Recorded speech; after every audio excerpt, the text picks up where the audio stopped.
Welcome to Get to the Point, our Flashpoint pre-show. We are nearing the end of Flashpoint 1 here in the playoffs. We're down to our top 4 teams here, and we have our winners bracket final coming up a little bit later this afternoon. But first, we have another elimination match where one team will be going home in 4th place, and one team will be advancing, I should say, to the losers bracket final. Here's the distinction. Whoever goes out today has had a great tournament. You know, they've made a run very deep, but they'll only be leaving Flashpoint 1 with 5 figures of prize money. And God, bummer. I can't even imagine trying to play top-tier Counter-Strike at this current time in the world and only getting 5 figures worth of prize money.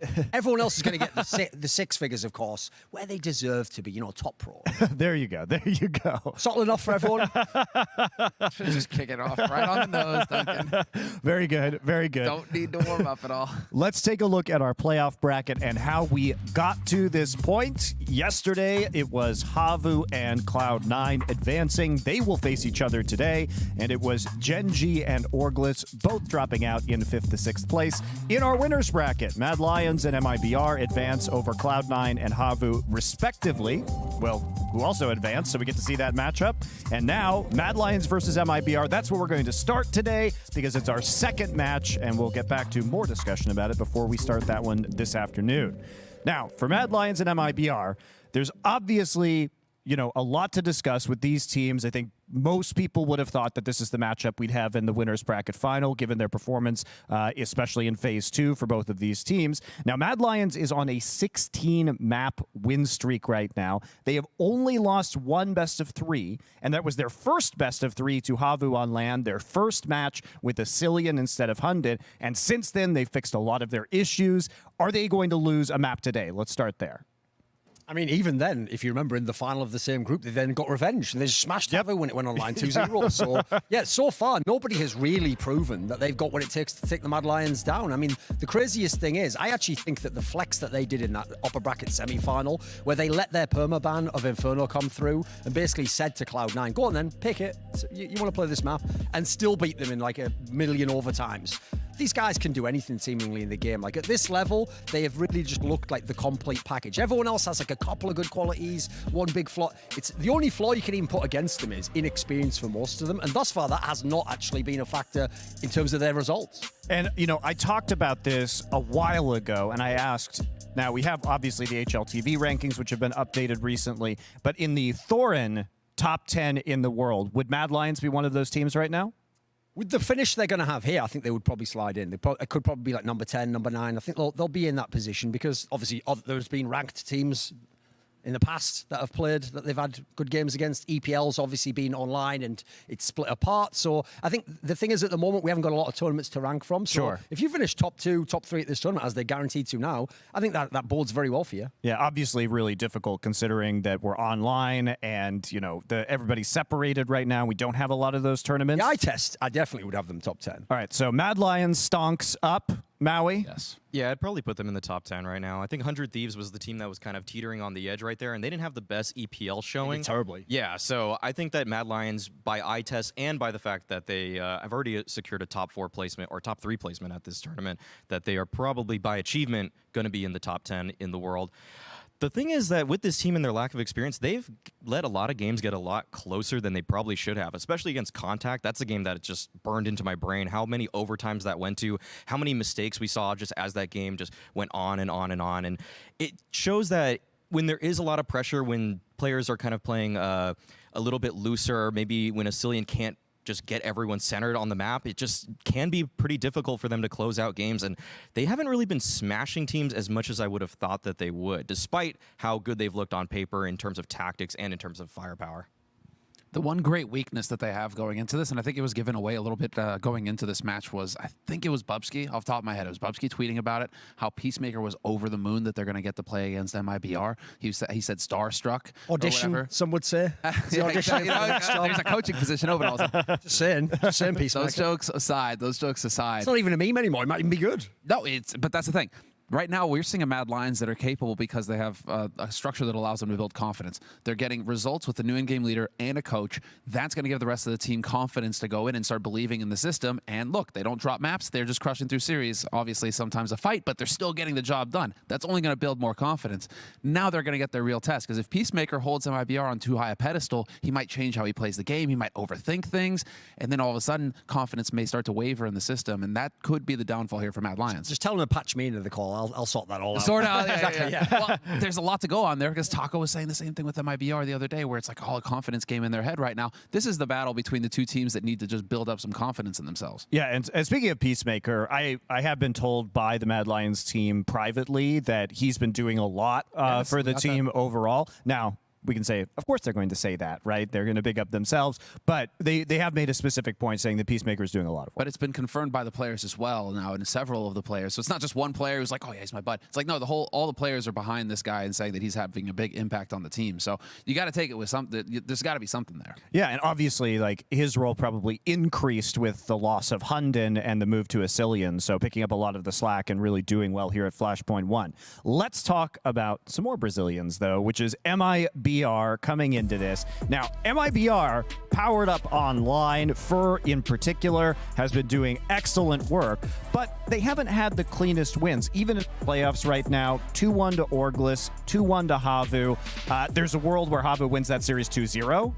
It's extremely close to happening. So MIBR at least has shown some weakness. Now, you guys have directly said, let's put it that way, directly said that the Krieg nerfs might hurt MIBR. How true is that going to be today? I mean, I think you saw it at times in that first series, like that Vertigo game there. Remember, Vertigo's not a map that Havu plays. Like, I would have had MIBR winning that game easily. Like, that's why they should have been. I was going to pick them to win that series. The only reason I swapped is I saw the veto and I saw the Krieg nerfs and I was like, and then it ended up almost happening. Like, Havu almost got that miracle upset. Now, the problem is Havu does have the experience deficit, which will always be on the side of MIBR. That's basically the ultimate thing in their back pocket. They've got the experience and they've got big fragging. But I do think some of that fragging will go away. I'll even say a little bit is going to be from KNG, because when you've seen him have some shaky sides in games, he relies upon having that Krieg and the AWP to get his work done for me. Yeah, Fallen even mentioned the fact that KNG and Fallen themselves, they kind of had a identity crisis with who was going to be the opera for this team. And KNG, he's been kind of supplementing his lack of rifle skills, just kind of boosting it up a little bit with the Krieg, because you can scope with that gun. But now that he's on the AK, we've seen that he just hasn't had the same kind of star power performances in that Havu series, especially that we were used to. It was actually Marin of all people who stepped up, and I kind of propped him up as being a really big Krieg abuser, but he actually showed that he has a lot of skill when it comes to just the M4A1S. Yeah, it actually ended up being kind of the Fur and Fallen show. So that's one thing to take into account. Before, you had the trio. That was the thing. Against anyone except Mad Lions, they would, in theory, have the firepower edge. You have to give it to MIBR. They've got the history, etc. I don't know if they've got all three at this point in time. So when they come head-to-head them now, I think actually we might be shifting the firepower edge over to the Mad Lions. I mean, think about people like Bobsky just came out of the pack to go to the top of the entire ratings. So you can't really fuck with them on that level. I think the whole thing is going to revolve around getting out of their heads. This is what Taco said in the interview, in our post-match interview the other day with him coming out of that Havu match, is that they focus too much on their opponents and not enough on their game. We're talking about world champions here. These guys are major champions. They should have the confidence to destroy every team in this tournament. Now, the fact that they are second-guessing themselves and like counting on studying too much, oh, they do this, they do that, and they get in their heads, and then they forget how to actually play the game, comes back to a point that was also made earlier about Fur, where he would say, don't tell me what my opponent's going to do, because that's going to impact how I play the round. That's what I want to see from MIBR today. Today, they shouldn't even look at a single demo from Mad Lions. Just go into their game and know that they're going to frag out and have the confidence to do so, because they have the pedigree. If you remember that Skybox clip on Overpass that Sean Gares did for us, where it was them against Orglis, and they did that basic like information denial on A, and then B rather, and then they did a really slow rotation around long A, and still nobody from Orglis knew they could even be there. That's the sort of thing they should do. Forget all anti-striking the other team. You have like veteran moves you can pull off, and little things like rotating in the middle, for example, on the steps there. Almost no one in the game can do that at this tournament. Like, people don't even know how to deal with that. I know we're really excited about this match, but we're going to have plenty of time to talk about it later, and I want to make sure we can get into some of the Havu versus Cloud9 stuff to set it up. So we're going to take a break, and we'll do that when we get back.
Hey guys, today I really wanted to look at Havu and how they tactically approach Nuke, right? They're about to go into the lower bracket finals against Cloud9 today, and Cloud9 has actually played against Havu here at Flashpoint. They played them in the Phase 2 Group A finals. Now, when Cloud9 played that matchup, they actually banned Nuke, which is very atypical for Cloud9.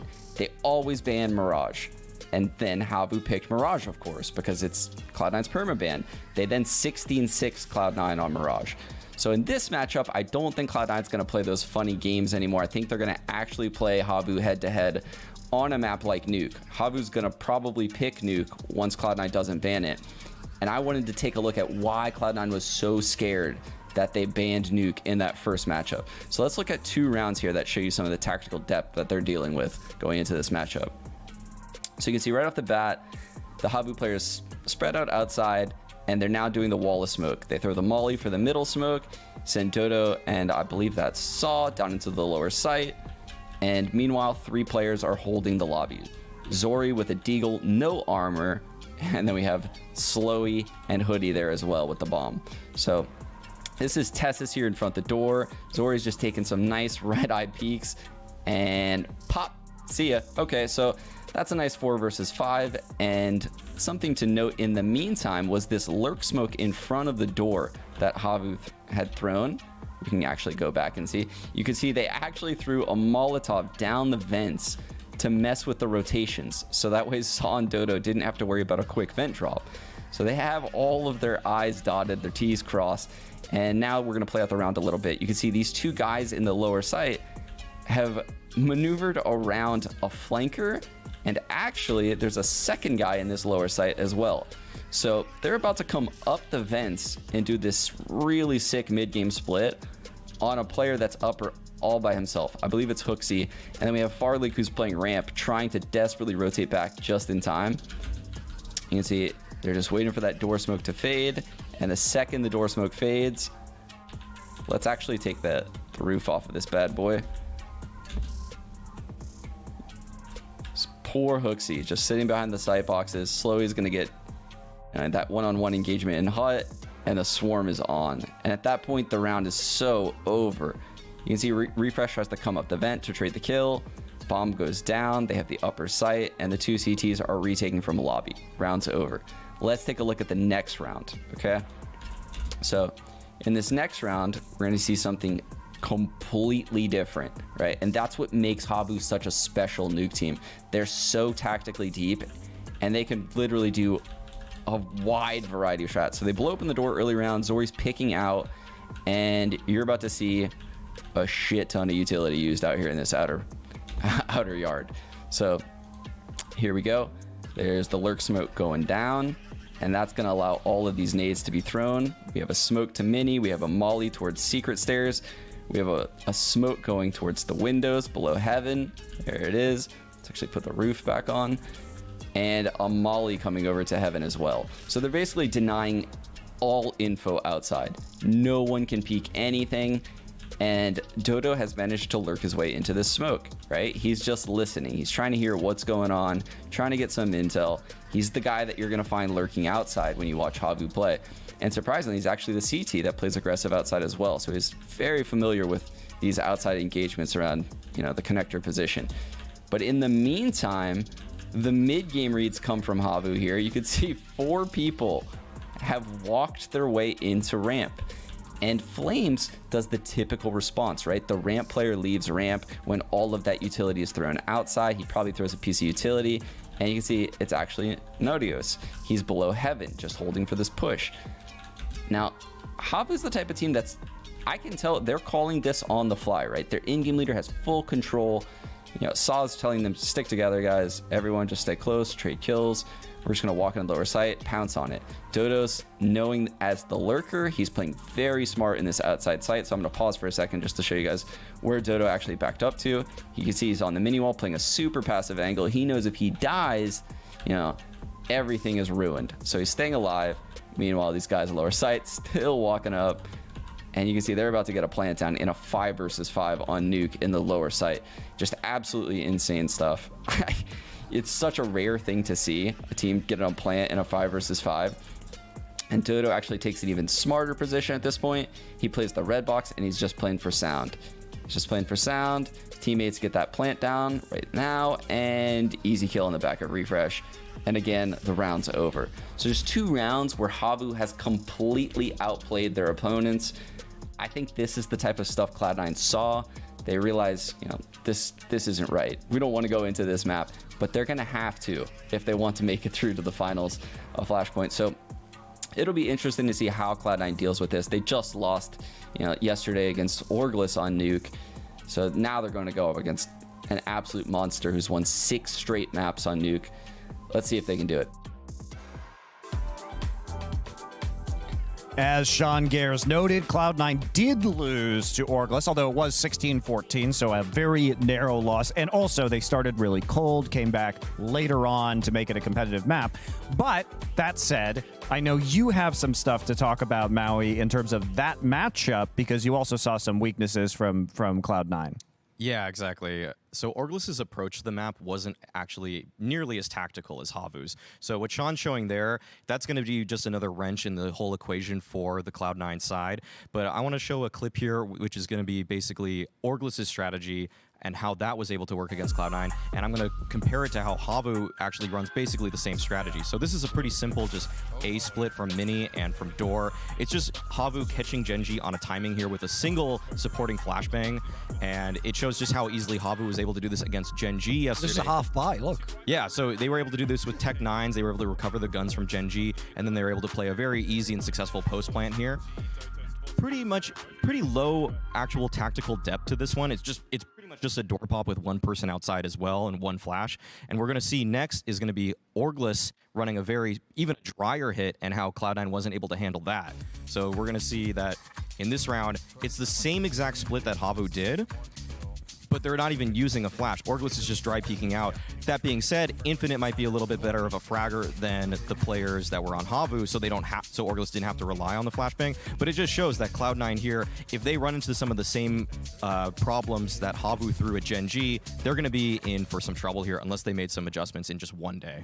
And that's actually, for me, the biggest downside for Cloud9 in this matchup is Havu's been one of the best T-side teams in the game, and we've just removed the Krieg. So if anything, those T-sides are not only... Listen, they get weaker in terms of fragging on the T side, but you're never going to face a Krieg on the CT side. So you can never get into that super bad scenario where you're locked out. Meanwhile, Cloud9's biggest area of weakness has been those CT halves. That's where some of the players haven't shown up. Floppy, earlier in the playoffs, wasn't doing anything. Mottom looked appalling on Inferno. In fact, it actually shows how good he was on T side, that he still ended up with amazing scoreline because he was appalling in the first half. So they've been, of all the teams, remember, this is because we're in the last 4 teams in the tournament. Cloud9 in this tournament has been pretty consistent. They've been a good squad. Even if they've lost their map, they can win the opponent's map. They've actually, I think, expanded the map pool. People have started to perform at a better level. But when they come up against a team like Havu, I think Havu's basically almost tailor-made to beat this squad. Like, are they going to massively outfrag them?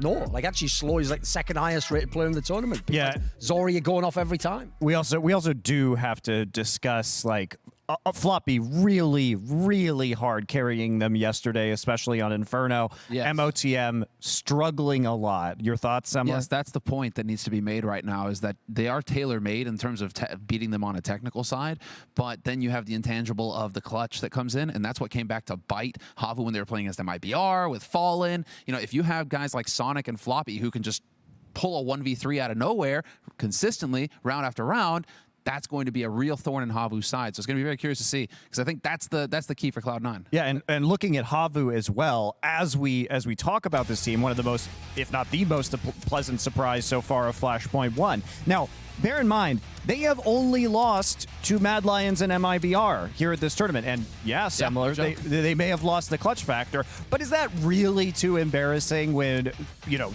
their losses are to the teams in our winners bracket finals? Yes, it shows. And they beat one of them and almost beat the other. Exactly. It shows that you really have to go big to take down Havu. I mean, Havu are clearly the favorite in this matchup as far as this match is concerned. Cloud9 are going to be on the back ropes. I actually think the narrative kind of stuck. Like, they're kind of like the gatekeepers of the Flashpoint title. Like, if you can beat them, you have a chance to win the title. It's actually proven out so far, unless Cloud9 does a miracle run, although they'd have to beat them to do so. So they kind of fit exactly the narrative. With that said, that's also where I want to see if there's anything left extra for Havu, because I don't personally think they can be the champions of Flashpoint, but I'm sure they think it's possible with some of these results. All right, Maui, we're going to kick off our map picks with your thoughts here, because you talked about Nuke in your clips. Yeah. Are we going to see Nuke? I think there's really a good chance because Cloud9, they can't go back to Mirage here. They didn't have the best time against Havu last time around, like Sean noted, and where they're probably just going to have to ban Mirage, which means in turn, Havu, they're going to get to pick one of their favorite maps to play on the T side, which is Nuke. So I'm really interested to see what Cloud9 go for here, because Havu's ban is permanently Inferno. Always. So remember, because Havu beat the guys from MIBR on Vertigo, are you really going to pick that? Like, in theory, it should on paper be a pick. But actually, the guys from Cloud9, I think they're picking between Train and Vertigo here. So the question is, do you want to remember the MIBR game on Vertigo and get scared of it? Or do you want to remember the MIBR Havu game on Train and try and replicate it? Yeah, I think they might want to use the game plan, the blueprint, basically, that MIBR showed against Havu's T side on Train. This is an obvious pick. So we will see in just a moment what they do decide. That's just ballsy, because as we saw, those guys from Havu, they actually looked good on that map. I know it's a map they almost never play as well. I've seen they were losing at like Finnish lands before this on this tournament, but you can beat fraggers like MIBR. You've got something. I mean, Vertigo looks pretty ropey even for C9 on some of those other maps as well. It got really down and dirty, but I mean, we had Floppy in our interview yesterday saying like he wanted to play grimy Counter-Strike. Yeah, that was another map where the CT side sometimes looked a bit dodgy for me. Yeah, with Sonic and JT at A on Vertigo for Cloud9, it's going to be tough for them to hold back some of those Havu players. Now, this is big, actually, because the fact that Cloud9 chooses to ban out Dust 2, I just think if you've been in this tournament so far, even MIBR will tell you, Havu is no joke on Dust 2. They're very, very good on that map. So Train is just one of those ones where at least you've got it in the back of their mind. They got wrecked by MIBR. It's been generally a good map for the Cloud9 guys. I think that's what they're leaning into there. They're just not trying to replicate the results that they saw from Dust 2. Havu were just looking way too scary on that map, and they let it slip through their fingers. All right. All in all, I think these maps shape up for a fantastic best of 3. Are you not going to go against Havu this time? But before we get to your predictions, the Havu enthusiast, Semler, and Thorin here on the all right, we've got our casters ready to give their predictions first. OMG, it's Potter and also Barnum. Tallest casting duo in the world. Yes. I like picking Cloud9, but I think it's really hard, especially when people pick Vertigo in a best of 3. I feel like most of the stats we see aren't above 60%. I feel like it's a coin flip between two teams on Vertigo, and the stats are pretty close for these guys. I think maybe it's time for Havu to break that glass ceiling I was talking about yesterday. Yeah. So I'm going to pick them. I'm also going to go with Havu here, although I do like the confidence coming out of Cloud9 to re-pick that Vertigo. I mean, JT and Sonic, they got so handled over towards that A ramp the last time they faced up against Havu, so I'm interested to see what kind of adjustments they've made, but Havu, they just look so sharp. What about you guys? More Havu? You know where I'm riding. I'm all about that leaf. So roll it up. Get the smokes on point. Not going to be too blunt. Havu's going to take it 2-0. The coniferous tree. This is in. We're in on it. We're in on it. Yeah, no, I'm with Havu on this one as well. I'm going to just go out on a limb, and I think Cloud9's prep work actually has gone a long way, and I think they've looked a lot better than the last time they faced Havu, especially yesterday. I thought they came back against Orglis pretty strongly and showed just a good amount of resistance. So I'm going to pick Cloud9, actually. And I think it's going to be off the back of a really star performance from Sonic. And Floppy, of course. Yeah. The two keys. The Floppy enthusiasts going in. All right, we've got fan predictions here. We'll see where you guys are landing. 57% to Cloud9. I'm a fan. I actually, I thought it might be higher, but I think the Havu's gained quite a bit of steam throughout Flashpoint so far. People starting to see that this team might be competitive here at this tournament. We are going to go to a quick break, and when we get back, we'll get into Nuke.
feel it coming, build the anticipation.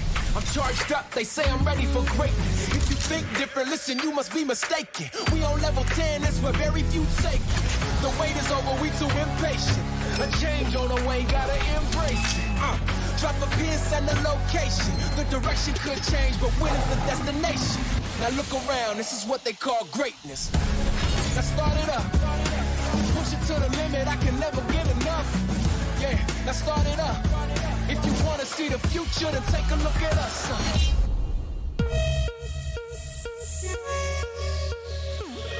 Welcome, one and all. It's the opening game of the day. We start on Nuke. Havu will be starting on the T side, and I think this is an interesting one. Again, while the other chaps were talking on the desk, we were discussing our thoughts about which way we thought it was going to go, and I do think that, generally speaking, both teams are capable, but I definitely think it's an uphill struggle for Cloud9. I think it's fair to say, have a weaker map pool than Havu. I like both teams from the perspective of teamwork. Yeah. Would you say Havu feel like I guess they obviously feel like a stronger team since we picked them. Oh, for sure. They're just such a steady squad. But you're absolutely right. It does kind of suck that Cloud9's map pool is not quite as strong. The fact that they don't play Mirage and Nuke, they've been struggling on Nuke, does not bode well for them. But, yesterday they did make it competitive versus Orglis. Oh, we were about to start, and one of the players has decided to go to the bathroom right now because there was no better time. There was no better time to do it. Fair enough. We'll be slightly delayed. I can't believe you've done this. It's the start of the day, man. This shows a lack of preparation. Yeah. How about we compare our heights for the Twitch viewers? You've wanted to do this for a while. Yeah. Okay, let's do it. Let's do it. I'm gonna take. Well, I feel like the shoes off. Okay. I feel like the camera is not high enough, but maybe they can measure by the shoulders. It's too late. Okay. It's too late. The game is live. We'll have to wait, Potter. We can mark the wall with chalk. JT will make his way towards heaven. But what are the intentions for Havu Slow? He's gone by the door, by the squeaky door. Already a smoke deployed from Saw here and a flashbang. Looks like this is going to be a fast-paced round from Havu. Oh, but it's all up bait, James. Cloud9 very nervous indeed. They have been baited. Double indeed. Why not? 4 on 4. Saw still creeping above Mini.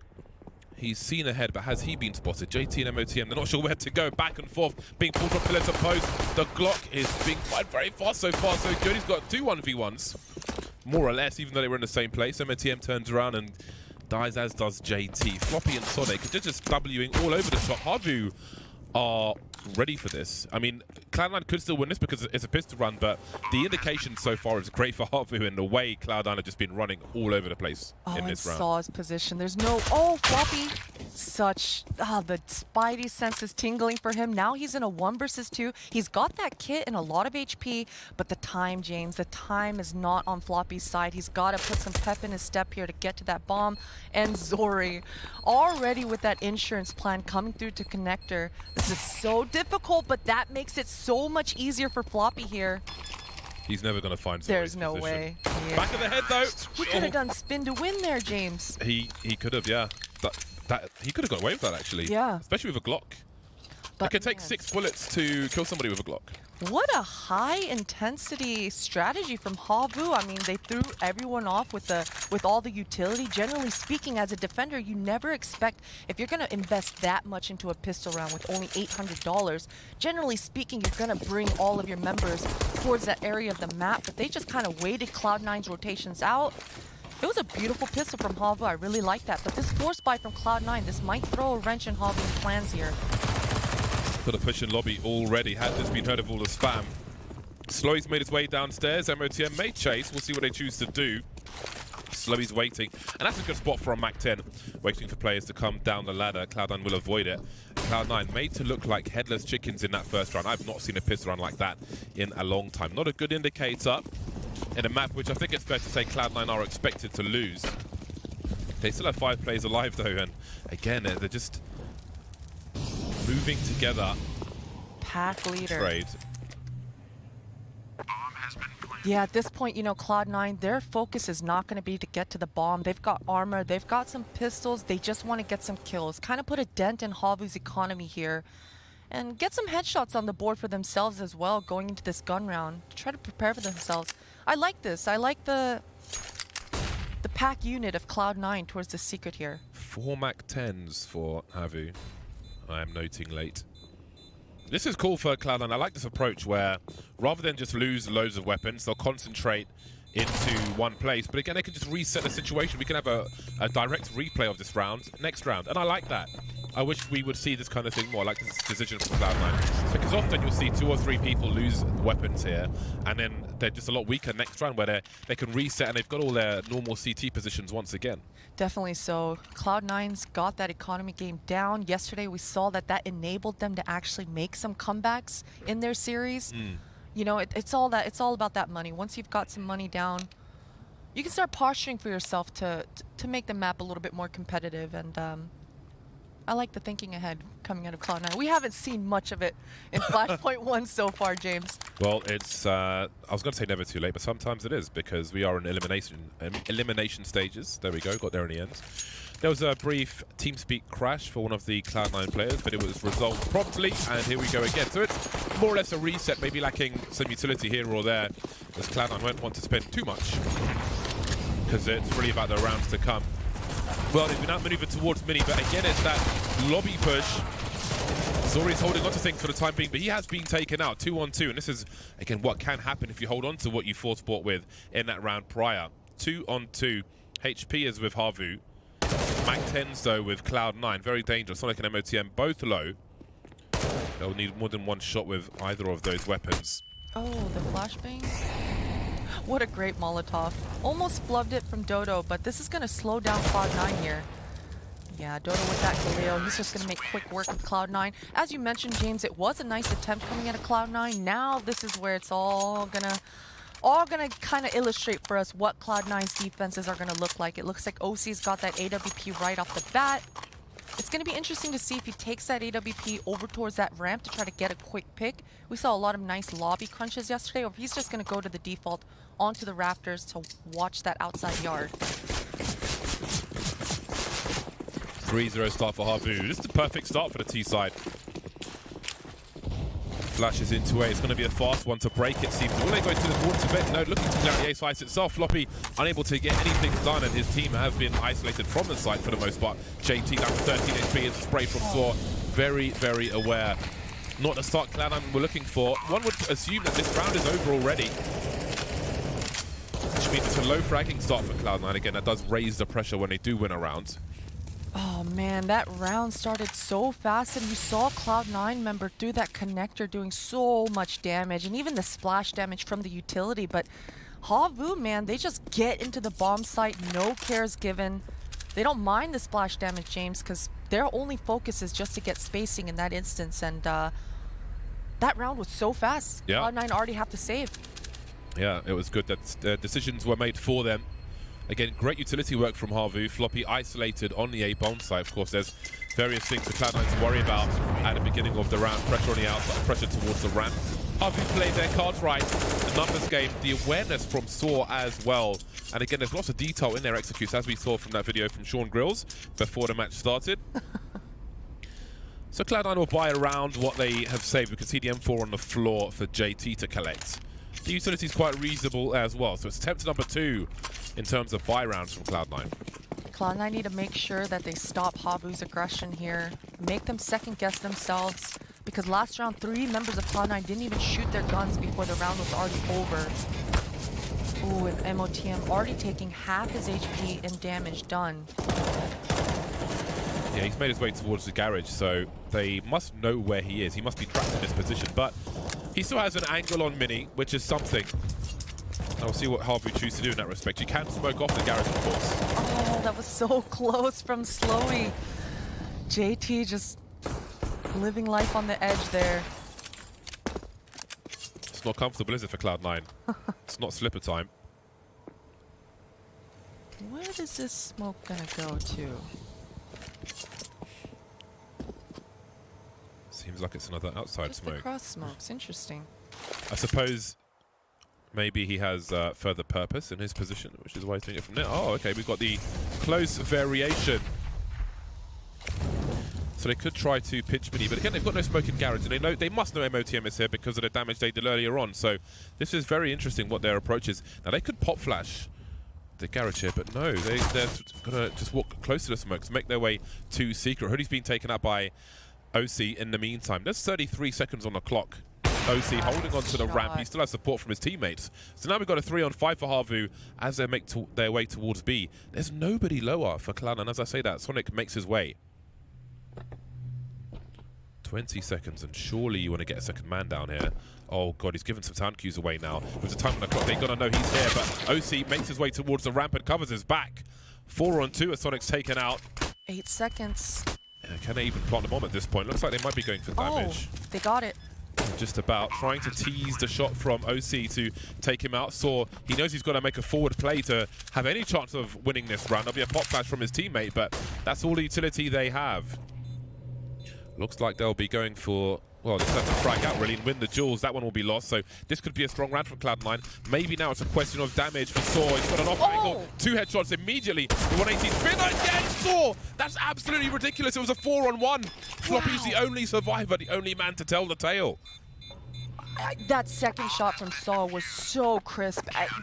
He did more than enough there. That was a 2 versus 4 scenario for Havu, and to even just get the bomb plant I thought was just enough for Havu, but to only allow Floppy to remain surviving. This was a 3 versus 5.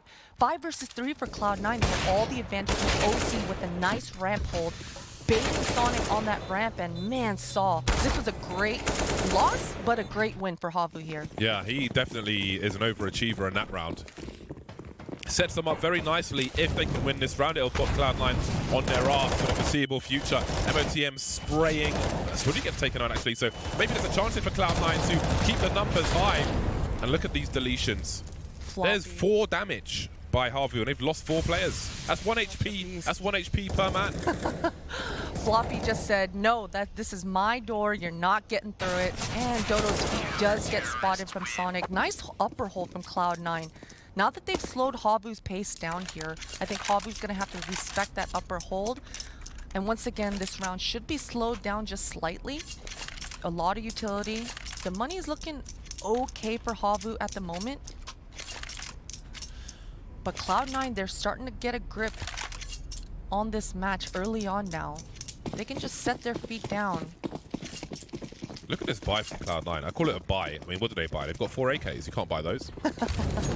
4 AKs in AWP. That's a great shutdown, but Havu still have cash, and MOTM's been taken out on this occasion.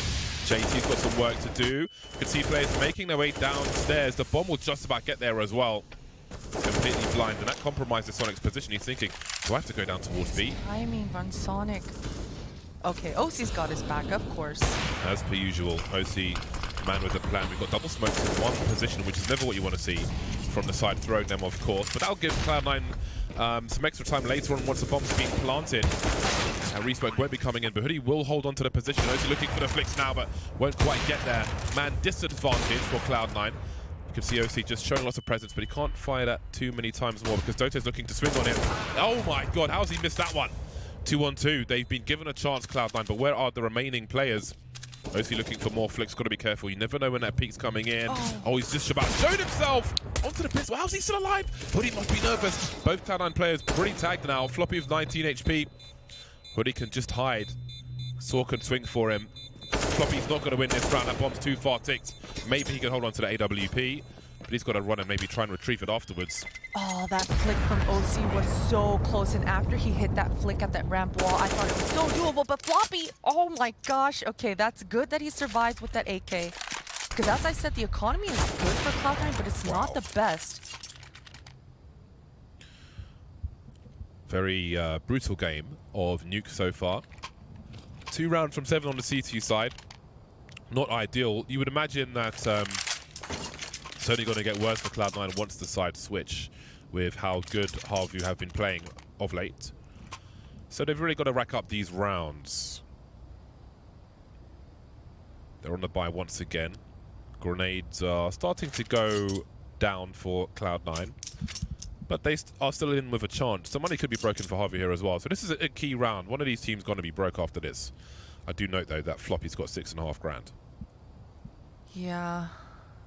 It would have been nice if he could evenly distribute that, but he was able to save that AK last round, so it does kind of make sense, but This round is going to be so important for Cloud9. These rounds have been very close. In fact, just 1 or 2 kills not going Cloud9's way. And then that defense just kind of crumbles. But this is it, James. That ramp, Sonic is going to be tested once more. And nice damage through that smoke. Hoodie is not happy about that one. We could see some differences in the setup from Cloud9. MOTM's on the B-bomb side already, heading towards Secret. Sonic forced away from the ramp. Can OC get there in time? You can see he's got the secondary angle because he doesn't know if they've passed the first one yet. And indeed they have. You can see how deep Hoodie is. So MOTM, rather than going into mini and spraying towards Squeaky, they've had to take a different approach. They've been forced to. They're not playing their A game anymore, Cloud9. Yeah, and this is actually the first time that Havu have ramp control without going down from OC or Sonic. This is a 5 versus 5, a standstill. But Saw is aware. Oh, and a beautiful shot from JT. Onto JT, rather. Saw is on one today. I know. JT is a little further away from the point of contention, which gives him a slight advantage, although he's on the left eye. And OC's been popped off now. Doto just wilding out outside. 37 seconds though. It's still down to Havu to plant the bomb. Now we've got 2 players on B. Does MOTM dare swing? He does with the right time in some respects. Oh, floppy. Oh no, just the toe showing for Dodo, but this time it's MOTM and a nice adjustment. It's the bomb! He dropped the bomb on the lobby! 19 seconds, James. MOTM, the hero that Cloud9 needed. Well, Saw has no idea where the A player is, finds him but can't kill him. That is a hero flank, much needed from Cloud9. That was such a crucial play, a critical play for them. And again, there's no bomb plant. Look at the money for Havu, it's trash now. Yeah, MOTM once again with the hero flank. Man, he's just got it. He's got the timings down. He understands exactly when to slip past his enemies. And once again, he finds a huge round for Cloud9 because that was looking tricky, James. 5 versus 5, ramp control given up by Cloud9. Havu had a lot of map control within that round, so Cloud9 are a bit lucky to scrape by with the hero play coming out of MOTM. We saw some demos from Sean before the game where we saw basically executes for pistols, Tech9s and such. And that might be coming from what we can see of the buy already from Havu, Saw and Slowy, Tech9 and Deagle respectively. Maybe we'll see one of these funky rounds where Cloud9 will have to figure out the correct response, but that is such a crucial round for Cloud9. They're on their back if they don't win that one, and now they've got a potential to get a reasonable score out of this half. So this is something they need to capitalize on, but we'll have to focus on the execute of Havu. Cloud9 have been very aggressive in some of these rounds, and I imagine they know that they need to take away the game from Havu and stop them doing what they want all the time. But this is a round where Havu may still be able to do that despite the lack of primary weapons. 3 Tech9s on the Havu side of things. I missed the sound of the Tech9, James. I missed it a lot. Did you really? I did. That tells me a lot about you. Yeah, you know, just that W religion in me. I have to say though, if you're a fan of Olofmeister, you know, then how can you not? And who isn't a fan of Olofmeister? This is quite the lineup. Respect to whatever nerd came up with this in the first place. This is for... Like, how do you make this? This takes hours. I love it. Theory crafting. Connector smoke, okay. All right there. Now, is this to bait out grenades from Cloud9? Because they've still got a few smokes and flashes in the hole, and I don't see a push just yet. Now, Cloud9 have dumped a lot of grenades. Zori's still holding those flashes primed, I believe, ready to go, but nice spray coming out of JT. The bomb does make it down the vents, though. And Hoodie's got a potential flank as far as the vents are concerned. Still lurking in the lobby, just came out from up top.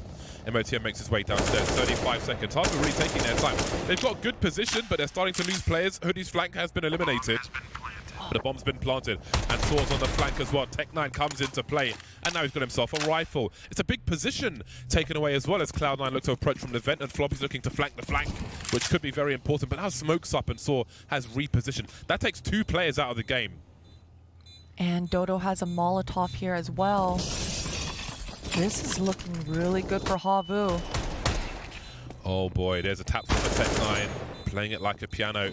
OC can get a really important frag, but the molly, is it going to spread? Is it going to spread? You never know. It doesn't look like it. Smoke's there as well. I don't think he's got it. Oh my God, I don't think he's got it. OC had a kit. That one's gonna hurt, James. Ooh, that is a rough one. The last minute comms there. The guys who are fragged already need to kind of raise the alarm in that respect. Oh no, and Cloud9 were just barely surviving on the economy warfare here. At least OC does scrape away with that AWP, but we have to remember, James, Havu only invested some Tech 9s, one P250, and one Deagle in that round. And this, I believe, that was that bent play that Sean Gers highlighted in that skybox. We saw Saul with that flank at that T-red side on that outside yard. I think that was that MVP play, the highlight round with that flank. Man, Cloud9, they just were not ready for that bent play. Yeah.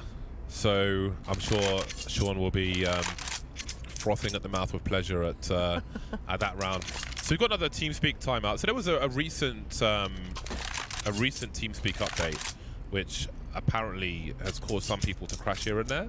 So Cloud9 are having some issues with that at the moment, having to restart the software and so on. I can see the teams discussing it, saying they didn't have any problems with the old one. But let's not forget, there was like that mad security issue with TeamSpeak some time ago as well. So everybody wants to keep their TeamSpeak up to date. Anyway, we've got the Hero AWP for OC. Maybe that's the extra money from Floppy that we saw earlier giving us in. I thought this might happen. So far, so good. A quick push, and Sonic has little to lose to try and pick up a rifle here, and indeed he does. Now he's got a swing to get information. There's no trade frag though. Slowy with the transfer on the Khalil, no less. Very nice work. Sorry, in the usual anti-eco position. This is where you'll generally go, because you can fall back from here. If there's a push from Lobby, push from Squeaky, you can constantly fall back. But OC, he's been ready for these flicks. 1 versus 2, he can absolutely do this. Oh, this is the play. OC needs to start walking at this point. Oh, but he's played himself. He goes down lower while the Havu members are going up the rafter here. But he's still got time and he's got that kit.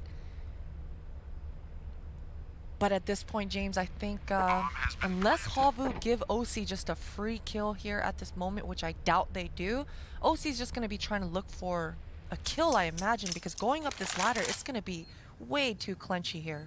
I've seen Oscar get kills on ladders before. If Oscar can do it. Oh, here it is. Oh my god, he's going to check outside though. Oh, there we go, the master play. Will they pick up the AWP as well? Yes, they will. There we go. Havu survived the threat. That's just a great effort from OC. I like Cloud9 concentrating the numbers as well, but that transfer from the Gilil, who's ready to do that with a Gilil right now? Yeah. I can't imagine many people are. I do have to note, though, OC doesn't have an AWP. He doesn't have money for that AWP. I would have liked to see him try to go for a kill first before investing all into that round by going up the ladder, because now he doesn't have that AWP, and Sonic takes team damage. We've been seeing a lot of team damage here. He could have bought AWP no Kevlar, so it might be that they want to change up the plan. But the problem is he's been so important for them.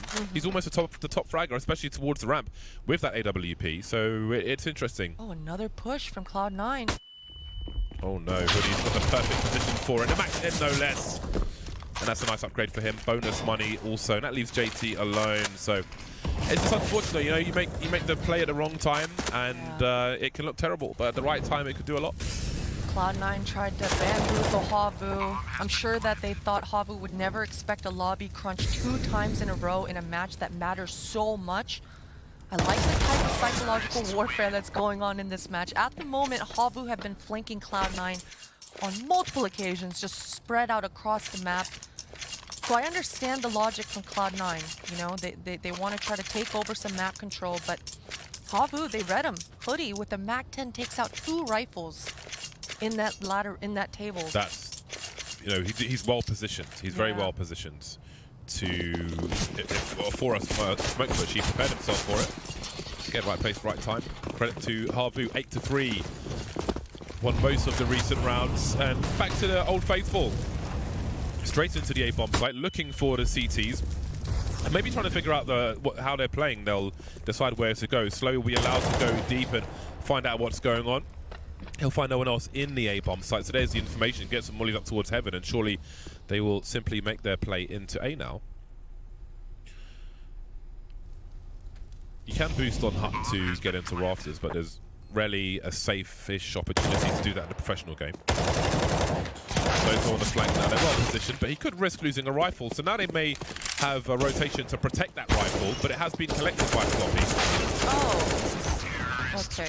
Yeah, not too bad. Again, when you're on a T side, you're losing a few plays for rifle. It's not as bad. It's not nearly as bad as if it's the other way around. and it's the C2s losing the rifles. Cloud9 back on the bye. Havu 9-3, dominating T-half so far. Dominating T-half indeed, and Sonic generally busts out the double op by this point. I'm curious to see what their game plan is going to be going forward, because it looks like OC is still on that single op, which I don't mind so much. I generally don't like the double op coming out on Nuke, unless you have a particular game plan with it. And it looks like OC is on the outside yard this time around, right off the bat.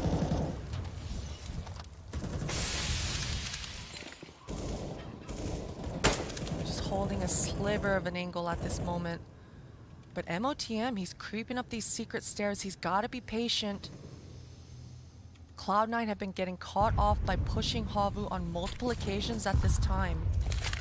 So I think Cloud9 need to be a little bit more patient, maybe ask for some pop flashes.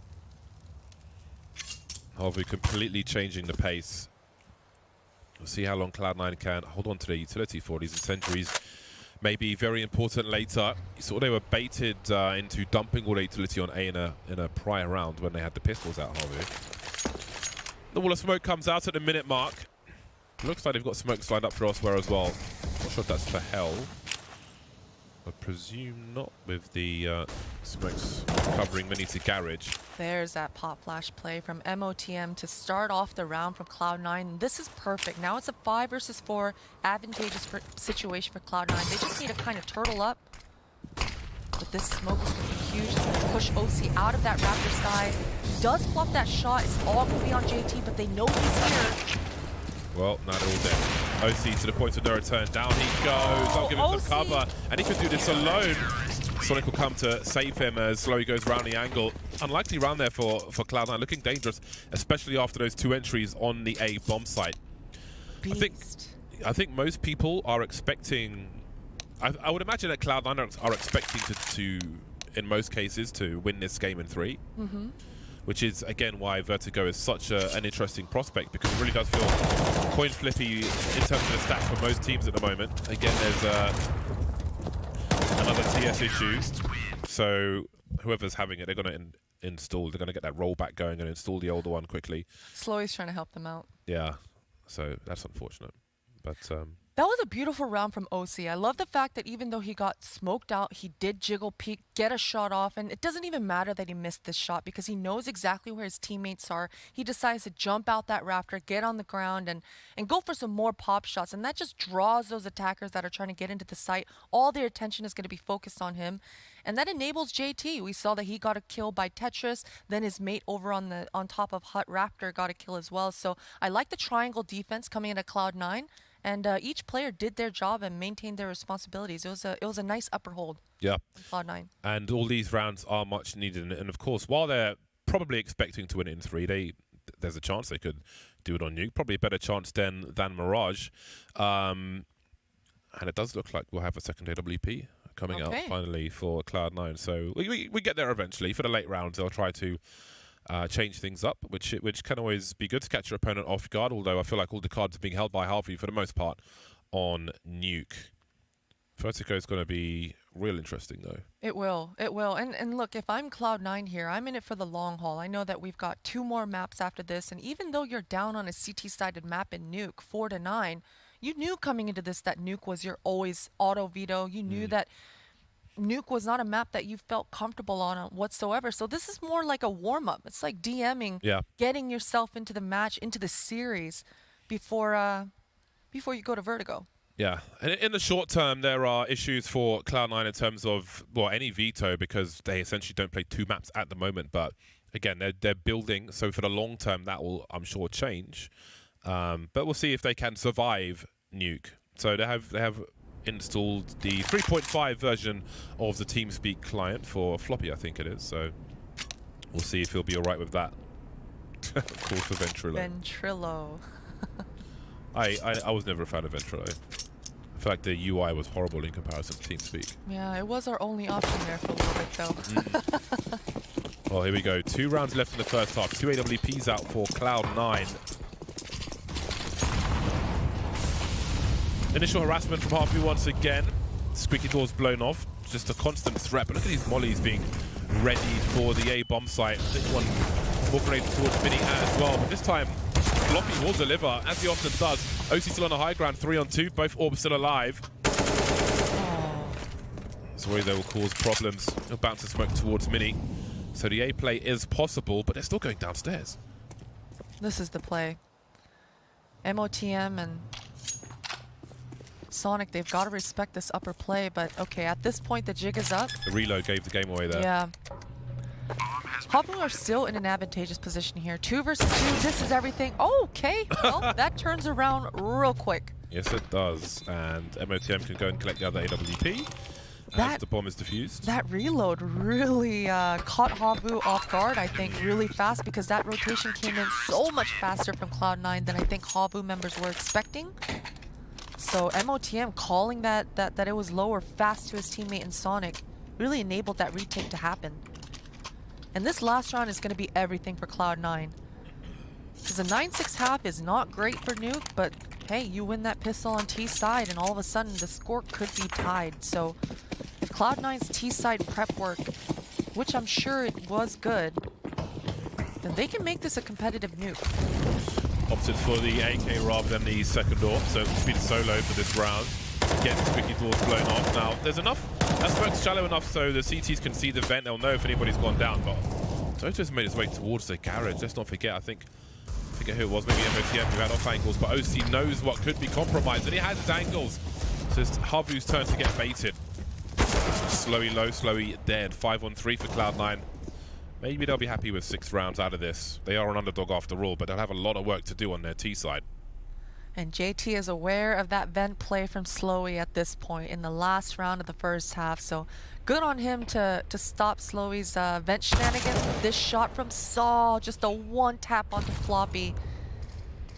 That might hurt Cloud9's upper defense. JT, it's all going to be on him to hold down this door. Trying to make his way there. Knife out and all sorts, but JT will eliminate. The flashes will force OC from his position. Not sure if he was seen by the T's, however. He's got half a shot on the vent, and MOTM's got the lower side of it. And there are the final frags. It will be 6 rounds for Cloud9 at half-time, which I think the scoreline could have been a lot worse for them. Yeah. So I think this is, again, who knows what we'll see on a T side, but we've only got a few minutes to find out. It's half-time. It's break time. We will see you back here shortly.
Welcome back. Cloud9 moved to the T side, 3 rounds behind Havu. Now, if Havu win this pistol, as I often say with a 9-6 scoreline, there's a great potential to basically start the half 12-6 when it comes to the buys. And with how strong we expect Havu to be in this matchup on Nuke, that is quite a dangerous prospect for Cloud9. They really need to win this pistol round. They'll have MOTM, Raid Boss, P250, Floppy and JT with some grenades. For the Day of Defeat players among us. 2 smokes. Let's see what they choose to do with them. You can see MOTM looking for these longer range peaks, but Slowy's going to get started taking Sonic out. They'll hold on to their smoke grenades and just about survive. There'll be 1 victim. MOTM will stay outside, in fact, and try and entertain these teams. The Toonies are out. Cowboy time. Oh no, he doesn't get a single one, but he does do a little bit of splash damage. And Slowy, oh, that's a nice adjustment from OC, but it's a 1 versus 3 here with the bomb down. He does have a minute and a half on the clock left here. And this is all going to be about OC and how much confidence he has to take some risks, because he's got to find these 1 versus 1s. Problem is, Hoodie was right on the other side of the wall when he was reloading, so they know exactly where he is. So they've got him surrounded. He has no idea. They don't need to push him because they know where he is based on that reload. He doesn't know that, but yeah, and they do. I think Havu are way too disciplined to just give OC a free kill like this in this manner. I think OC does need to start taking some risks here before he eats up too much time on the round. I don't think the vent is broken upstairs. So if it's not, the only place he can go without giving a sound cue is Secret, which is covered by the CTs. So they can just stand around. They don't need to watch anything. He has to open a door, break a window, or break a vent to go anywhere else but Secret. So they'll have 2 players on B in a crossfire situation, and Zore keeping an eye on Secret, and that's it. That's all there is to do. Look at this gorgeous glass on the control room. And there we go. There's the bait. There's the 180. Havu had the numbers, they had the info, they had position, and they've got the pistol round. That's really is worst case scenario for Cloud9. We'll see if they choose to force buy it, and if they do, they better hope it works. Surely not. With no bomb plant down, no Kriegs in play anymore. I think Cloud9, they've been doing very well on the economy game side of things. So they do take the more conservative route here. And some fumbling over some buying from Havu, but... Oh, you never want to see people late out of spawn. Yeah, especially on a heavy rush map like 2. Yeah. That could end in disaster. It won't, though. It won't. Nothing. There'll be no issues with that whatsoever. No, that They'll was all all die. calculated. Yeah, why not? Leave spawn a little late, it's fine. When there's like 1 second left in the buy time and somebody asks me for a drop, I don't drop. Yeah, no, what? Like no you need way. to learn That's to their ask fault. immediately. Yeah. You've got 15 seconds to take care of your things. I've got a spawn to use. I've calculated my approach this round. I respect that, And Jane. you will not thwart it. No, you cannot have a drop.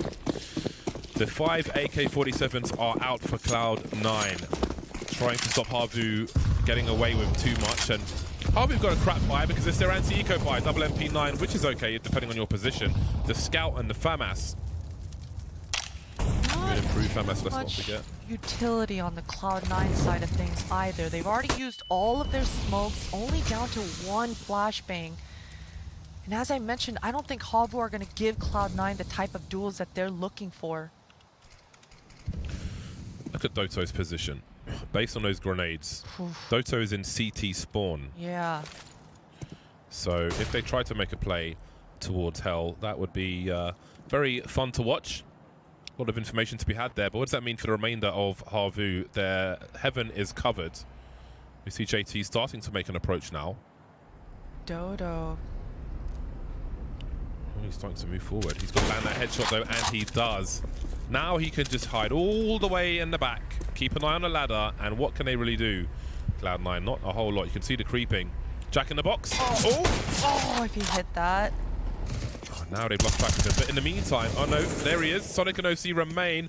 Havu doing very well with position. There's a trade, even Sonic alone. A laboured spray doesn't get there. Fast fire rate from the MP9 will catch up and clean up. And this is arguably even worse because it's at 12-6, but they're on eco after losing all those AKs in the round prior. Havu are so good, James. They understand exactly what the win conditions are going to be across the map, and in that instance, Cloud9, they're kind of scraping together a buy with those AKs. Lack of utility, lack of flashes, so they just kind of turtle up, make Cloud9 go into those weak choke points, those small choke points rather, and that's when those MP9s shine, James. Yeah, this may be the curtain call for Cloud9 on Nuke. It's going to be, they will be very, very hard pressed to make a comeback now, assuming a 13-6 scoreline. Slowy showing some presence. Just some warning. Cloud9 waiting for a smoke, looking to use the numbers. Meet shields. 3 players have Kevlar. No flashes. Operation Meat Shield. The best kind of operations. Well, door is open, but opportunities are closed on the A-bomb site as far as Havu are concerned. Sonic will get 1 frag, but to what end, really? He's lost the bomb. Just a question of damage now. He's got 1 minute to find a headshot, and Havu still have to hold positions on potential areas where he could flank and so on, which is why you still see Slowy on the ramp, so he can get a 1 versus 1. Looking for the peak. Sorry, though, he's smart enough to go for the wide swing, not stand in the point of contention. 13 for 6. Now this is going to be this probably, potentially, one of the strongest buys from Cloud9 for the rest of this map if they don't put any more rounds on the board. So this is it, Cloud9. This is where you call the best strat you've got in your playbook, the most confident strat that you run on this map. This is where you call it. Sorry's on the AWP, of course. 5 AKs on deck for Cloud9. Initial grenades exchanged from both sides. The molly on the roof, I like it. That stops any fast play. If you were trying to slide into mini, like you see from the likes of Rops, then that was one way to deny it. And in the meantime, Havu looked to take the game away with very aggressive angles, slowly creeping. Zori will trade at the very least in a whole position. Not the result they were looking for, but they still have the map control. Sonic not expecting a second there, but a 1-for-1 is good for them, and a nice shot from OC. Zori is going to be under a lot of pressure under this ladder here. In a 3 versus 3, this heavily favors Cloud9. Zori may feel compelled to push towards the lobby now because he could get pinched in a ramp, so might have to take control of something, and he will, which is some information for his team. MTM creeping in the meantime. So what is the final place for Cloud9? Showing presence towards the B-bomb site, taking control of control. Zori goes back towards the ramp once again. Confident he's likely not going to be flanked from the lobby. So he'll prepare for a B retake. But MOTM, what will he do with his position still on the high ground? Could have an angle towards the vent. We've got Saw outside mini, so there's a lot of different things that could happen. No more grenades for Cloud9 unless MOTM picks something up in his travels. Again, looking for that late flank, presumably towards the ramp. Indeed, here he comes. 2 players here. We'll see if he's got a trigger discipline once again. Creeping in from the back, spots Zori. He'll get taken out immediately. Now he can just hold his presence. Doesn't have to peek too much into Hoodie, because Hoodie has to worry about this flank, which even kills even more time. I think Hoodie read what MOTM would be doing. MOTM's got the right angle, which leaves Saw alone. A must-win round from Cloud9, and they've done it. Nice communication coming out of Cloud9. You can see them slowing the round down. They're in a 3 versus 3, and MOTM even has the confidence to just kind of allow his 2 teammates and Floppy and OC to do all the work, because MOTM is that insurance plan. And I like the look of this round coming out of Cloud9, because Havu's defenses have been no joke, James. No joke at all. Yeah. Sonic just starts off the round with that clean ramp push. It does seem like both of these squads are doing well to punish each other's pushes, make each other respect their default. Yeah, Havu are a notoriously proactive team on the CT side. Love to get that information, and normally they take it by force.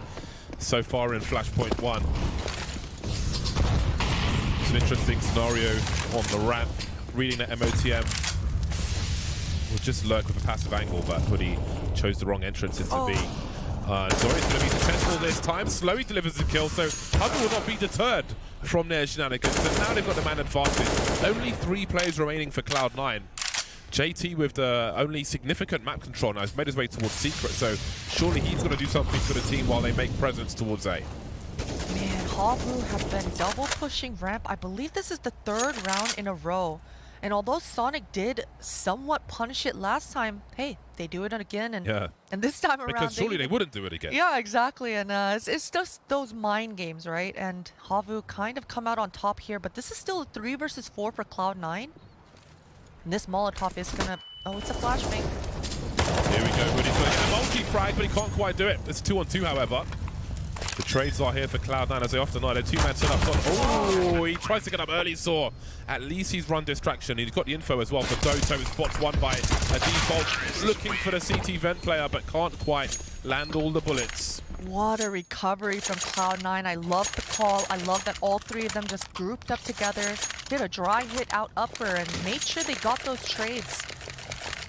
And that was a huge run from Cloud9. This swings things. Now they just got to make sure that this anti-eco is as clean and polished as possible. No shenanigans here. Please. 5 rounds to recover. Havu, this is not the most dangerous eco buy, I say that, but there are a few more grenades collected, and you never know with CZs and Deagles. 5-7 out for Doto as well. JT big fan of unicorns. You wouldn't think so with his personality on camera. Maybe he's a complicated man. He's got, you know, many levels. I also have a unicorn on my Fire Serpents. I've got 2 unicorn stickers on my Op Medusa. Very nice. Yes. But yeah, Cloud9, they are aware that Havu are gonna be struggling in the finances here, so they're kind of slowing things down, which I like. They're and waiting make for that Havu play. make the mistake. Yep. Waiting for that threatening play, that pop flash, that swing. But at some point, you've got to start getting frags and information. Right now, they don't really have any. They are in anti-eco territory. You can see on the radar the common anti-eco spot in the lobby where you can fall back if there's a push. But at some point, they need to start moving forward. Doto creeping. Now, he's got the information. This is where 2 of the players are. Hoodie to see that he's a flashbang. Can't take out the trade fragger, and things start to speed up. 4-on-3 for Cloud9 as they swing and take the A-bomb site. No one on the hut. They've got mollies for Heaven as the CTs are trying to make their way up there. So they've eliminated the main threats in this round. You even saw Floppy being so thorough. But this retake is going to happen coming out of Havu. But with only 1 flashbang. Ooh, Sonic dodges that. Good movement coming out of Slowy and so much damage, but nice hold from Cloud9. Nice. Nice. Nice. Right then, Cloud9, 1 round away from 10. It's always nice to get double figures. I feel like it's like a mental milestone. But Havu are out with the big guns once again. The ever-capable Zori on the AWP once more. He and Saw with 18 kills at present, as is Floppy, as is OC also, who was definitely helping hold on to ramp in some of those crucial rounds for Cloud9 in the first half. But can they continue the output in the second? Okay, Zori now will take out OC through Squeaky. Man, Zori is so active and mobile on the map. He's been pushing ramp twice. Now he takes a pick through the door. He's getting so many opening picks here for the Havu side of things, and Cloud9 find themselves in a 4 versus 5 disadvantage, but this is an upper hit. A lot of flashbangs coming out to enable Sonic. His entry is going to be everything, but he does hold down the court with God 3K. The chain flashes for Cloud9. They did everything right, but Hoodie, how's he not blind, James? he don't care. I feel like it's really hard to blind a lot of positions, but again, with those chain flashes. Yeah, I mean, they put so many flashes in that upper side. But JT does find a pick. Oh my god, the harassment, the tags. Ow. Yeah, he's getting Swiss cheesed above the waist. Can't make his way downstairs because Zori is waiting. Still getting tagged now. Down to 18 HP, and here comes the grab walk from the huts. That crosshair placement made it a little scary for Slowy, but yeah, JT, he got chipped down way too much there. They're having success either side of Squeaky. From T-side and CT, they've been dominant. When MOTM was making his way there, they forced Cloud9 to change their configuration because he just kept dying in mini. Yeah. Zori and Hoodie, though, man, the 2-man squad just kind of single-handedly shutting down Cloud9's attack. Got some HEs outside from Havu, and they've got Zori into, he is all over the place. A rotating sniper from round to round is so good to see, and a crouch peek is just like, the cost for your information is so high when Zori changes his position every single round. It's the most painful kind of guessing game. It is, but this time around, Saw does get taken down as well. So this is, once again, a good look for Cloud9, but it's all about this mid-round. Havu seem to be making all the right decisions, and as I say that, Dodo looks away, and Cloud9 make it into the bomb site. This is a 2 versus 3, James. I don't know that Havu are even gonna go for this. I think they might fish for something. If they're given a kill, then they'll go for it 100%. Otherwise, we'll see what happens. There are flashes remaining. Yeah. Oh, in the smoke. Here we go. It's on now. 2 on 2, or is it? Slowy starts to run he's back. making it. Oh, dear. Well, they both have defuse kits, but Cloud9 are holding steadfast on the A bomb site. Maybe looking to invite a hunt from Cloud9, but they're smarter than that. A late peek from Zori. Catches Floppy. The timing is unbelievable. He's got a smoke for the bomb himself, but he'll get taken out, and that is the round. There's too much time has passed. They'll lose the AWP as well, but I like the attempt. I like that attempt as well. I imagine that Slowy got that kill on MOTM so freely, and MOTM was pushing out that he knew that Cloud9 are going to be relaxed there. They're going to be relaxed and thinking that the Havu members are going to clearly save. You saw that Floppy. He just started trying to exit the bomb site, even with the bomb ticking. That was a nice play coming out of Havu. Nice communication. And Cloud9, they can't afford to be lazy like that. They cannot afford to be lazy within the rounds. You gotta keep your foot on that gas pedal throughout, no matter what. We must recognize that Cloud9 have won 4 of the last 5 rounds. I think that maybe a lot of people have written them off for this particular map. I kind of did. Yeah. But they're only 4 rounds behind, and Havu are an eco once again. They've got an AK-47 on Slowy, so we might see some weird stuff, and I think Havu are capable of achieving with an unusual round like this, but the rest of the team can't spend too much. So we saw that Cloud9 have been disciplined on their anti-ecos already in this T side of Nuke, so things are getting interesting. They're starting to heat up now for Cloud9.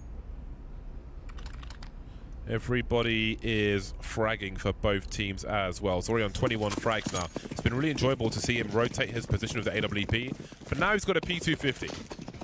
Cloud9 have been doing a pretty good job on these anti-ecos, but this time around, Havu have a lot of utility and that AK behind this quasi-buy. So a little more dangerous, but OC, nice start off, but Hoodie, what? Okay. He made his way onto the T roof somehow, but the Cloud9 members did hear it, so not too dangerous. Easy cleanup for Cloud9. They were patient, and it paid off. This time, Harvey changed the pace on the eco round, tried to catch him off guard. Didn't quite work. Noble efforts, fun to watch, but brief, which is also good on an eco round. Now, the gap is reduced to 3. A surprising T-side so far for Cloud9 on Nuke. Maybe showing some growth in their map pool, but can they keep it up? Zori's on the AWP once again, so the guessing game starts one more. Will it be a ramp push? Will it be in mini? Will it be outside somewhere?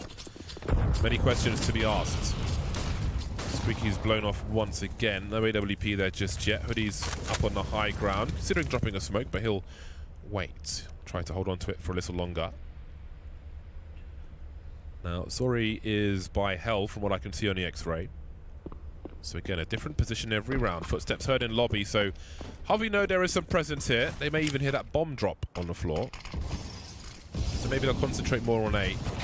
Towards the ramp. So there we go. Havu hanging on to their smokes for long. Some spray through the gap, but map control is still with the Finns. That Molotov did a lot of damage to Hoodie, and Saw did take some damage as well through that door scan. I think Cloud9 are probably going to do a time... Oh, Slowy's position here. Floppy is aware, and that AK crosshair placement just owns Slowy. Nice shot from Zori. Yeah, that's all he can do, though. He's got a teammate in Garage who maybe has a rotation through Secret and JT. Now, will there be a flank? We'll have to keep an eye on that while Cloud9 make their way into the B bomb site. Saw trying to hold control, but with only an MP9, it's going to be tough. But he picks the right timing, or does he? Fast fire rate won't be enough. I think there is a flank coming in. Indeed, there is. Doto doesn't wait too long. Takes JT out immediately. Hoodie now by the double doors. OC by control. Look out, many players. This is going to be explosive. The double swing from Cloud9 fails completely, leaving MOTM in a 1 versus 3. Doors open, doors closed, doors open again. Gets his bell rung. 12 HP now. They know exactly where he is. Trying to create some space for himself. Elevates. Avoids the flashbangs, but he can't avoid Doto in control. And Havu make it to game points. Oh, nice recovery from Havu there and a nice retake. I even like the fact that they didn't stick together going out that door and giving MOTM a chance. One of the members going through control window to make sure that they don't give MOTM any highlight clips to end things off in this match. Yeah, he was on Reddit yesterday. Yeah. Well, Cloud9 still have the money. Do they have it in them to take this to overtime? They're so close. I think even if they got to overtime and lost, I think like their progress on Nuke, that would be something to take away from this. But of course, they'll be looking to do better than that. Hoodie pulling out the auto shotgun. Don't see the shotguns as much as we used to. Oh, that's very nice spray from Saw. Through the vent. Sonic didn't see any of that, but he felt it, that's for sure.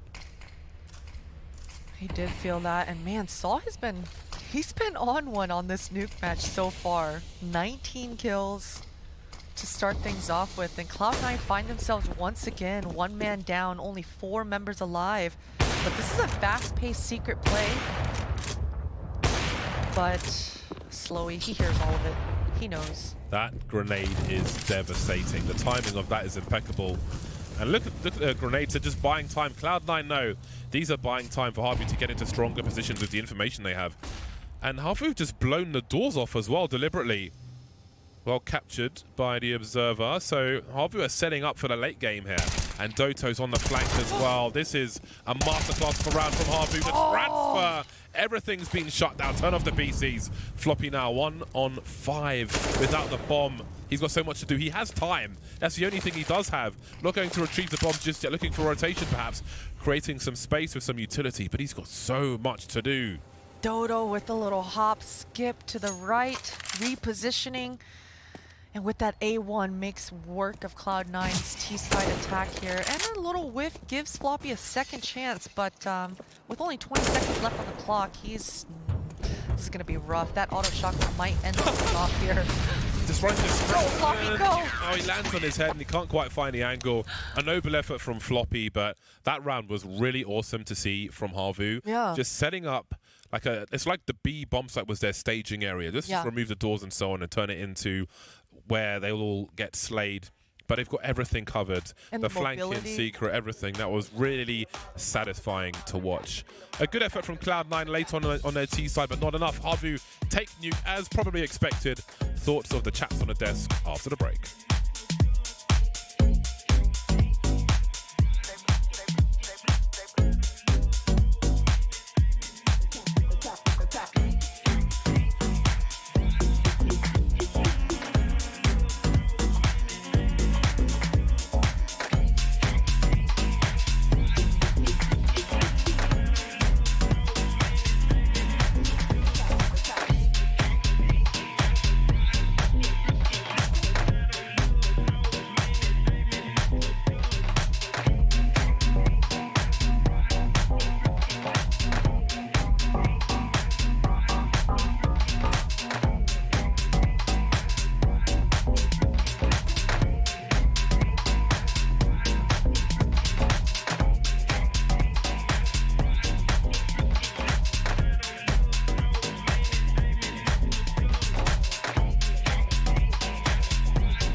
Unexpected results, perhaps, here on Nuke. Cloud9 was never probably going to win this map, and it's the next two maps that might decide this series. Any big takeaways? It seems like went as planned. I thought the fun thing about this one was, on the T side, you just saw the big names actually on the guys of Havu. It wasn't Slowy going ham and Zori getting all the frags. They just have such a good playbook that everyone gets the frags. It's like Saw's having big games. He's looking, by the way, yes. mad props to him. I've seen so many clips where he just walks in with a naked headshot someone instantly. And as a result, you can imagine how much easier the tactic gets to execute 5v4. Finish frag socialism. Everybody gets a piece, but everybody pays. Everybody pays. Everybody also dies. They have to share the, and they have to share the prize money no matter how good you are. Dude, that is actually the maddest thing when Jerax won the TI. Anecdote, right? When Jerax Pay won loads the- of tax. Yeah, top comments, and the thing was like, he better pay his taxes. It's like, there's the mentality. There's the mentality. Not, oh, great, congratulations, he won the back world down to the championship. rest of And also, it's like, no, you better pay the $1 million of taxes that he owes. Like, damn, okay, that's how it's seen over there. Anyway, Benjamin, Enough. back to the Moving- game. Yeah, exactly. Moving back. Thank you so much for that. No, what is fantastic to see is that, yes, it continues to show that Havu are just super solid across the board. It's so hard to find a weakness on this team to exploit. Yeah, when Saw's popping off with 20 kills and having multi-frag rounds, there's not a lot that C9 can do. It was always going to be really hard for C9 on this nuke pick. I mean, they showed that they struggled against Orglis on it, and Havu, they're just a more well-oiled team. They have a better playbook. They have better players, I guess, across the board. And Cloud9, they just wanted to warm up in that game. That's how I'm going to take it. As the lone predictor of Cloud9 to take the series, I never expected them to actually take Nuke. That's the Yes. secret there. But I wanted to see that they had signs of life here. We saw Floppy have a consistent performance. OC was actually doing pretty decently on that one. And MOTM, he had a really bad first half. I think he had 6 kills, but he ended the game with in double digits, and he was able to come alive on some of the strategies that C9 put together. So that's exactly what C9 want in a game like that, to get double digits on their opponent's map pick. Like, for me, this is one of those maps that shows the flaws of C9. Because remember, they're supposed to be a playbook team, a tactical team. But you saw some of the executes they were trying to do there.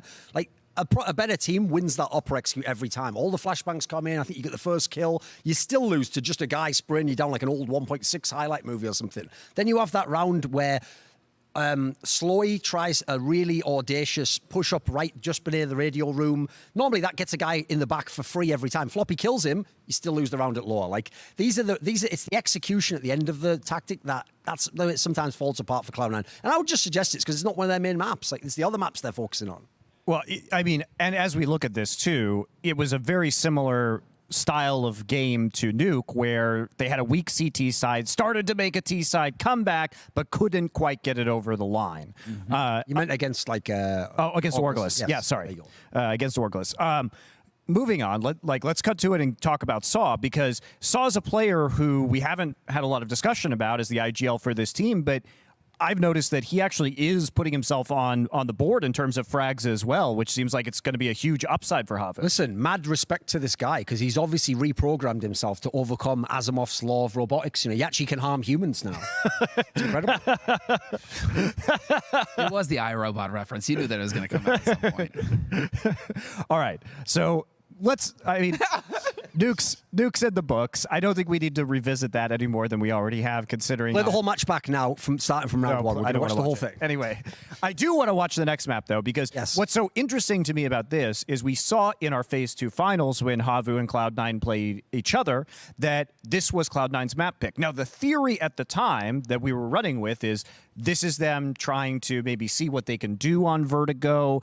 Is it really going to be a playoff pick for them? Well, now we know the answer is yes. And they lost this map in OT. And while it was competitive going to OT, it looked like they had been completely red because basically Havu just won 4 OT rounds in a row to close it out. This is where I put Maui Snake in a difficult position, aside from working with me on Flashpoint, which is, listen, that was the game where, from what I remember, I think that was another game where Floppy didn't really turn up. And the big problem is, on their CT side on this map, he has to. Like, if he doesn't, it's pretty much done. Like, I don't believe in the JT Sonic combo on this one, mate. I have no doubt trusting Floppy's going to turn up in actually every single game for C9 nowadays. The problem with C9 on Vertigo, though, is that it's all up to JT and Sonic. The South African just connection at that A ramp has been so important for them, and it's why they struggled against Havu. The fact that they were able to get it to OT against them that time they played them actually showed that they had a lot of resilience behind a pretty poor game plan to start it all out. And I think that C9 has prepped pretty well for this game, and I have confidence that they're going to put it together. I think Sonic has actually showed a lot more life, and even though JT has still shown that he's not maybe as skilled as necessary for a normal A ramp player, Sonic has actually stepped up to the plate. One thing that I want to say here, though, is that we need to not underestimate Havu going into Vertigo. It's like, yes, they played before. Thing is, this isn't a Havu that was faced in Phase 2 where they played. They've gotten experience against more of the top teams. They've gotten more to work off of here to build that confidence that's been so key with when you're talking about these Tier 3, Tier 2 teams making the break for Tier 1. A lot of it just comes down to confidence and experience. Havu have got that in spades now. And we see how consistent they are on these maps. Going into Vertigo, I expect exactly the same. I expect them to just crush Cloud9. I'll actually echo Across the something board. that Bardolph said. I actually feel like, especially because of the fact that Havu's looked good even on maps that they haven't necessarily flexed into, I think this is a coin flip. And the problem here is I don't want to be the one coin flipping for my entire tournament life. Like, I could see Cloud9 this could be a game they could just get blown out in. Like, they're out of the tournament if they lose this one. All right, to reiterate, big pressure on this one. To reiterate, it's just, or on my point, is that right now we have 5 elements that we can count on for Havu. There are too many uncertainties. There are too many intangibles going on for Cloud9. And when we're talking about a coin flip, I'm going to go with the consistent 5 across over here. It feels like they're just going to deliver more often than the team that needs somebody to pop off, that needs some, X factor to come in to get them the win. All right, well, it's time to get into the game and find out if Cloud9, just like the Hitchcock version, their death was just a ruse on Vertigo. Take it away, Potter and Bardolph. Thank you. Vertigo. I wonder, like, long-term for this map, if it can be a map that a team can confidently fall back on and expect to win. Because again, like at the moment, from what we've seen of the teams who have picked it, it's all like 50 to 60%. Yeah. The stats are about the same for both these teams on Vertigo at present. So that's why for me it's coin flippy. I think it's too soon still. I mean, the map's only been out for, what, a year and a half? With very significant changes. Exactly, yeah. So maybe another change in the future, but this pistol round, it started off right off the bat and Footy with a nice one tap. He's under so much pressure, though, and no backup to help him out. And there's the backup now. Well, he's done his job, apparently. They thought they were safe. But a nice boost from B says no. And this initially was a 3-man stack towards the B bomb site, which you generally don't see. Floppy's going to try to rendezvous back up with JT, and he's waiting patiently, but man, I don't know if they're going to expect Slowy to have repositioned here. Oh! That's a nasty execution. Source got the HG, but will it get there in time? It won't. Not enough damage. Sorry, looking to pop. The bomb almost lands at his feet. That would have been quite something, but here we go. JT's got 1 minute and a 1 versus 2. He's got that P250, which always helps. The Muertos. Oh, he saw him. Oh, looking for these pops, man. Oh, he's so close. He's waiting for that trade tracker to come through. He's got some cover, but just can't make that fatal connection.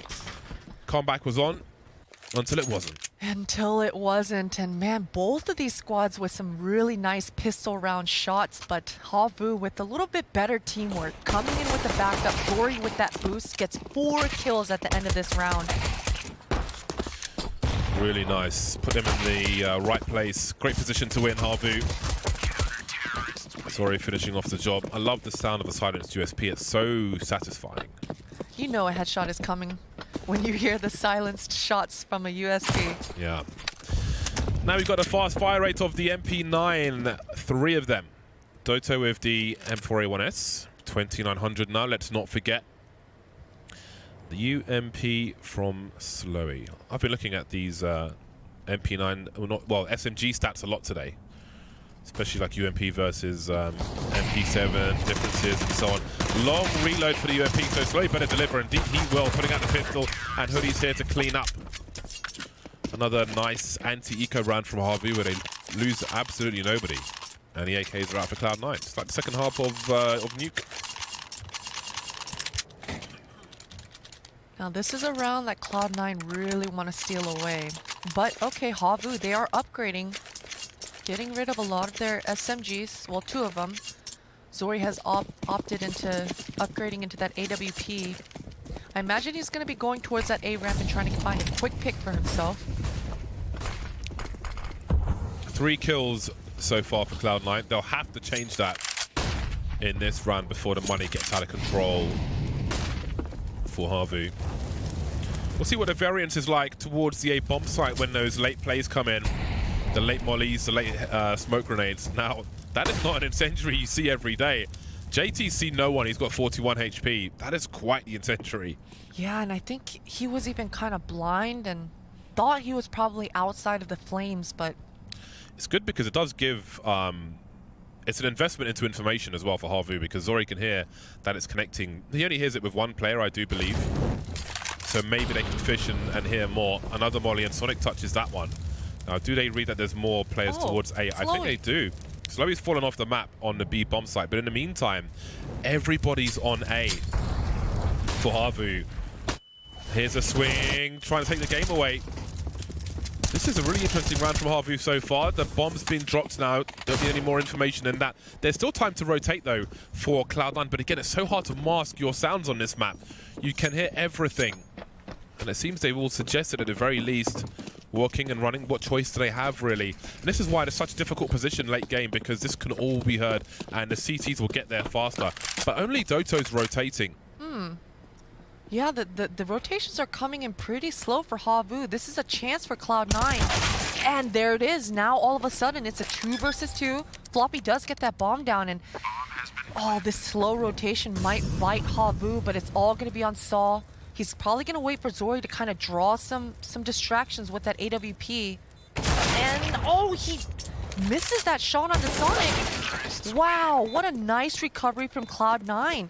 2 versus 4, I believe, is what it started off with. And I was getting ready to compliment Havu's dominant holding down that A ramp, kind of chaining those Molotovs, making Cloud9 congregate, and then pop flashing. Oh, no! Oh, that's just a feels bad from Slowy. What was interesting was when Cloud9 rotated towards the B bomb site, they had a quick boost to look in mid, and sometimes that boost makes a really weird sound, like you're standing on a piece of wood which is folding in the middle, which was heard by Havu, and then they started that rotation, so they got a slightly earlier rotation, but I'm surprised only one person rotated in the first place. But anyway, we'll have to move swiftly on because OC has been dropped in round number 4, not the way that Slowy dropped in the previous round.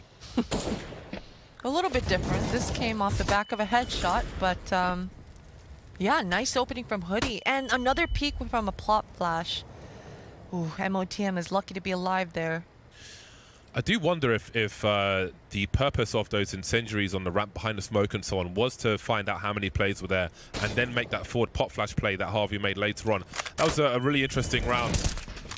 And with more pop flashes towards B, Floppy will be taken out. They've got another one creeping in MOTM, and that is a nasty headshot onto Hoodie. He had the angle, but MOTM was fast enough. But more pop flashes. They just got unlimited flashbangs. The teamwork from Havu, but then Dodo does that. That opens this up completely for Cloud9. They didn't. That's got to be a miscommunication because there was no more information, obviously, for more Ts because the Ts weren't there.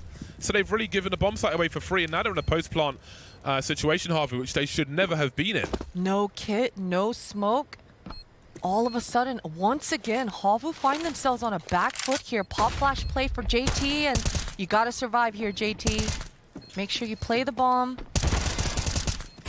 Oh my god. They're going to lose the round, aren't they? Slowy's on the flank, but again, there's no defuse kit. Can he find both through the wall? There'll be a trade. JT now with an M4, just entertaining. Zori hunting with a deagle. And the round is over. There are too many beeps. Havu, oh god, miscommunication surely has thrown the round there. It has thrown the round for Havu, and man, Slowy, the round before he craters, falling to his death. And this round, he had 2 members, one of them very low, and he kind of whiffs that A1 spray. If he gets those 2 kills there, James, that's a defuse, and that's a round win, round recovery for Havu. But JT saves Cloud9 in that round. Doto running like he was being chased by the taxman. Yeah, with the HE grenade out as well. I know, no what's gun. going on there? I cannot imagine what led to such a situation. That's so devastating for Havu. It puts them in eco territory. He will get an opening frag. But let's not get too carried away. There's a quick response from Cloud9. I think they saw 2 players in mid, so they'll perhaps look to exploit elsewhere. But again, all these sound cues can be heard, though. From a CT perspective, they can be confusing when T's are on the lower ground, exactly where those sounds are coming from.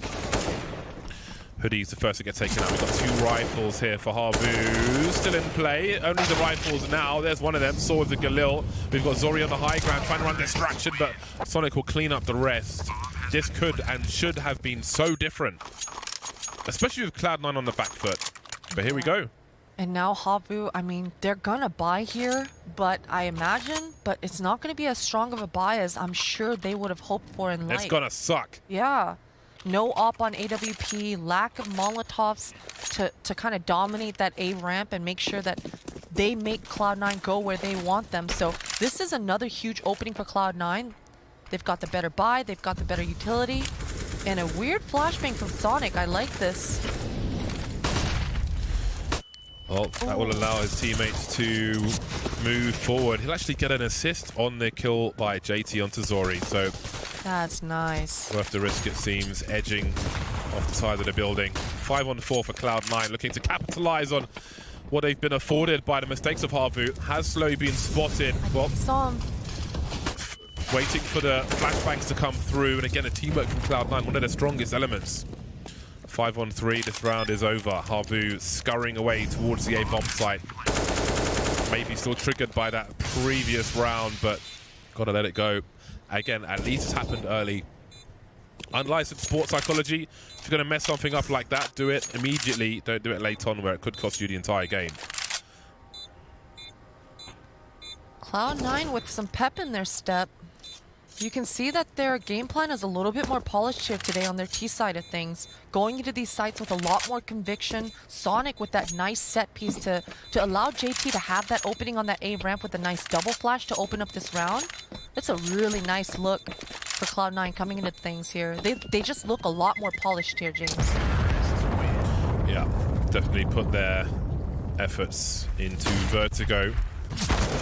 Although the score was reasonable on Nuke. Indeed, sees the arm floppy. Got the flashes from his teammates as well. Good attention to detail from Cloud9. 4 rounds in a row. Havu maybe startled, a fox in headlights. Back on the... well, they'll play around what they have, essentially. They've bought some grenades as well. Tried to buy some time, create some space for themselves. But they'll need to force an opportunity with 3 rifles on the 5 players. Hoodie creeping in mid. We've got the usual towards B. Looks like Slowy will be the sacrificial lamb. And Saw will look to clean up afterwards. Oh. Ooh, that's a big connection. Oh. Floppy, very aware. Saw didn't even get to shoot his gun there. That sucks, doesn't it? Yeah, this is a nice start. Oh, did he see his head? Hoodie with an off angle, if you will. Not expecting to see somebody standing out in the open like that. You'll be pre-firing for the usual sandbag headshot positions. It's kind of like when someone on B site of Cash is sitting at the front of the site in the corner, as opposed to the usual spot. Sorry, looks the wrong way, and those are just not what Havu need. MOTM almost getting taken out. Doto sitting on the bomb. This is getting weird for Cloud9. The bomb is down. Havu have control of it, but the Cloud9 members are a little bit spread apart, and with only 45 seconds left in the round, this swings all of a sudden in Havu's favor. Sonic's got to wait for MOTM. He's got to wait for Floppy for backup. And this could just all go down in a huge brawl right here because Hoodie just left Dodo's. He could throw some pop flashes for him as well, but he gets 2 of the 3 kills, and you're never going to see Hoodie's angle after that. They started with 3 rifles. They'll finish with 1, but they take the round away. A very unlikely one, especially with the frags that came in from Cloud9 earlier on. Yeah, Cloud9 is going to look back on this VOD and really feel bad about that round because they had all the advantages that they could have asked for within that round. Well, maybe all things are even now. Both teams have made fatal mistakes in crucial rounds. So perhaps things will... maybe there's balance in the force once again. AWP once more out for Zori. Both teams with a good buy.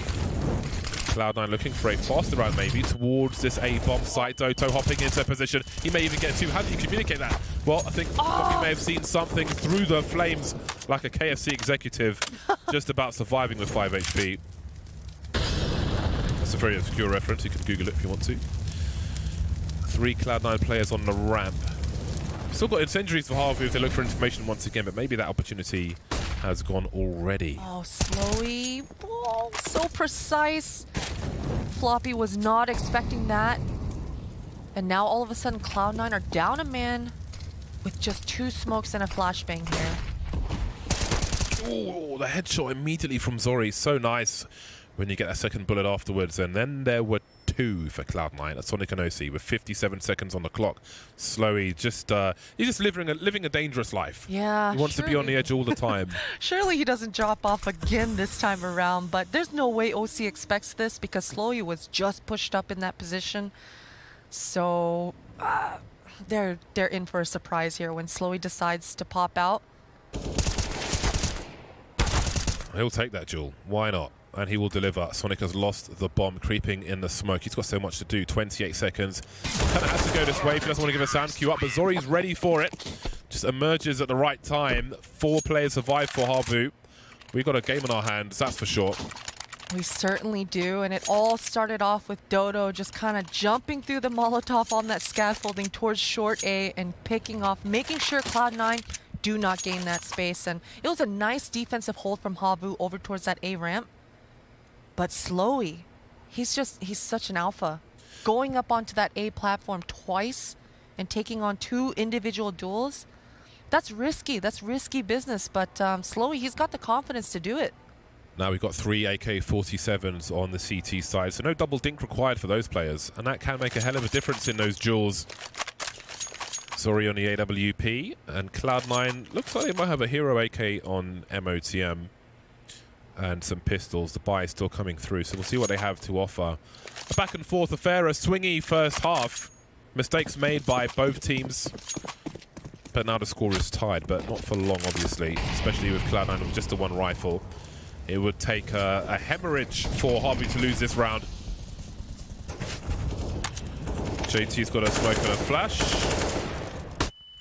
MOTM's the main man here. Now, he may use one of his teammates to try to swing ahead of him for something, but they've got plenty of time on the clock. A minute 30. For now, he's just holding an angle towards mid. But eventually, it's weird. In a round like this, I think if you're going to swing on a position, you can have a teammate go ahead of you to just take the bullets since they've only got a pistol. But at the same time, you want your team alive to swarm a site if you get an opportunity, pick up rifles, get into post-plant positions.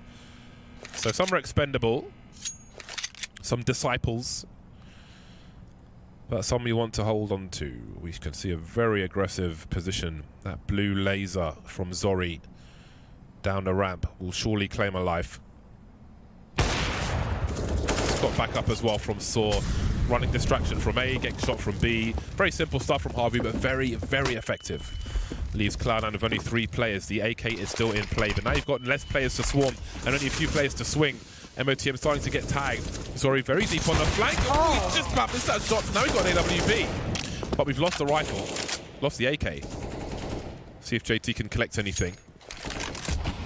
OC, of course, with the AWP. Slowy's on the flank, though. 20 seconds to plant that bomb. The bonus money is about to be secured. OC out in the open. JT still with that P250, trying to do what he can. The bomb plant is more than I would have expected in that round. Oh, absolutely. Cloud9 are absolutely satisfied with that round, and Havu are probably wishing that they could have made this a little bit cleaner for themselves, but either way, crisis averted here, because when Zori got taken down at that short A with that AWP, I thought, oh man.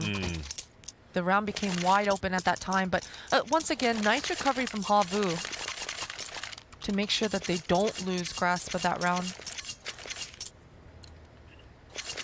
Now coming to here, this is once again a very strong buy from Cloud9. I'm interested to see if there's another set piece. We saw those double flashes coming out of Sonic, and it really gave them a huge opening when JT took that duel towards that A ramp, but it looks like it's going to be another slow default, just drawing out the utility from Havu's side, making them think they can take over this A ramp, but they're just biding their time, waiting for a pick at this moment. Wonder if Saw's going to re-smoke this. Well, Dota will put a smoke down the side, which JT's looking to creep through. There could be 2. No, OC's going to force the issue. Nice trade. Trying to catch the CT's out of position now. moving forward, swinging. Hoodie's been taken out as well, and Sworn's forced to fall back. 12 HP. Oh my god. OC's done so much damage on this A bomb site, taken position as well. That bomb needs to be collected though. We can see Slowy's being active. He might find a bomb. Oh, this mid lurk though. Yeah, Sword's being taken out. And Slowy's going back towards the B bomb site now. If he continued on the low ground, he would have probably come across that bomb, and that could have changed everything and put Zori in a passive position. But because he's gone back on the high ground, that won't be the case. Now, Cloud9 is still with him because they've got to go and get that bomb, but also try and hold on to the bomb site. So they're going to split up. These grenades will go, and there will be opportunity and no more smokes. And Cloud9 have been in this position before where the bomb was down in the middle of a map, and in that round, Havu all of a sudden turned it back into their favor. Cloud9 need to make sure that they're very polished here with Zori, and MOTM does take out Zori, and all of a sudden, Slowy's in a 1 versus 3 here. Yeah, I think with those rotation, they read that, okay, they've had to go and get the bomb again, so maybe we've got a chance to try and take the bomb sites away. Slowy now 1 versus 2 takes OC out. Will he expect another player on default, do you think? Yeah, because MOTM is the player who got the kill just now. Oh, there's MOTM, but Sonic has the angle to trade despite the incendiary that was still in the air, and the AWP will be rescued. Again, such small margins in that round. If that flank from Havu goes through the lower area, they're going to see that bomb, and there's a big chance they win that round. There is a big chance, but nice backup from Sonic. I love the fact that he double peeked with his mate MOTM because he was stuck in that bomb site, and hey, 2 players swinging on you, it just becomes that much harder. So good recovery from Cloud9, even though they did leave that bomb behind. Havu must have read that with the way that late rotation was rushing up towards A, and I wonder if that will change how they determine where to flank in later rounds, because we've still got 5 rounds to go in this half, and this is going to be very costly for Havu, very costly indeed. The round is going to be won on the stairs to B, it looks like. Zori trying to fight now, trying to do what he can with the flicks. We've got 3 heavily damaged players here. Dota's only got a 5-7 though, which makes things super weird, but means he can take extra risks. Zori sees him cross, but he just can't make that connection. Doto's in the same place as well. Man, Cloud9 have some nice flashes set for themselves to be able to challenge that A ramp and to be able to challenge these B stairs. And I don't think Havu were ready for these kinds of flashes that Cloud9 are throwing their way, because their screens were white, and they were white for quite some time. So nice heads up play coming out of Cloud9 to just dominate those B stairs. Light receptor simulator. Doto's got to be fishing for something, surely. I would imagine he's trying to pick up a rifle from somewhere. Zori is fighting for survival in the meantime, I would imagine. Maybe hiding in plain sight. There goes Doto. Zori made 1 step, but it seems like he might be okay. Cloud9 in the lead once again on the T side. All that information spotted from Floppy immediately, and they just had so many players in the right place, Cloud9. Havu made a forward play, but that was a battle for the ages. Won by Cloud9 in brutal fashion, and it puts Havu on eco. However, Zori has an AWP, and we've seen that he can thrive in a battle sniper situation where he's got to force the issue, but OC, he's picked the right angle immediately, although Hoodie would pick up the AWP. He can fire off some shots as well. The crab walk, and MOTM's taken out. I would imagine that Havu will probably have another go at this, but if they lose another player, maybe it's Operation Save the AWP. Doto, was his foot spotted? I presume not. But he'll be seen eventually. There we go. Now only 2 players remaining. Hoodie is on the way. Now if Saw can stay alive on the site itself. Oh, that's very, very nice. He'll pick up a rifle from this, I think. Hoodie looking for something over the smoke. Now things have got real interesting. There's nowhere to plant the bomb all of a sudden. Minute 12 on the clock. Saw goes ahead of the grenades. Here's Hoodie from our top. Running distraction, but Saw can't make a connection. 1 versus 2. You know he's going for this. Cloud9 inviting this peak. They've got a minute on the clock, but they've got no more smokes left. OC taken out in the open. And now Sonic, he can't plant the bomb anymore. He's got to frag out, but how does he deal with this? He's got the time to rotate. Things have just become real weird, and Hoodie's heard that reload. And now he can hear Sonic running. Now, Sonic cuts noise, and it's a guessing game. It's coin flip territory once again. Does Hoodie stay put? Last time around, Havu did not bite, and they didn't over-rotate, and they kind of bit them in the butt. This time around, not over-rotating should help Hoodie out because Sonic has doubled back. And man, this round It's so tense. 20 seconds left on the clock here. I don't think Sonic's going to expect Hoodie here. Oh, nice fake plant. This is going to throw Hoodie off. Oh my, okay. All right. Just no scope and win the round, James. That is the winning strategy from Hoodie. I like it. Man, I love me a hero AWP. My God. And OC that was- took out the AWP immediately Yeah. as well, but Hoodie picks it up. It's like, take Zori out, but we got a Hoodie. That shot, that P250 play from Saw was so good. Gives Hoodie enough distraction to get another kill. Shotgun mode towards the end. And here we are, another stolen round from Havu. 6-6, both teams on the buy once more. AWP is thrown to Zori. 5 AKs on road for Cloud9. Heading towards A once again. Will we see... Well, there's only one incendiary. No, there's two actually, so perhaps we will see it. Cloud9 speeding up now, increasing the pace. Lots of spray, lots of harassment. Doto caught on the reload. Saw goes as well. Zori, of course, to try and defend. He's got the flicks. He's seen the bomb. Everybody will rotate. Slow's on the way. Smokes up. This time, Cloud9 have no utility left. They need to get this bomb planted before that smoke goes. It's bitten him in the bum before. They will do it this time. MOTM walks into Hoodie, sprays. Very good awareness from him. Sonic over the top, though, takes Zori out. That's a huge frag. Leaving Hoodie and Slowy in a 2 versus 2. They've got 2 smokes and an incendiary, so they could really set themselves up to cause Cloud9 some problems. Slowy and Hoodie need to make sure that they swing on Sonic together, and the timing is off. Oh! He's peppering, but he just can't quite finish it off. Nice round from Sonic. Nice recovery. Nice entries from JT. Cloud9's fast-paced rounds from the get-go follow through with their flashes. These set pieces, the aggression from the get-go, it is throwing Havu off guard. But man, Zori, the hero that Havu needed, kind of recovering, making it into a 3 versus 3, but Sonic, he's too good right now. He's feeling himself. Back and forth we go. This is a fun game of Vertigo so far, although it must be stressful for the guys on the server.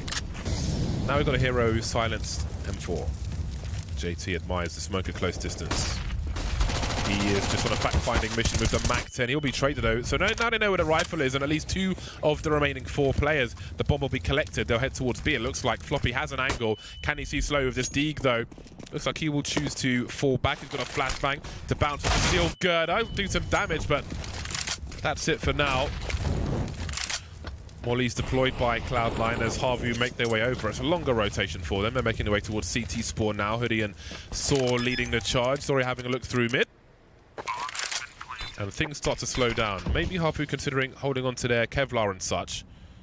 And perhaps they can pick up JT's weapon towards A as well. We can see where the X is. Once again, Cloud9, these set pieces really coming through for them. And it's really based off of, on the back of these pop flashes that they're throwing for each other. Seems like it's Havu. You know, in the beginning of the rounds, James, a lot of these tier 1, tier 2 players coming up and coming on the Mirage, on the Inferno, on the train. You're set up anti-flash for the first 15 seconds majority of the time. And it just seems like when you're not as practiced on a map, you don't know when those flashes are going to be coming or where they're going to be coming from. So it can get a little bit more tricky. Last round of the first half. I've never noticed that come up in the game before. What's that? It said last round of the first half in capital Oh, letters. I didn't see that. Yeah. I don't know if that's a new thing or I just have never paid attention to that. Now you're making me doubt everything. I know, right? It's one of those weird ones where it's like, Yeah. has that been there the entire time? I've only played almost 11,000 hours of Counter-Strike. Anyway, it is the last round, and the buy from Havu absolutely sucks. MAC-10 MP9, you can see the rest on your screen. French gun is out as well. Flashbangs towards the A bomb site where there are 3 Havu players waiting. They're trying to buy some time with their utility, of which they are somewhat lacking. They've got no defuse kits either. They'll want to hold on to as many smokes as they can for a potential retake on the A bomb site. But what about B? Zori and Slowy could have a double peek here. Zori with the M4 will have the bait from his teammate. Slowy actually will finish it off with the MAC-10. smoke will create some space, maybe buy some time. Hoodie with the UMP winning a duel with OC. Nice upgrade for him. And then there were 3. This buy was crap from Havu, but they've made it work for the time being. Oh, Dodo pushing and gets punished by Sonic and JT. Now they're just booking it over to this A bomb site. But I don't think they're going to expect Hoodie. Did they? No, they did not see him. Sonic was facing the wrong way now. What's the trigger discipline like? He sees one, but he can't get 2. They're lining up for him. There's a transfer, and surely the round. MOTM's got 30 seconds and 4 players to frag. They don't know where he is just yet. We've got Sorchik linked down. He goes to 180. Won't make a connection because Hoodie is ready. Cloud9 with the 1 round at half-time. Very back-and-forth affair. Very fun and explosive. Explosive, fast-paced. I love this half coming out of Cloud9, and I like the defense structure coming out of Havu as well. No doubt there's more carnage to come in the second half as well. But first, a break. We'll see you shortly.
to the CT side on their pick of Vertigo. Can they do it, Christine? Can they? It's looking good for them. They've got a lot of prep, it seems like, on their T side of things, and their CT defenses looked actually pretty good. If JT and Sonic can turn things around at that A ramp, things are looking up for Cloud9 here, James. Well, things not looking up in the case opening. Sonic opened one and got a revolt. See if he can make up for it on the server instead. Falling back to the A side, spotting a number of players. There is some rotation. And now there's more. 3 players moving through mid and CT spawn to help Sonic on this A bomb site. We've got it. Ooh! Well, there's no more Sonic. He's been blown to bits, but his teammates are here and they've got retake utility. 2 smokes just deployed by Cloud9. They've got a defuse kit and 2 flashes as well. We can see that oh, here we go. The pop flashes for the side. Is there any way back into this now for Havu? Have Cloud9 played a masterstroke? Somebody needs to get on that bomb and bait Havu into pushing before. Oh, there's the meat shield as well. They're all lining up to absorb the bullets. But Slowly charges through like Rambo. Pop flashes from Havu as well. Sorry, with a triple assist. Very, very nice. That was fun. God flashes, God utility coming out of Havu. There's no way Sonic expected an HE grenade on that pistol round, but it's such a common spot over at towards that A site. And man, this was a nice execute coming out of Havu.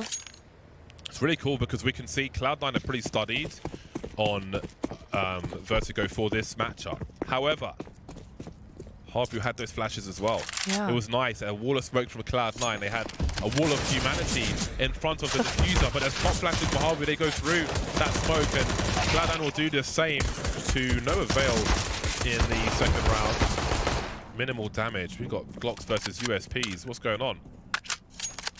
Long reload of the UMP. That reload kills me, man. I cannot buy that weapon.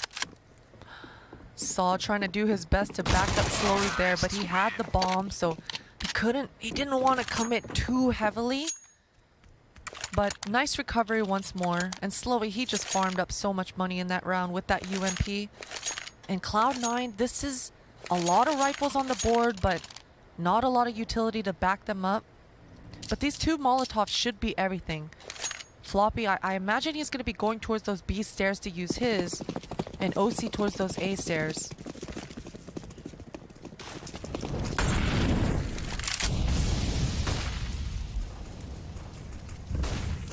Okay, looks like OC is going to be the mid player, and all the utility on Cloud9 side is already off the board. Just 1 smoke and 1 flash remaining, but that's a nice opening kill from JT. And man, on the T side of things, he was the man on a mission towards this A ramp, and Oh boy.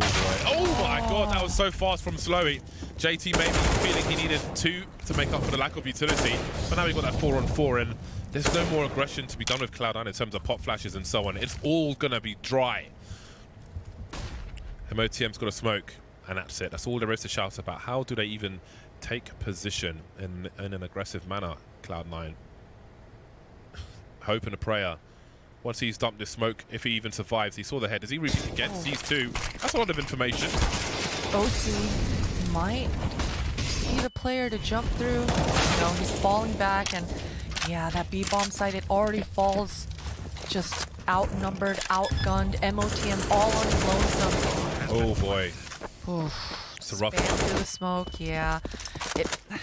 The B bomb site is just so hard to defend in the mid round because you can only afford to leave 1 member there, and that smoke that he dropped was meant to buy him time, but Havu know that in that moment there's probably only 1 defender there, and they just power in numbers, brute force their way into the bomb site, try to force a trade, and at that point it's just too much for MOTM to handle. Yeah, I think JT took a gamble with the smoke gimmicks. We're often seeing people stand in the smokes as they dissipate now. If you're wondering why, if you're not familiar with why, then it is perceived that the person in the smoke will see someone out of the smoke faster than vice versa. I think Slowy was in the smoke as well, so both playing the same game, but Slowy's snap was robot fast. But yeah, I think the gamble was to get that 5-on-3 to make up for the lack of utility. Didn't quite get there, and the cards continued to fall afterwards. Havu with every round so far. I think Cloud9 were expecting to win that pistol with the setup they had.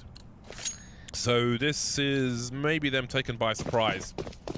They've got those saved rifles for round 19 and not much else. We've seen some crazy rounds won in the first half. JT's got 2 flashes in the smoke, so maybe there is something to be done here for Cloud9. Yeah, and Cloud9 once again being conservative with their money. Now their money, their best setup on Vertigo has been that double op. Sonic had an instrumental performance towards that A ramp with that AWP to kind of get themselves a win on this vertical map and some confidence. And I imagine that's why they picked it. So I think within the next gun run, we should see that double up setup coming out of Cloud9.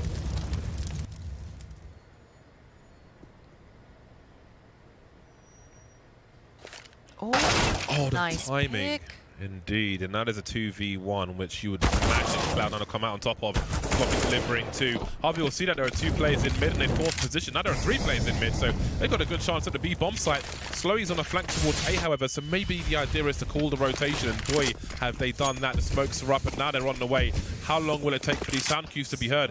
MOTM's, he was in a position in CT spawn to realize, to identify those sound cues are not coming from the B bomb site themselves. Floppy's gone all the way through, as has Slowy.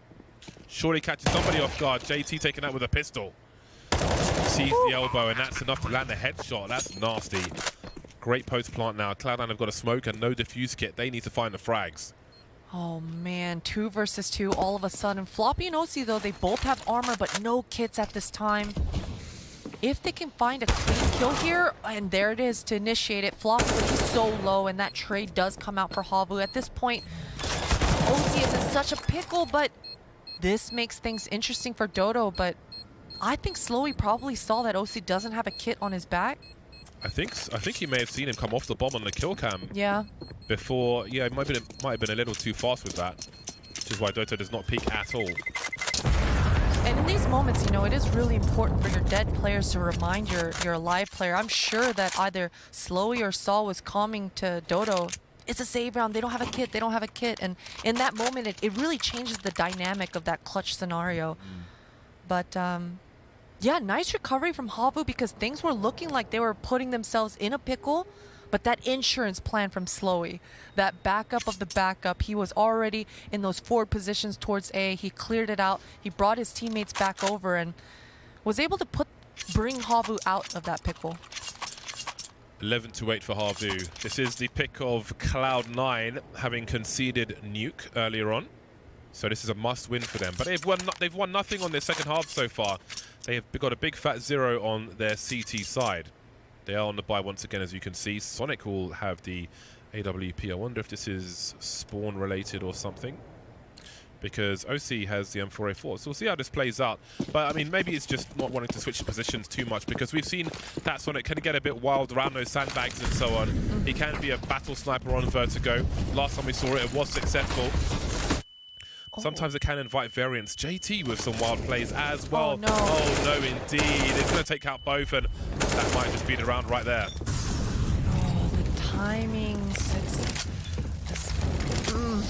Cloud9 are not going to be satisfied with this. All of a sudden, they find themselves in a 3 versus 5 scenario, and they were already down numbers, and that AWP play was supposed to be the hero play, but let's see if Floppy can be the hero Cloud9 needs, because in these moments, he's the player that generally steps up huge. Well, that's a good start. It is indeed. Now, they've got retake utility. And again, it's a scenario where they kind of need to be given something to really go for this. Setting up some retake grenades. 3 smokes this time. They saw 2 previously. This will indicate to Havu that Cloud9 are likely to go for it. They've got a molly for the bomb, but there is a smoke on MOTM, and they need to take the side alley out first. Over the top, there will be a trade. I think one of these Havu plays is out of position. We've got a defuse being attempted. Has it even been hurt? I think it has. He's got it. There, but Havu, there's less than a second on the clock. Gosh. But there's spray from so many directions. That did look a little nervous. It did, and that was such a valiant effort from Cloud9. The 2 smokes, the wall of smokes, being aware of that boost, the potential boost onto the sandbag. That's their only losing condition there, is if somebody boosts over the smokes and kills that diffuser. So they had all the right pieces, Cloud9. It's just the beginning of this round was it was just such a hard round to recover from. Yeah, and that's interesting, the way the A bomb site plays out like that, which I don't think I'll get a chance to talk about, because look at the aggression on A from Cloud9. They are straight back into this, and again, very early on, they are light on utility. They've got incendiaries, however, which you can see they have prioritized those $600 grenades. Well, yeah, I think we saw a lot of changes on Vertigo A to try and stop the grenade spam plant and post plant, but without the range, the horizontal range because it is such a vertical map. You kind of always want to get that line. It's a very cheeky peek from JT. Now, how much does he want this? There's no bot flash play. Just absolutely dry pick. Such a big gamble. You need a flashbang there. It's so risky to run into that angle otherwise. Slowing out. What happened there? He thought he killed him, but he didn't. The burst wasn't enough, and that gives Cloud9 a chance. 3 of the 4 players on the A bomb site. MOTM still waiting. It chases a late rotation. JT losing out that duel to Slowy once again, but nice recovery to pick him off as he kind of whiffs a little bit. But Cloud9, they are not in the clear quite yet. Sonic, he's got to hit this first shot as they're coming up. Oh, he's blind. He's so blind. Hoodie will do the job, though. Take out... Well, he took out his teammate, but he made up for it, so that might be okay. It might be. But with the bomb not planted, as I say, that is planted, but Cloud9 will make their approach. MOTM will be late, however. He's joined his teammate now. No kit on these last players, but how many rounds can they choose to run away from at this point? There's no money in the bank for Cloud9. Maybe there's a kit on the site. Could see Floppy jiggling. Not sure if you were spotted by Saw. A few grenades to delay. AWP collected, and it seems they'll fall back with that. Again, these sound cues will be heard. Havu will be happy with this. That's such a rough peak. For JT to be successful, but I feel like he thinks he's got to take these gambles to make something happen. But none of these gambles seem to have paid off. Looking for that second player earlier on through the smoke when they got the 5 versus 4. Just a repeat in that situation. Run into it. I respect that, Hoodie. You know, sometimes your teammate's just in the way and you got to take them out with the enemy. Absolutely. I will always pull the trigger. Yeah. Don't get in my way. Exactly. I'm out here gaming and fragging, you know? Yeah. I'm trying to internet over here, guys. Well, we have a timeout Cloud9. They have 1 remaining, as you can see on your screens. And as you can see, they have not won a CT round yet. No. They haven't won a single one.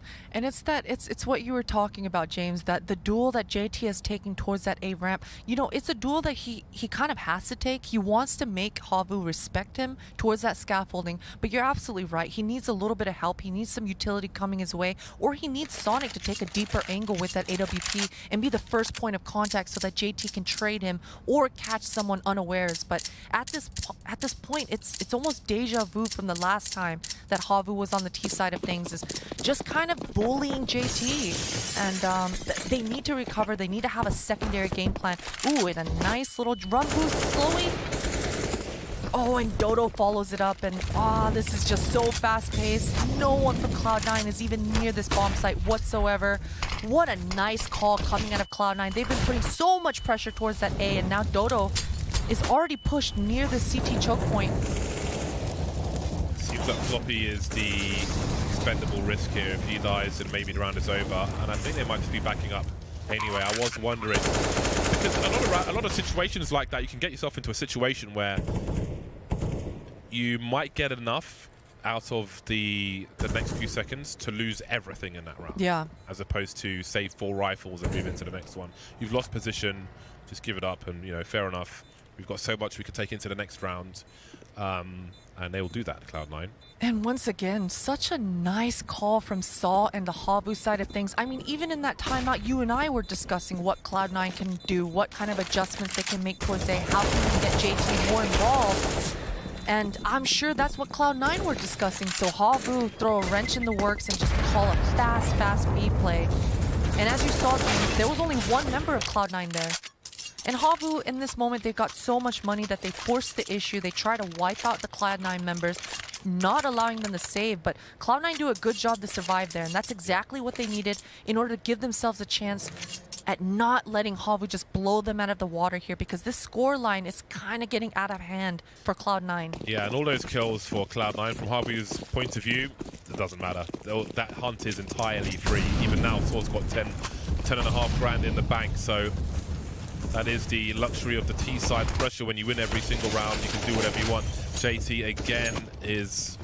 Well, he sees no one. He's got 15 HP, and he's forced to fall back, having absolutely no success. And it seems like that position is integral to Cloud9's success and what they've been practicing, but Havu have denied them repeatedly. Sonic's going to take his shot now. And, just a leg shot. And that's just not enough. Oh, 2 leg shots. All right, then. Okay, tag team. An eye for an eye. Yeah, they're adjusting on the fly, but again, there's no kills just yet. They can still swing and trade, which is one of the most important tenets of a T side. And also this angle that Sonic is at with his AWP, he's been blinded out on multiple occasions. Okay, so he just does readjust here, which is good. And OC evening things out, giving themselves an actual chance within this round. Look at this HPs on OC, JT, Zori, and Slowy.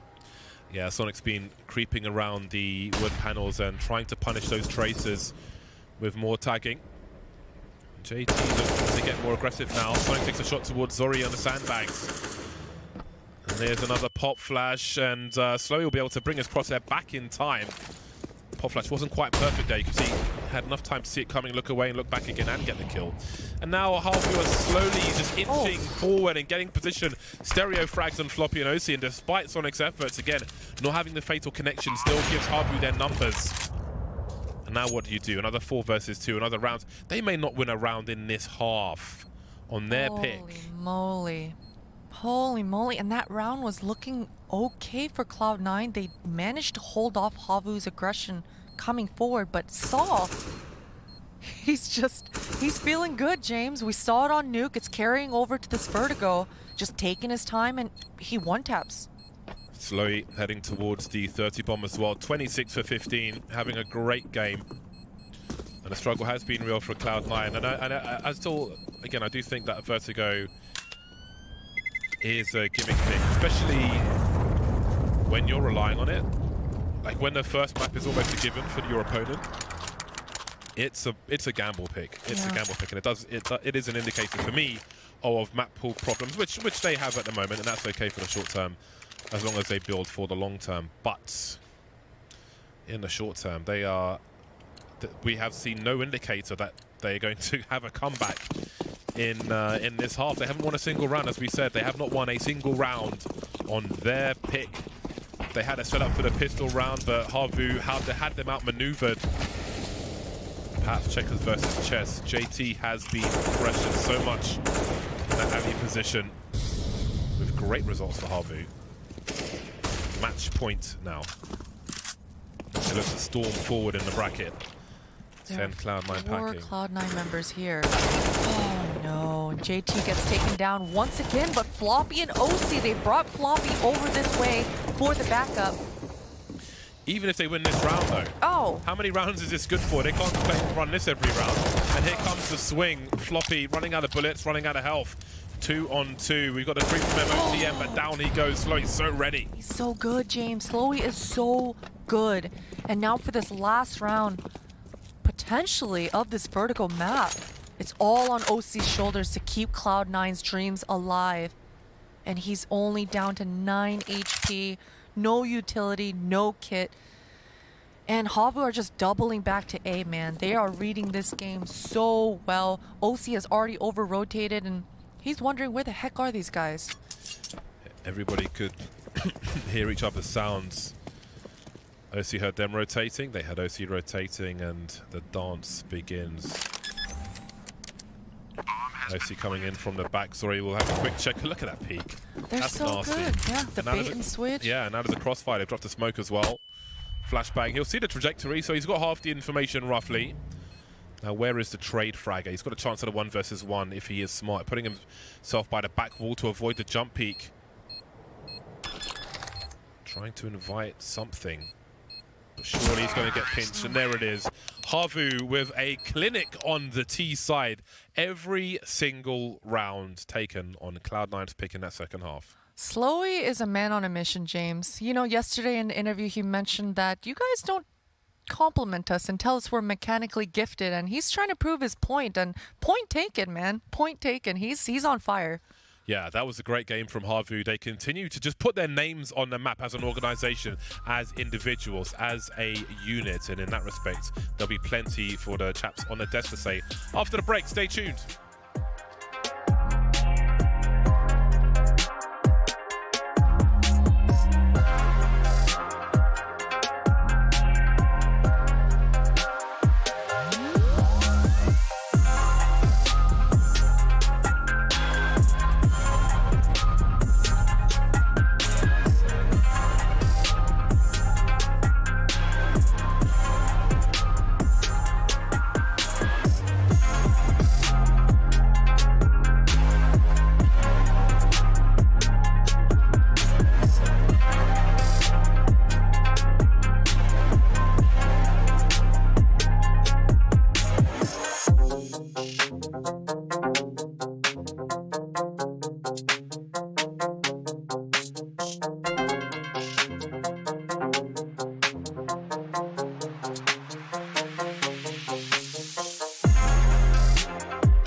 thought that Cloud9 would have had home field advantage with their map in the sky, but they get absolutely blasted on Vertigo. Wasn't close, unlike the last time they picked it in our Phase 2 finals. That's the thing. Sonic tried his best, got out to a nice start, but in the end, I guess Havu must be Dr. Robotnik because they showed him that on Vertigo. There's levels to this shit. That's a good one. Or Black Templars. Flash Or what? Flash Kits. You know Flash Kits, the YouTube channel that just released another I don't follow kids' YouTube channel. Get out of here. It's definitely not kids, and it's definitely... Fair enough. there. Yeah, okay. Check it out. But yeah, just it's kind of exactly what I expected to see here on Vertigo from Havu on the T side. Methodical, just picked them apart, came through in all the clutches as well. But this is what I was talking about. If you look at the stats, and I'm sure we'll see the stats after this, where everybody's just consistent across the board for Havu. Turns out they all have the ability to clutch as well. You can just count on these guys to come through. The confidence is there with Havu. They know that they can take down a team like Cloud9, and now they've got that third spot guaranteed, deservedly so. Mad respect to Havu. Remember, they came into the tournament. This isn't a map they liked. This is a map that the people are punishing into them, and they're winning these games from the T side. So they've obviously done their work. They've obviously prepped. Props to the coach, to Saw, to the team in general that they could play with such comfort on the T side and string up all these rounds together. I think it's mad respect to how they played this. Yeah, I gotta give props to Disturb, the coach for this team. They weren't the best Vertigo team, but man, even on that pistol round, the layers of utility that went into their play, the exec itself, how they had a counter flash for the retake from Cloud9, everything looked so good, and it all went according to plan. Cloud9 had no chance on that CT side. I gotta give such props to Hoodie. This guy was pretty much one of the weak links, I thought, for Havu earlier. Still forget he's on this team. Yeah. Hit it under the hood. I thought he was one of the weaker players on Havu, one of the weaker links, but man, that 1v4 with the that was sick. That was insane. I can't believe he killed Sonic at the end there. That was just such a crazy round. See, that was like karma. Because of Sonic got in that absolutely bullshit 1v3 he had on Inferno where he did that crazy no scope. One good shot deserves another. All right, let's take a look at a round that was kind of disastrous. This is where the light went out of C9. This is the round we're talking about, yeah. This is Hoodie's round. But remember, the irony here is, because Zori gets killed first of all, he's the only person with an AWP. Hoodie has to pick it up, a guy we don't even see as an AWPer. And then, I mean, just watch this. It's so sick.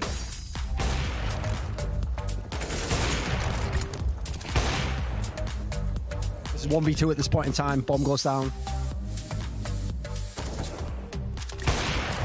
And then will Hoodie do it? He's going to peek into him. Yeah, but this is the brilliant part. He's going to go. They try to fake him. Get out of here! Gotta be kidding me! Left out a word. That was like a disgusting way to win a round, and that must have been like incredibly demoralizing for Cloud9. All right, we're gonna They actually bounced back off of it. I don't want to won some rounds. I don't want to create a fake narrative here because that was actually the last round of the half. I think Havu won. That I don't even know how C9 bounced back, but they did. They did. Fair enough. Fair enough. I mean, that bounce pretty was stopped in the second half, though. The ball was just on the floor, and then someone just went home. Yeah, I don't know how C9 came back, but I want to give C9 a little bit of credit for their T-side game plan. Other than rounds like that where Havu did take them out of it, they basically ran over them for every round after that. It's bold predicting Cloud9 to win, and then they go 0-2, lose on their own map pick, get stomped, and then you're like, I want to give them some credit here, guys. I want to say the only reason I said C9 was going to do well was because I thought they were going to have a really good T side. Other than clutch rounds like that, I got out of unexpected heroes from Havu. C9, their pop did have a good T side. Yeah, their T side looked pretty good. If it weren't for that round, C9 would have even done just a little bit better. So I mean. All right. It wouldn't have been enough, though. It would not have been enough. What we can just hear from Hoodie right now, actually, and ask him about that round. All right. Hey, Hoodie. Hello. Oh, it's Doto. Oh, it's Doto. I was lied to. Well, we can't ask you about that round then. Well, we'll ask him about What do you think about that ridiculous Hoodie round where he didn't even have the AWP, then he picked it up? Is he even an AWPer? I've seen him AWP in this tournament. He's hitting no scopes. I mean, he can pick it up and shoot, but it was a nice round from him and a big clutch for him. So, have you guys put in a lot of work on Vertigo? Because coming into this tournament, you weren't a Vertigo team. I was looking online. You guys are like losing to no-namers. So what happened in this tournament? You've beaten MIBR on it. You looked awesome here. Putting in a lot of work? yeah, I mean, we have been putting in work in Vertigo because, like, we know that everybody's going to pick it against us, at least C9 and MIBR. So we played it a bit. We haven't actually practiced, like, back home on Vertigo that much. So the only practice we had on it was here, pretty much. So that probably explains a lot. So we haven't talked a lot about your guys' coach, but it looks like your strats are really tight. How much has Disturbed been doing for this team? He's doing his fair share. He's watching demos, looking up like things when we practice, what we're doing wrong, what we can do better, and just like trying to improve our like overall game plan and then just the individual. Turns out I'm not the only disturbed individual in Flashpoint. That's true. They're down with the sickness as well. Okay, well, obviously now you guys are going to go ahead and play either of the teams you've already played in the tournament. You've played Mad Lions, you've played MIBR. Do you have a preference? Is the one that you think would be more fun to play? I mean, it would be nice to play MIBR before they get to the finals because I think we just lost the game ourselves to them and they didn't necessarily win us. And I think it should have been a 2-0 for us, but we got just a bit too nervous towards the end. So, I mean, we would just want a rematch against both of them. So, MIBR in the lower end and Mad Lions in grand final. One thing I actually noticed, I looked this up yesterday, was you guys weren't even supposed to be at Flashpoint, the qualifier. You came in as a replacement for Skada, that team from Bulgaria. Obviously, you end up getting in at this point, and now you're going to be top 3 guaranteed, and who knows? There's possibilities with how you've matched up to go even further. What has the experience been like for you? It's been great. Like, of course, it's a bit disappointing that there's no LAN games and so on. So, but it's a great experience, and like Flashpoint has been taking care of us this whole time. So, just big like up to them. So, it's been great playing these NA teams, for example, and just getting more experience. There are no more NA teams. You killed the last one. I know. Question. Before this, you guys actually were kind of onliners. You didn't have many LAN results to prove. I think a few of you haven't even played at any kind of notable LANs whatsoever. Do you think the online portion is helping you guys? Do you think you even would have got this far if it weren't for the online factor? I think actually, I think we're a better LAN team than we're at online. Like the results that we've had was DreamHack Rotterdam last year and MDL Dallas finals. Yeah, not very big LANs though. We were just small a new team then, and we didn't have that much experience. So, I feel like the first game against Mad Lions here, that was LAN. I feel like we played a really good game back then, and we could have just kept improving it day by day on LAN, but it sucks. Listen, I like the confidence, but come on, Finns are all onliners, mate. You're all sat back, you've got a bit of Koskenkorva, you got the kebab there, you load up the games, the second the game's over, you can be antisocial, you don't have to see your teammates, you just go and live your life, get in the sauna. Let's finish online CS. We love it. That's true. Fair enough. Yeah, there you go. It's all right, I'll do the alley-oops, you just do the easy dunks, mate. Anything similar? No. How was a Swede? Do you not talk to Finns or something? What's going on? Yeah, no, just those guys. They don't exist. Honorary Swede here. No, just wanted to say thank you for the performance. I mean, Sean Garrison and I really enjoyed casting your matches on LAN back in the qualifier, and then you also had that. That's why I was kind of shaking my head when it was like, trying to make it sound like they're online. But like, you guys have performed well on LAN as well. I was really looking forward to seeing more from you guys on LAN here on stage. It looked like you were really getting into it, Slowy as well, like standing up and popping off. So it's a bit of a shame, you're right, but best of luck going forward. That's all I want to say. Thank you. It's all right. We'll see them again. There will be more Flashpoints in the future. Yeah. And they've already made it past 6 of our member teams, so surely going to get a nice spot in the qualifier. Congrats on winning. Can I just say one last thing to them? No. Right, if you could just do me one little favour. I never ask for anything, I mean, I get everything anyway. I get all I want. No one can stop me. But all I need is this. If you play MIBR, and I hope you play MIBR, don't play like pussies. Just beat these guys. Don't just sit back and let Fall and make highlight movies. Just wreck them. 2-0 these don't motherfuckers. Worry. We won't. We've learned Keep our mistakes. They've left that behind. Well, they're the only team to have beaten Mad Lions in this tournament so far, so it would be certainly an exciting final if they get to that stage. Congrats on winning at least $100,000, guys, if not more than that, depending on how you do the rest of the tournament. We'll be seeing you again this weekend for that losers final. So congrats, and we'll see you then. Yep. You know, it's really a shame that we didn't have LAN so we could really showcase their personalities. Dude, but they had a personality. They had a personality on stage. That's the thing. Yeah, I'm joking. I know you're joking, but it's, for me, it really here's is the thing. tragic. It's I'll really give everyone a tragic we don't get to see preview. these guys. We would obviously have also played in it with skits. Like we would have done Yeah, a of skit course. where, you know, they were all like the joke would be like Battlestar Galactica, and they're obviously all like the robots from the beginning. Yeah, exactly. Like, you know, there'd be a million angles we would have taken with If it. you tell the different who's really a human and who's a Cylon, that would have been a good skip. All right. Well, unfortunately, we can't do that. Stay tuned for Flashpoint 2 for that one. Congrats to Havu. We've got our winners bracket. Final matchup, though, to talk about right after this.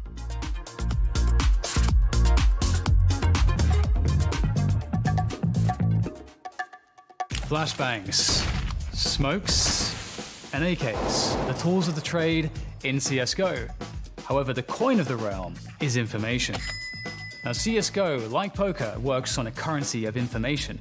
I mean, in poker, it would be easy if you knew the other guy's hand, right? That's not how poker works. And that's definitely not how CSGO works. And that's not how life works either. But that's a topic for another time. Imagine you're a CT, you're playing Inferno, and the Ts took away your banana control. They took away your top mid control. How can you know where the Ts are going to go? Are they going to attack B, or are they going to attack A? Simply, there is no way for you to know. In poker, we try to extract information from our opponents by placing bets and seeing their reactions, or by reading their tells. This will inform us as to how we make our next move. Now, if you were actually here, instead of having your nose pressed against your laptop screen, I could most certainly guess the strength of your hand. Or I could use one of your tells to let me know what you were thinking. The beads of sweat running down your forehead, or maybe the anxious jitters, or maybe that fart that you make when you're a little happy. Bomb has been planted. Map control is paramount. The Ts need to try to steal it, and the CTs need to try to keep it. So if the CTs lose map control, they have to make a play to get information. Otherwise, they're in the dark and they're guessing. Poker players shouldn't be guessing, and nor should any self-respecting CSGO player. Here's an example. Now, the Ts know that the CTs critically need information, so the Ts will try to set up traps to lure the CTs into compromising positions so they can gain the advantage.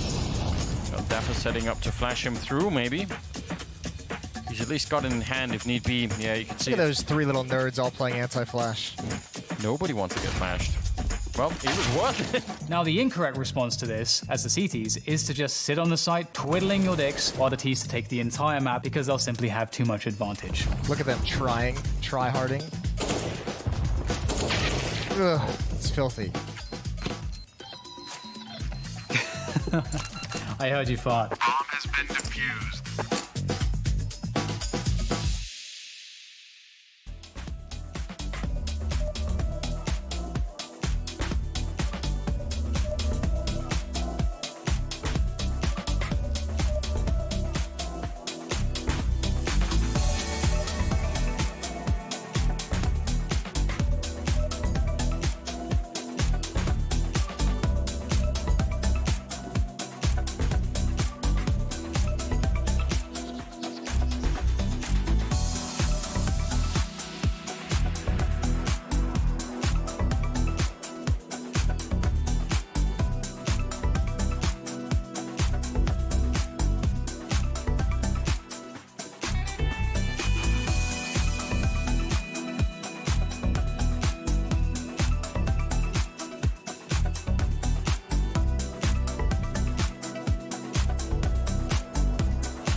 coming in. Mad Lions looks like the best team in Flashpoint. They should be a team that makes it very, very deep into the playoffs with a great chance to win the whole thing. We are seeded 1 in the playoff, and we expected it. Season coming. There's the one, but he doesn't move. There's the second, and there's the third. Unbelievable! What is that? What was that? Get out of here! Bubsky with the triple. He's actually hunting him close range. Yo, he got that. Oh, what a madman! That's why I love Acor. I don't think there's anyone we're like really scared of. Rest of the teams we feel that we are superior to. Some of the other teams are like decent. I think we will come up on top with like the teamwork and team play. What a ridiculous defense. There's Roy and Roy. Oh my goodness. It's still gonna be really intense and really stressful when we're playing for so much money.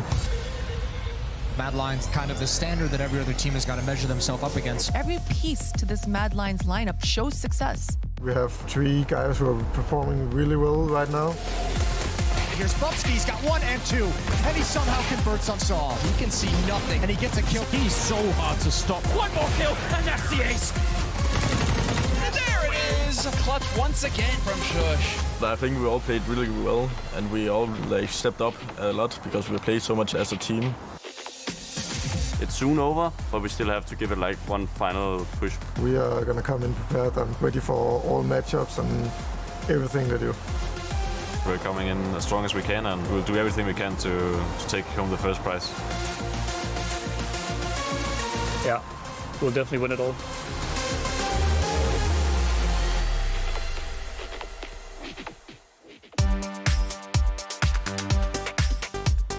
Here we go, our expected upper bracket finals between Mad Lions and MIBR. Now, Mad Lions have won 16 of their last 16 maps. MIBR have won 8 of their last 8 matches, but they've been doing it 2-1. So Mad Lions doing a little bit cleaner, but both of these teams just on an absolute tear coming into this winner's bracket. Yeah, and it's 2 completely different styles of winning that we've seen from both these teams. For me, the Mad Lions team, they're winning with their tactics, they're winning with their game plans, and everyone contributing really nicely and equally. You can even see that their haircuts are all the same for the most part, other than Bubsky. So it's pretty. He is the star after all. It's pretty uniform, the performances from a lot of these Mad Lion players. We're seeing players like Shush, who we didn't really even know too much about before this tournament, stepping up in ways that we didn't expect. Bubsky, of course, Acor on top of that, the stars for this team showing up how we expected them to, but still playing within their roles for the most part. Asilian's done a great job to gel this team together in a way that has made it very clean for them in a lot of their victories. Some close, but still, like you said, 2-0s across the board. Like, this is the only team for me that doesn't have a weak player. Like Roy's the guy who's probably been the least overall impressive in terms of he's not going to have like massive highlights and 25 kills every game. But even him, you look at like when he does his job on CT Nuke, for example, this guy plays his position as well. When he's an entry player, he does his job. Everyone's looked great in this team. Any of the flaws they've had, like I've said, mainly to me just came from mild inexperience. And I can't really criticize you much for having close games if you win every single one of them. The 16 in a row. This is their sweet 16. This is a very similar team to Havu for me. They're just a little bit of a step above a Havu. There's very few weaknesses. That's not a diss because Semla loves Havu. And Havu I've got Havu winning the whole thing at this point. I'm just hoping for Havu. Whoa. Pump the brakes. Yeah, that's right. Let's go. Pump the brakes. Don't go all in right now. No, swole me. Let's go. The main thing here is that they've got Peacemaker. There's maybe just a little bit more of an edge on the coaching side, which is giving Havu, or not Havu. Remember, MIBR doesn't have a coach, boost. by the way, Semla. Because we were talking about this before going in our opening show, the pre-show, which was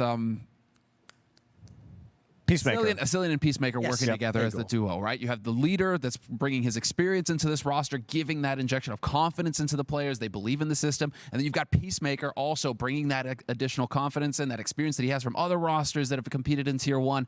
It's this wombo combo that's come into Mad Lions, and now you're really seeing the team start to bloom. Everybody's got clutch. Everybody's got plays. It's crazy. The whole team is so strong around him. I mean, it's wild to think about how the only Brazilian coach is coaching a team of Danish players that represents a Spanish brand. And owning them.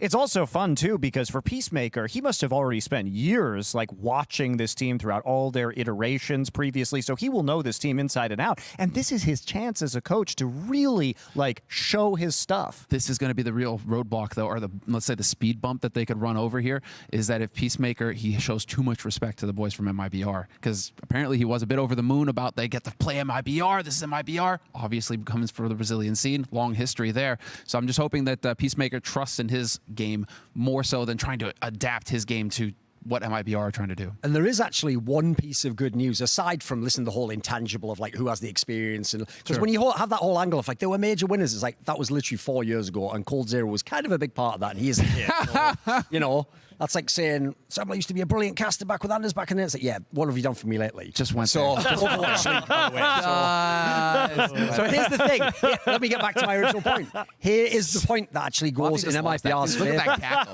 Look at that cackle. Swings the head back and everything. You just slid it in there. Despite the, that's my style. Forward sneak dick. When you go to the map pool, MIBR actually has, considering they're not a team with a great map pool, a map pool that is almost perfect to go into Mad Lions. The two maps that MIBR wanted to potentially pick as punishes, they can take Overpass or they can take Vertigo, and these are maps that Mad Lions, that's more on the back end of theirs. Then the main permaban for the Mad Lions is Inferno, obviously. We've seen MIBR get wins on Inferno. They've been decent. So actually, if MIBR have that confidence and then their players frag out, like Fallen was a monster. He basically won them the series against Havu. Fur, best player on the team in the tournament. KNG before the Kriegnuff was looking very strong. Everyone generally by now had moments, as Semba pointed out, even Mayan was coming alive actually towards the end of that game against Havu. So certainly firepower in this team is dangerous. You have to also be aware, obviously, Fallen clutch factor can be a game changer. Yeah, this is where I think the other side of the coin is shown, where Mad Lions have shown so much prep work with Peacemaker, just how their game plans have turned out throughout Flashpoint 1. But it seems to me like MIBR, they actually they have a good map pool, but they haven't fleshed out all of the details. A lot of the rounds do have to be won because of mad clutches from players like Fallen, the mad aggression from players like Fur that give them advantages and information so that they don't have to rely on their strategies. Because actually, when a lot of teams have dismantled their defaults and actually gotten close to the sides, their execs have been pretty bad at countering just kind of standard execs, things that seem kind of textbook or playbook for other teams throughout this tournament. I'm going into the second series right now. It's like we're in the stairwell. The black cat walks by, and then it walks by again. And just, oh, deja vu. Weird. Yeah, Cloud9, it's the same thing right now. It's a Matrix reference, by the way. Matrix reference. MIBR are Cloud9. Variants. It's just like, is Fallen going to pull a 1v3 out of there? Have a little bit of respect for these guys, for God's sake. Get out of here. Well, like, no, that's the main thing here is that you're going to be counting on not the unit the same way that Havu shines as a unit. Mad Lions, they shine as a unit. You're counting on guys like Fallen to pull a 1v3 out of nowhere. You're counting on Fur to push aggressively and kill 3 players and wreck the whole round. You're expecting big plays from MIBR if MIBR are going to shine. And, you know, that's not a long-term bet for me. Yeah, and this is really important because we have the up-and-coming young Danish stars here versus an MIBR team that, much like me, is trying to prove they're not washed. So I'll get my self-insult in there for you, Semler. All right, let's go into our map draft right now. One thing that we learned recently was Overpass, which was looking like a lock for MIBR, went the way of Orgless, actually, when we saw them play it last. So it may not be as safe of a pick for MIBR as we might have thought. Also, I forgot to mention that MIBR's permaban is literally one of the best maps for Mad Lions. Best. It's their first pick every This is crazy, but so Mad Lions opts into the Vertigo because what they're saying right now is we dare you to pick Inferno. And by the way, if you pick Overpass, as you said, all the demos are out there. So I actually think Overpass would be the logical pick for MIBR. I think overall it's looked like the best map. I think Dust 2 is pretty good as well, but I don't know if I'm going to pick that. Whoa, this is kind of a shock to me, though. It seems like a surprise to me, a bit of a Hail Mary. I guess the way that MIBR was able to beat Havu, they think they can do the same thing. It's a good memory for sure. Yeah, it's because Havu was just throwing play after play at MIBR, and MIBR just stopped it all in its tracks. And Mad Lions, they kind of have a similar style where it's a little bit playbook dependent, not as heavy on the defaults. Fallen has been pulling out some of those op clutches as well. So if you're going to rely on him, Train's a good map. And leaning into the clutch factor here. This is really what they're doing. Oh, Mirage for the second map. That's an unusual pick as well. I would have thought this would be like a Dust 2 pick. But then again, Listen, I mean, obviously, if they're going to frag out, then no joke on that. So I think actually both teams are trying to just surprise the other and ruin the prep work. And actually, that goes to MIBR's favour, Maldi, I have to say, because as you say, Samuel, like, they're not winning rounds on just having amazing tactics and anti-strats. Like, they win when the round breaks down, and it becomes about star power. What's really scary for me about the Mad Lions pick on Mirage is that it took them, I'd say, 4 overtimes to take out a pretty disjointed contact team on this map. And if it goes the distance, MIBR, they're not going to fall in OT as easily as contacted. I mean, it was a fight. Surely going to be Dust 2 here, come on.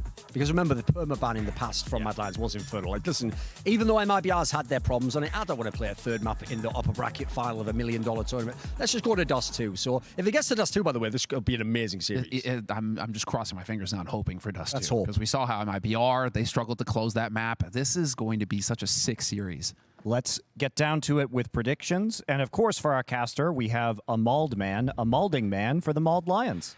Well, that's not bad. Which one is the Malding man, though? That's him. Jesus Christ. It's a segment for the blind spot. It's rough, isn't it? Rough out here. Yeah, I'm glad we picked up the seriousness for the upper bracket finals. It's good to see that everyone is here with the proper gravitas. Yelling like a crazy person in the background. Yeah, that's Duncan for you.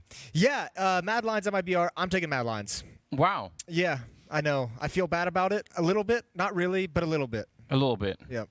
You feeling confident in that pick? Is it you know? I'm feeling like 72% confident in Mad Lions. Okay. Fair enough. Yeah. Well, I had them to win the tournament from the beginning, so I can't really back out now. All right. I'm gonna just showing off, I guess. Yeah, exactly. I'm gonna stick with Mad Lions as well. I think they've got this one. I actually think MIBR have a chance, even with the Krieg nerf. I think they're much improved, but no chance. Yeah, I think 0%. Would you say? 0%. Okay, he's gone in. He's gone in hard. What do you boys think about the 0% prediction? Yeah, that's right. Who? The question is, who is going to be Malding? The Mauled Lions or Mauled in Brazil? Exactly. All I'm going to say is, Brazil, come here to Anders' Twitter. He said 0% chance. 0% chance. Mauled in Brazil. There you go. I'll give him more than a 0% chance. Like I said, the veto is quite interesting, actually. Yeah. That's actually kind of thrown me off a little bit. I think Mad Lions expected, I think, a better veto than this. So I will say that I think Mad Lions will win, and I hope it's a 3-map series and it's really close and an awesome game. I'm going to have to actually just stick with the crowd this time. I'm not going to go against the grain. I'm going to stick with Mad Lions. They've just looked so good on paper. Every single default strategy looks so well thought out. Their flash protocols, everything is just so on point for this team, and I think A-Core is going to have a monster series. Shit, now MLB's going to win. I know. We should have conferred before this. I just want to be clear that that's not the way it works. Your predictions actually don't affect the universe in any way whatsoever. Way, shape, or form. Yes, I know. I'm well You aware. are the stars, and astrology does nothing. Like when you guys predicted that Overwatch League would be that big success and, it all work out and it'd be a great time for all of us and you would be respected in the company. Hey, I got my bag, man. Anyway. Fair enough. Now, who's going to put someone in a bag, Semler? MIBR or Mad Lions? I think the Lions are going to take a bite out of him. I think it's going to be the Lions. Although I'm really fighting. This image will be used on Twitter, by the way, if MIBR wins by all the fans. You understand that? Corralho, right? Corralho. The thing is, if it goes 3 maps, I really want to say MIBR, but then I do trust in the system that we've seen from Mad Lions, and I think that the system will get Mad Lions through. It's going to be tough. If we make it to 3 maps, it's going to be one hell of a banger, but I got to go with Mad Lions. All right. Well, everyone agrees we will get Mad Lions instead of Mauled Lions. They will keep their luxurious and regal mains, unlike our casting duo. Oh, just another shot. They're not pulling our odds. Damn. I'm glad that you guys are here. I'm glad that you guys are here to draw some of the attention. Everyone's like, it's going to be so cool working with Monty. He's got all this experience working in League of Legends, super intelligent guy, well-read, and he's coming in with the ball jokes. Hey, I saved them. I saved them for the, I saved them for our winners bracket The final. bar was high for you, Monty, and you've eternally disappointed me. I hear that a lot, actually. Story of my career. Why do you think I'm here? Anyway. Listen, that's why we're all here. I've been relegated to working with you now, so. I know, it's tough times. All right, take it away, guys. Myself have slowed down on the bowling jokes because I can tell where this is going. You're 2 years away from being on the other end of the ball jokes. Like you want to slow down so that there's like a little bit of time between the last ball joke. You're that episode of Seinfeld where it's just like, oh yep, I can see it there, the classic horseshoe pattern. Gotta be careful. Gotta be real careful. Better get married right now. Yeah, well, that's already done, Jason. You had that secured. Yeah, I was fortunate. Someone got in there quick. She didn't know what she was getting into at all. tell her the future. Definitely not. Well, this is actually... We should get a little bit serious. There's a lot on the line. There's a lot of money on the line, but there's also, I mean, you know, a chance to make it all the way here. Mad Lions and MIBR, best of 3 coming up, and it's going to be Mad Lions starting on the CT side, MIBR on the T side. So, yeah, get all your friends involved. Get some people in here, because I think this is going to be a really interesting game. I think MIBR are probably the less favored team, but I can see a lot of different ways in which this could turn, in spite of the 0%. Ooh, 8-4 pushing up, and this is the kind of thing that can't happen to MIBR. Getting picked off on the one flank of that attack. Yeah, that's a statement to open up the pistol round with that much aggression and automatically a 5-on-3. The goal now for MIBR is, like, you have to say bomb plant is about as good as you're going to get if you're MIBR. Yeah. Anything from here is a miraculous turn of events. They have a smoke and a kit on a Cillian to go for the defuse. There's no Molotov on the other side. It's still always good to have, and, well, yeah, they needed to win a lot of fights in a row. Taco up here. A bit of a range with the Glock. It's some good work, but he can't stop the defuse no matter what he does, and it's going to be happening before he even turns the corner. So that is just, that's taking all of the initiative away from MIBR. They obviously wanted to go for, you know, some sort of little peek into the B-bomb side while having some guys over at Ivy, and none of that plan seemed like they're just chilling in the corner waiting. I wonder if they had heard like a footstep with maybe the positioning of the defense. I didn't catch if someone was in hell, or if that was just a hard read. But you notice how Acor was just like started running and was so convinced to clear out that corner. That's a pretty aggressive way to be to push up on CT side Ivy. It was, and it was so early that it's not even really rational to think that, yeah, you know, it would have been like a tell or anything. Like they hadn't seen anything else, so they were just, yeah, maybe could have been a little sound that was made. It's hard to say. It's a cool start. We'll see how the rest of the half goes for Mad Lions aggression. They've got Bubsky pushed up into ladder room, Roy out in the open, next to E-Box, and he takes down Fallen. All deagles for the MIBR side with the one flashbang that Taco saved from the pistol. And as we all know, these rounds tend to be a little bit slow as the T side waits out utility, hoping those deagles can have a clear line of sight for a nice, fortunate 1 deag. But they're against 3 M4s. That's going to be a difficult fight to take here on Train. There's the flashbang. Here comes the attack. Roy stands tall, cannot convert the second spray into KNG, who's got himself 2 kills and a bit of an entrance into the A-bomb site. So there is a follow-up. A little bit of a clean-up there towards the end.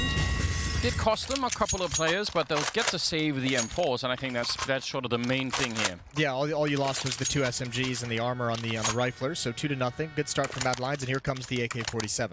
Was it when they were playing Cloud9? They had a slow start, Mad Lions. I want to say they had slow starts in both of the previous 2 series that we've seen against Cloud9, and then also against Fun Plus Phoenix in the first stage of the playoffs. Yeah, that was the game that I was thinking about, maybe. Now the difference is those were actually the first games of the day. Yeah, I believe. This is a little bit later on. That's a good point. Oh, Bubsky, he's going to keep going. That's so much damage done from just the Max 7 there.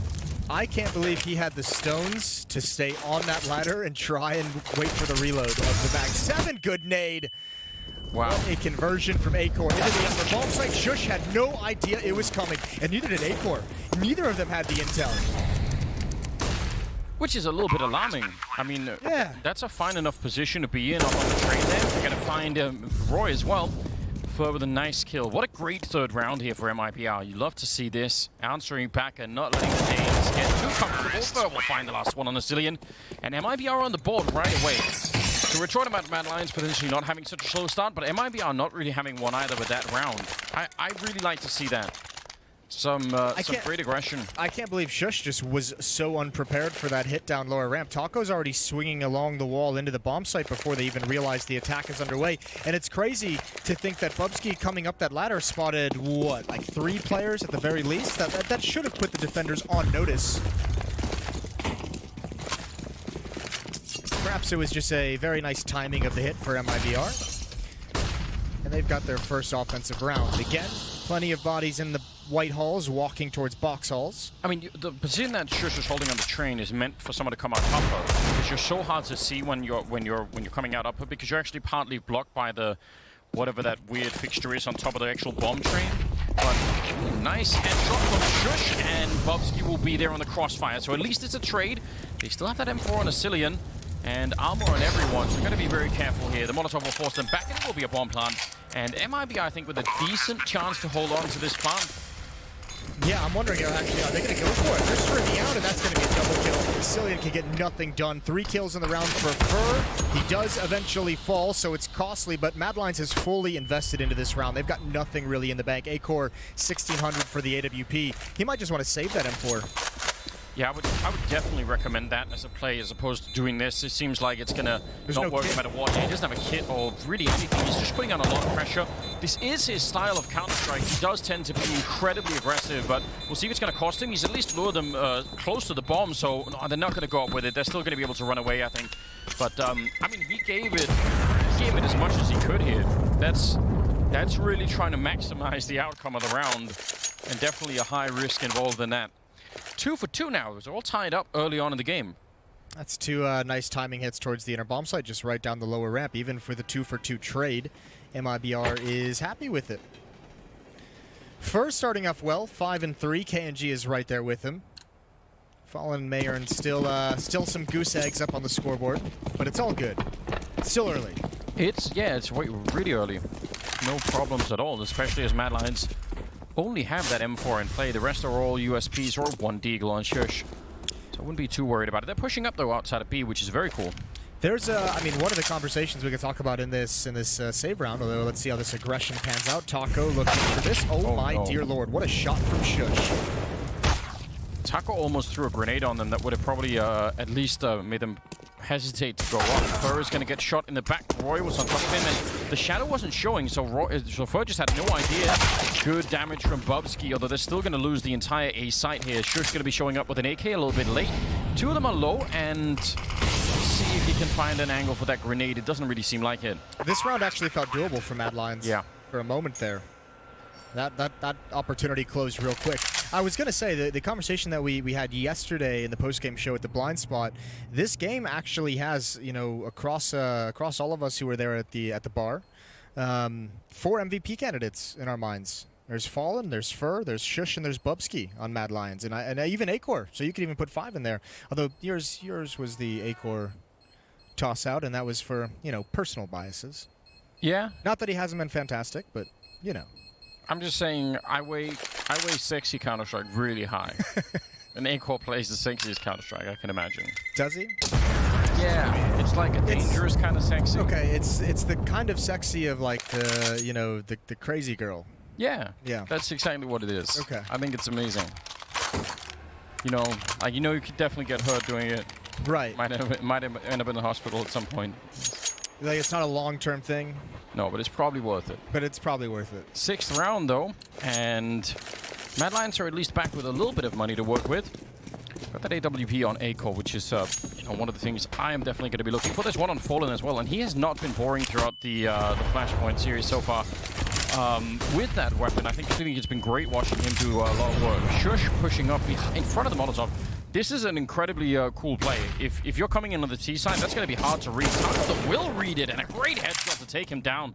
That's really impressive. Yeah, that was actually unfortunate the way that defense was designed, is to get him in that position, and it's a pop flash from a Cillian. It's a cool idea, but no one was actually there, so when Shush is peeked out, Taco just jiggles and realizes he hasn't caught in the open.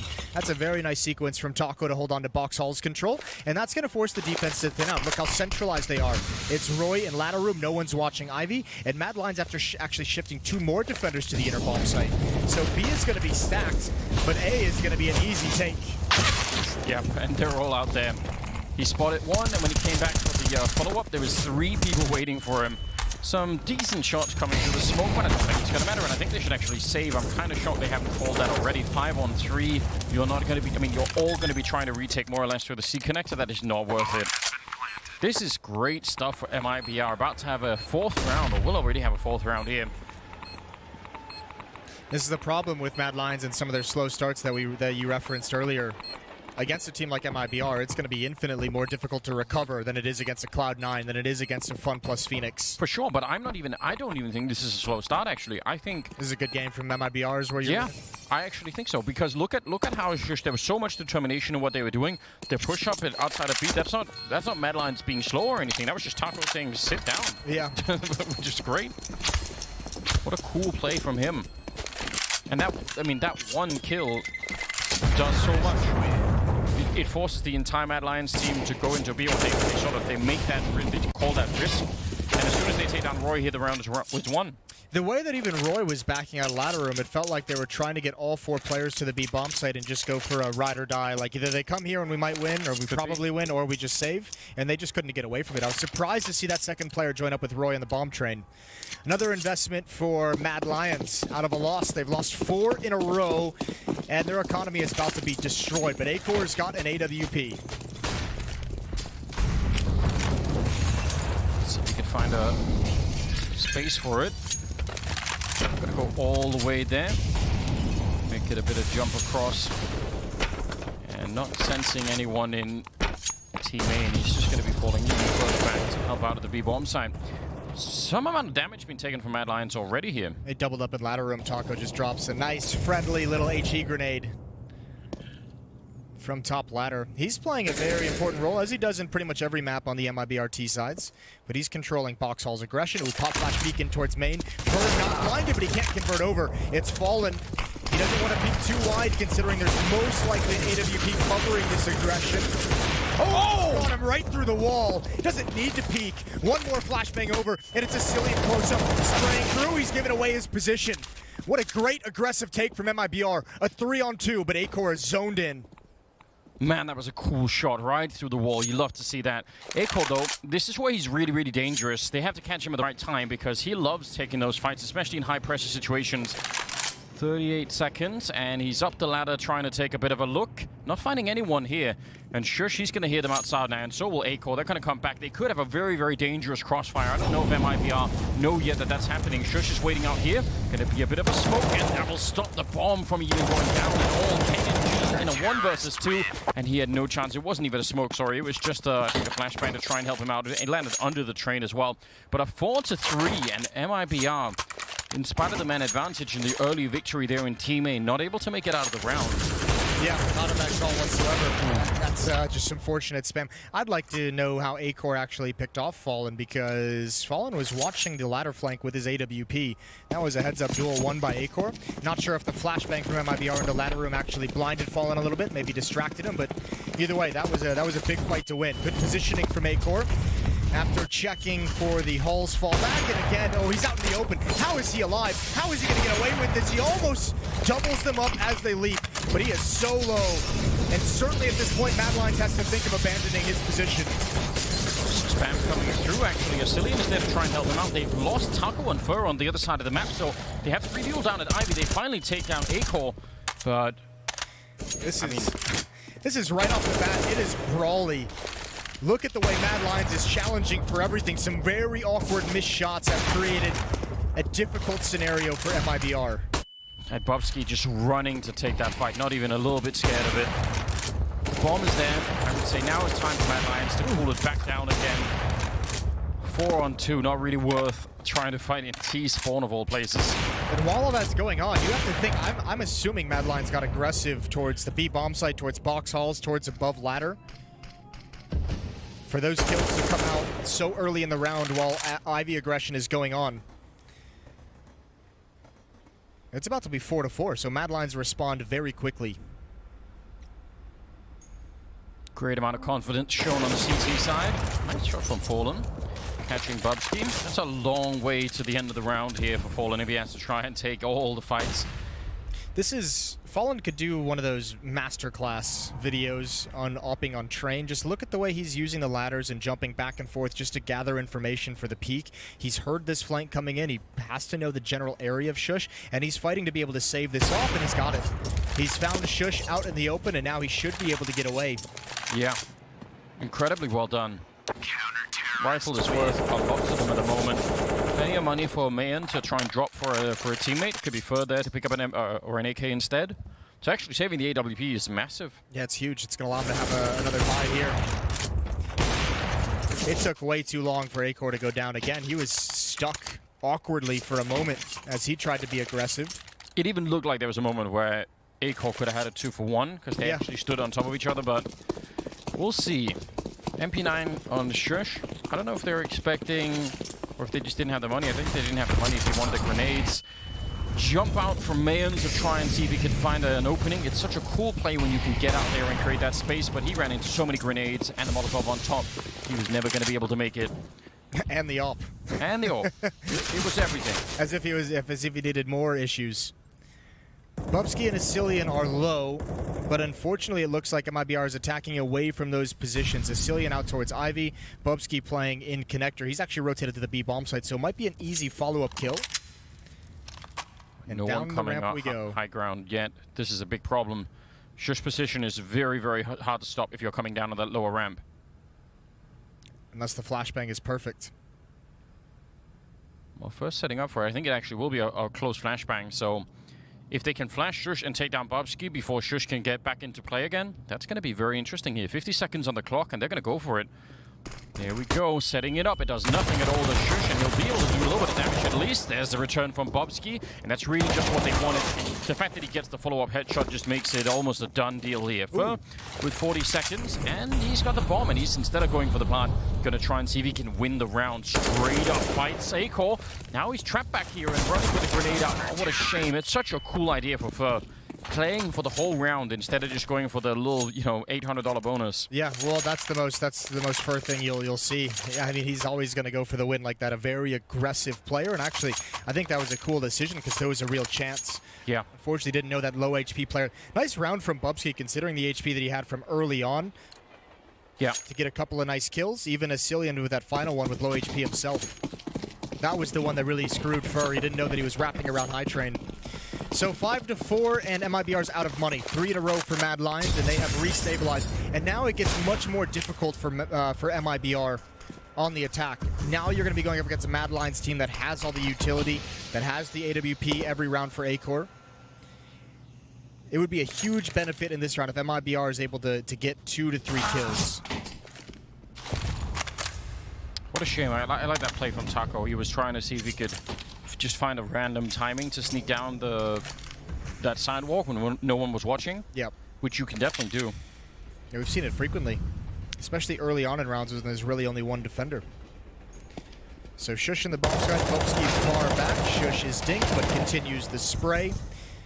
KNG has 1, and as long as he doesn't get a second, it's not the biggest deal. That's the AWP, and they really need to recover that. And ooh, they get there right at the end. They're fortunate, but Acor's got to be careful with that positioning. In a similar fashion, it'd be fun to see if MIBR, maybe Taco would be in charge, maybe Fur, in fact, of just walking up upper B with no warning. Because you can get some incredible fights at times. I would imagine, I think Taco or Fur, either one of them would be comfortable with that, because we see Taco do something very similar on Overpass from time to time with the different variations he has of holding onto the B bomb side on their T side. Yeah. Occasionally he'll just go challenge in Monster, so it's a very similar kind of fight where you're looking for that one-on-one duel. Which is very risky. Although they know that Mad Lions isn't utilizing a double op, so I think with Acor playing outside, you can be reasonably confident that you're not going to just walk into the crosshair of an AWP. Shush playing it really far back early on here. Shots coming through the smoke down at Ivy. It's going to be a Molotov that'll actually force Mayan forward, and Asilian almost looked like he was counting on it, but not committing to the fight. Otherwise, maybe he would have got that kill. Grenade will land on KNG and do a little bit of damage to him, but they still have a pretty heavy presence over at B, and now they're losing Shush early on. The ball making its way down, but look at Bubsky. He's flanking in behind, and this is such an incredibly early flank. There's still a fight over at Ivy to be settled. This is a completely mad and chaotic round. I have no idea who's going to win it, because if the flank comes in from CT spawn quick enough, that could do it. Fallen, spotted out already. Double kill for Bubsky coming in almost certainly, and he's going to be on the bomb immediately. Fur trying to run back, but actually Bubsky comes off, and Fur, he still gets the kill. Trying to save the round here. It's now Acor in a 1 versus 2, and he's in a lot of trouble.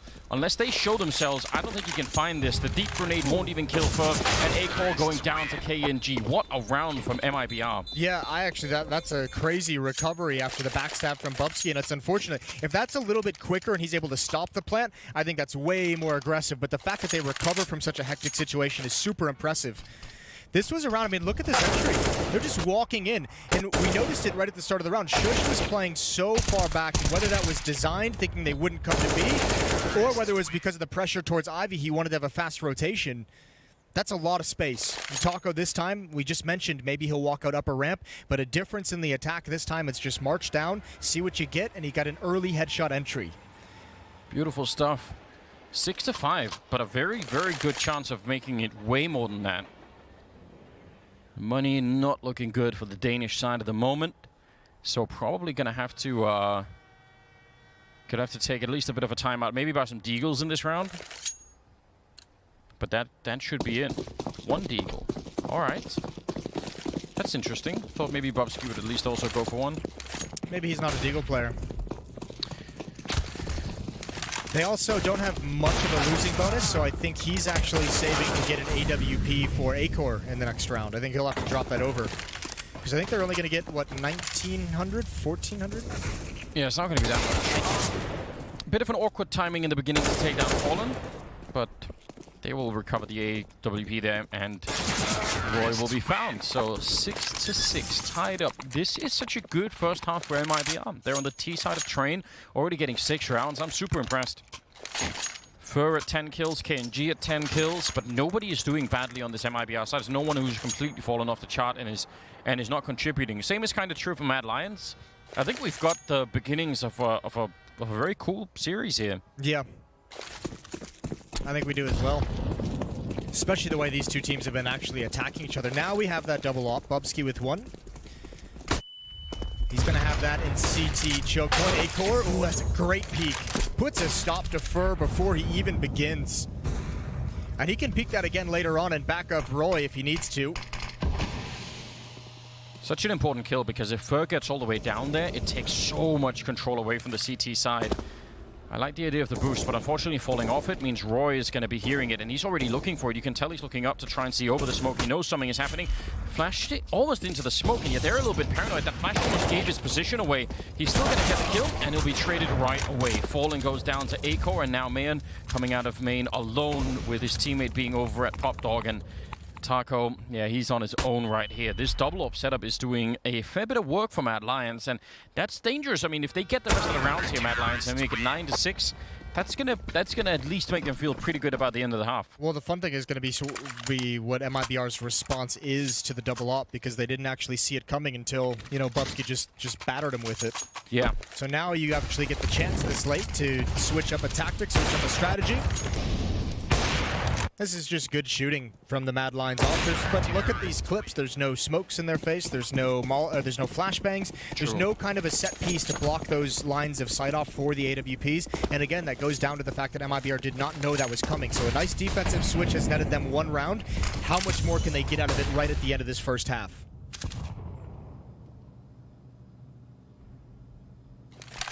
Another luxury of the double AWP is leaving Bubsky up there. Acor.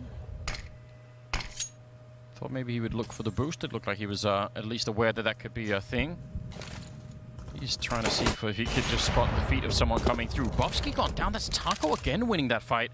And now he's on the B-bomb side already trying to check it out. If he wins another fight down here, Shush might not even be fully aware of it. He's looking for it at the very least, but if he goes down, then there is no round left anymore. Bomb is going to be planted. MIBR is so good at doing this. All they needed was the 1 entry, and there's Taco doing it again. A double for him in the round. This is beautiful. What an impact Taco is having. Another kill for him here.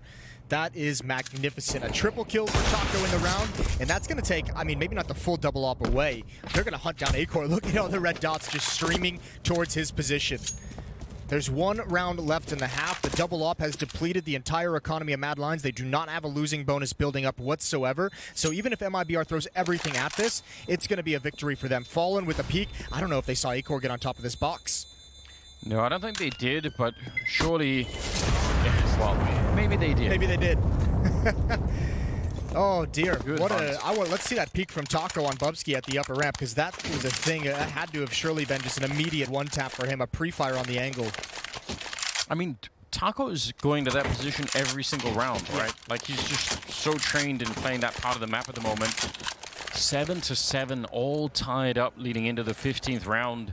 This is a great T side from. Like, yes. I mean, when you consider the fact that MIBR lost the pistol round, to have 8 rounds on train on T side after losing the pistol is a magnificent first half. They're doing a very, very good job. It's super impressive. Oh, It's so ridiculous. Everyone who plays Counter-Strike hates Bubsky at this moment. Everyone hates Bubsky. What a weird attack to you know that's practiced, right? Like, yeah. What a weird attack to just sit there and do over and over again. We saw him try it earlier in the half. This time it has success. Taco is getting pinched about 3 different ways. Listen, I don't hate Bubsky. I'm into that, Jason. You're into that filth? Okay, this is awkward now. MIBR's bleeding players all across the map. 2 AKs have been picked up, and KNG has to come back to help out. He knows the position of what a headshot. That is a you land this headshot or you die moment, and it's just fallen with the bomb. He's coming out Ivy late. 50 seconds on the clock. Wow, I just looked at the rifles from the beginning. That looked like it was in the bag, didn't it, for MIBR? They had all of the advantage. I think it was 3 MP9s at the beginning on train. That's 3 SMGs and a shotgun. Yeah, that's pretty awkward. Now Fallen will have to try and do it. He's got 35 seconds, which is a huge problem for him here. Probably would love to find a kill before he even does the first bomb fake. Sees just a feet. Oh, misses the opportunity. The Molotov actually could do a lot in that corner, but they're going to put it out with the smoke, and they're going to come for him right away. Doesn't even get the chance to get away.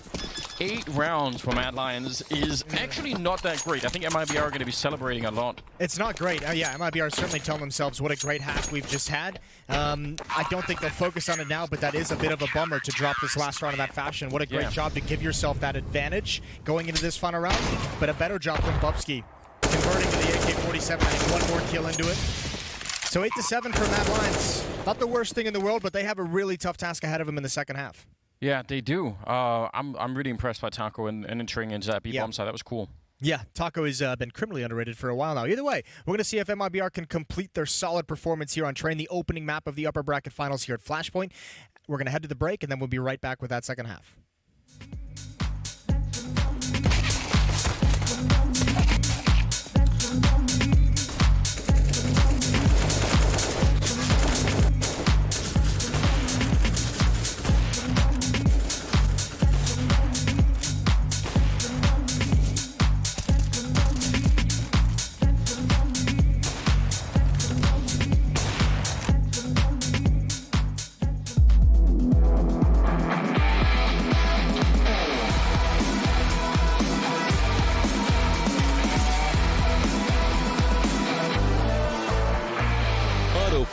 Gaming chairs for pro teams.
half done between Mad Lions and MIBR. Second half is going to be coming right at you. We're still on train, and it's being cleaved right down the middle. It's 8-7. It's slightly in favor of Mad Lions. But they were playing on the CT side. I think MIBR are feeling great. They're looking great right now. They're playing some really cool Counter-Strike. This is so refreshing. Yeah, it really is. And this CT side is where Fallen with his AWP should be able to just take over to a certain extent. I'm really excited to witness that. Holy shit, look at all the utility. Sorry. Look at all the utility on the CT side. That's a holy shit moment, When Jason. have you seen this ever? Never. I don't think I've ever seen this before. All 5 players with utility. 3 HE grenades, which could be genius. I wonder if this is like an afterplay. Like, are they going to almost let them go on the bomb side and just try and nuke them while they're planting? Shush could have burned alive to the end of that Molotov. There's the grenade to chase him down. Oh, he's still alive. 1 inch closer and he would have died. Shush goes down to Taco's grenade, and Roy will be immediately taken out by Mayan there. So that's a pretty good kill. Oh, what a headshot to turn it around. Mayan a little bit quiet in the first half. Second half coming in. Oh, no!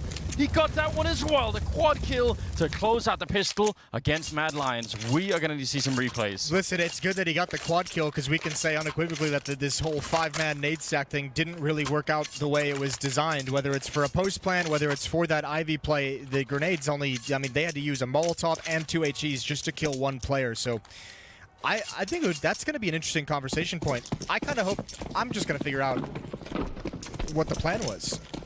Like, if there was a plan, or was it just everyone have utility in case you want to use it? Yeah, this will be fun. I could imagine a world in which because you probably know you're going to have C connector. If you have 2 people there with HEs, you could try and gamble it and just say, let's wait until they try and put that bomb down and throw a couple of HEs over. They were fighting for bomb site control, which made it which made me think that something else was the plan of action. Because if you're playing for that, oh dear, they don't have ammo or anything. This is rough. Better come out quick. They're about to go through. Oh, that's perfect. That's perfect. Oh, no! My Lord. KNG and Taco. The Wombo combo. That was so beautiful. They actually stepped onto the grenades as well. I think it actually hit him in the kneecaps, both of them. Yeah, that is, it's wonderful. It's everything we want. Dark, sadistic sort of way, but yeah. Yeah. We don't get a lot of opportunities to have triple nades. That one was, you could see it coming, you could sort of feel it. They caught all of the shrapnel. Feel it in my plums. Yeah, it's it's that one guy falling on the grenade, but they were all that guy. They all decided to make the same decision. Fair play. Looks like Fur wants to get control. Pop flash from a teammate. He's going to clear things out at least for the early stages. Again, another nice nade. Great utility damage being done by MIBR. Taco is playing a spectacular game, and Fallen's got the opening kill. Taco goes down right as I call him out. And again, this looks like they want it to be the split towards CT spawn with 3 players, but when you lose one of the attackers at the inner bomb site, this gets significantly weaker. And you're playing against a CT side that has all the full utility, and you've used everything and got nothing. They have 1 smoke left. Even if they kept going for that Ivy push, even if they won the fight, the second fight down there, after taking down Taco, this plan would have still involved the Cillian going in to be alone with the bomb. So, if he goes down to Fallen trying to do that, it's so awkward. Well, now, they have to clear out Fur. They have no flashbangs for this. Fur should definitely at least get 1 in this scenario. Angel, oh my dear lord, crouches right underneath it. But now the game is up. They know there's at least 2. Probably have called out the 3rd, KNG, over towards Ivy. That's an important fight as well, and he wins it. Now it should be so difficult for Mad Lions to get in, but actually they're just winning everything from here on out. Fallen with the op steps up. That is a ridiculous shot. He nearly got the follow-up. He's ducked down. Finally, Bobsky will take him out. And now, low on health is KNG. Inside of the smoke, they've got 25 seconds here. He needs to be aggressive so they can't get away. Yeah, they've gotten away, and now he's out of position entirely. It's almost hard to blame him, right? He almost has to hope that they at least try and go for it a little bit in that bomb site. But this is a smart late-round choice coming out from Mad Lions. And, I don't know, maybe he should just find that orb of Fallen and try and escape. 100%. 100%. Preserve the AWP. That is such a weird round because it felt like MIBR had every advantage. Fur in T-mid missing a kill. KNG, once he wins that fight towards Ivy, that is the angle to prevent them getting into the bomb site that you can work really, really well with, but Fallen just couldn't get out of danger in time. That's kind of brutal for MIBR. Nice recovery for Mad Lions. Plan A failed spectacularly. It collapsed. That split towards the B bomb site was going to go nowhere. Yeah. And instead of trying to force the issue, they just readjust on the map. Perfectly done. It's very hard to recover that kind of a round if you're Mad Lions, because it's been so signaled what's coming, right? Taco would have had the read on how many people were at Ivy, and they already got the 1 kill over at B. Defensively fallen early on, so that's a very hard round to recover if you're Mad Lions. But they did it perfectly. Yeah, this is the early kill, right? Yeah, look at how many people. Taco sees everything. He just knows, and still they find a way to bring it back.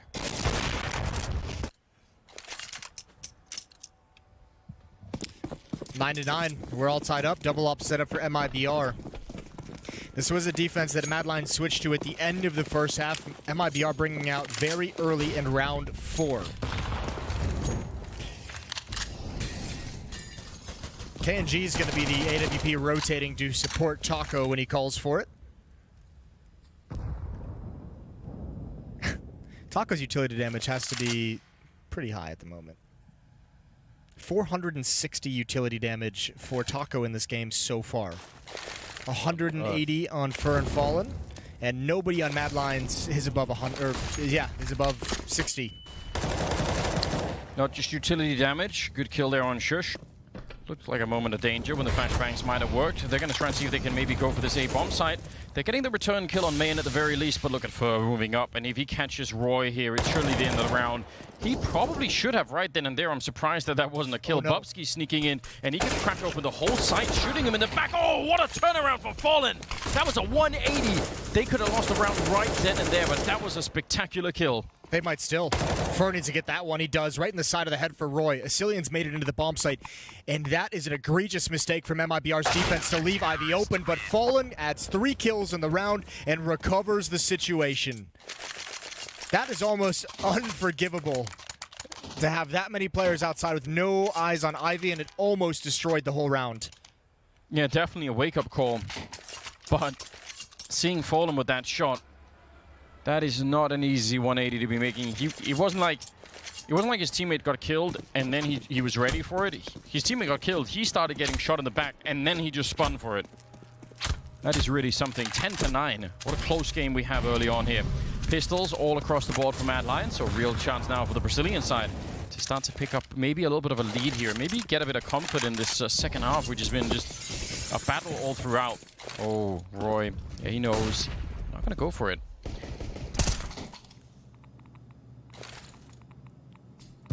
Ooh, how has he gotten here? He wanted way more than one. Which, I admire. Yeah. I mean, around like this, you're going to need to take a risk in that fashion and try and go for the home run. Swing for the fences, as they say. 11-9, a 2-round lead for MIBR. This defense is, I mean, outside of, I guess, that one hiccup of taking your eyes off Ivy, outside of that, actually, you know, now that I start going through the list, it's not as solid as they'd like, but they're at least winning. They're winning 4 out of 5 rounds so far in the second half. Some of them are from the pistol, I guess, but... Yeah, it just felt like the pistol round, in my mind, the pistol round plan was a little bit lackluster, even in a win. It was a nice round for Mayer, and he got a quad kill. The round they lost where they had a bunch of advantages, and the round where they just, you know, stopped defending Ivy and almost got punished. So there's been some weak points, some sketchiness in the MIBR defense, but they're recovering from it nicely, which is important, obviously. Rifles back in the hands of Mad Lions. They don't have that AWP tool to set up some early fights with, which I think, you know, that would be a great weapon to have on A-Core to try. If you just find an opening in the first, 30 seconds of a round, which is exactly what he would be very good at. And that would help them out so much, but they don't have that. Not yet, at least. Mayern coming in for a late push. He's calling for a pop flash. You heard the footsteps, and ooh, good call from Asilian to go right back up the ladder.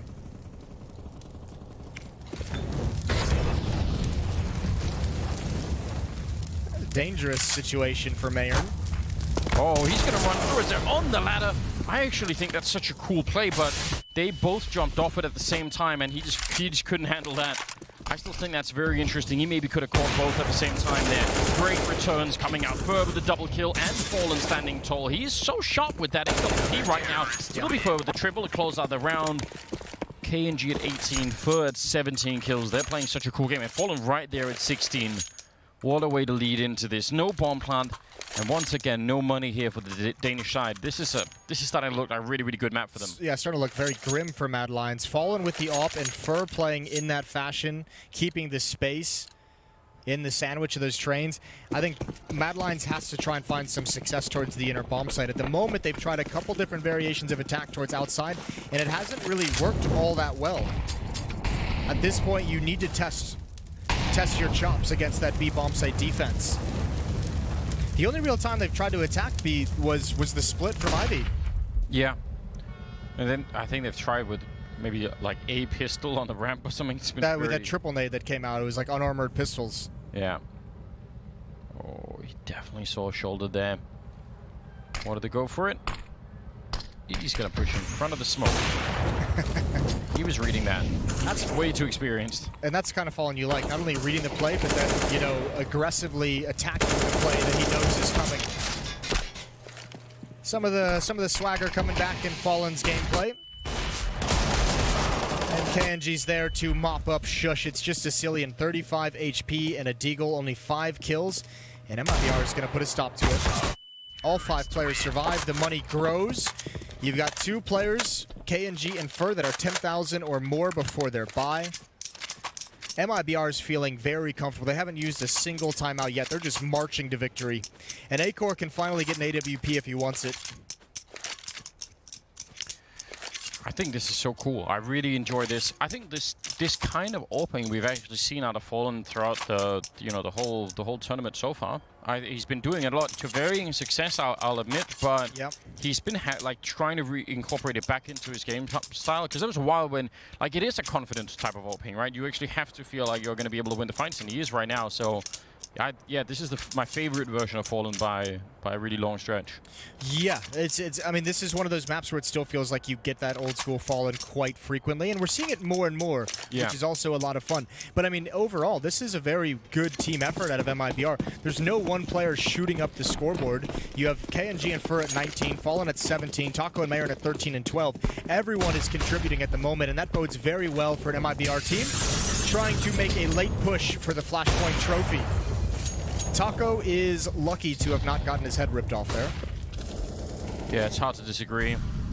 And if he had, I don't know if they would have been quite close enough to pounce on it. But again, if you just get one of those opening kills, that leaves the book open for a Cillian to start to do some thinking, right? Like, okay, we picked up Taco. We know they're going to have to put at least one person in there.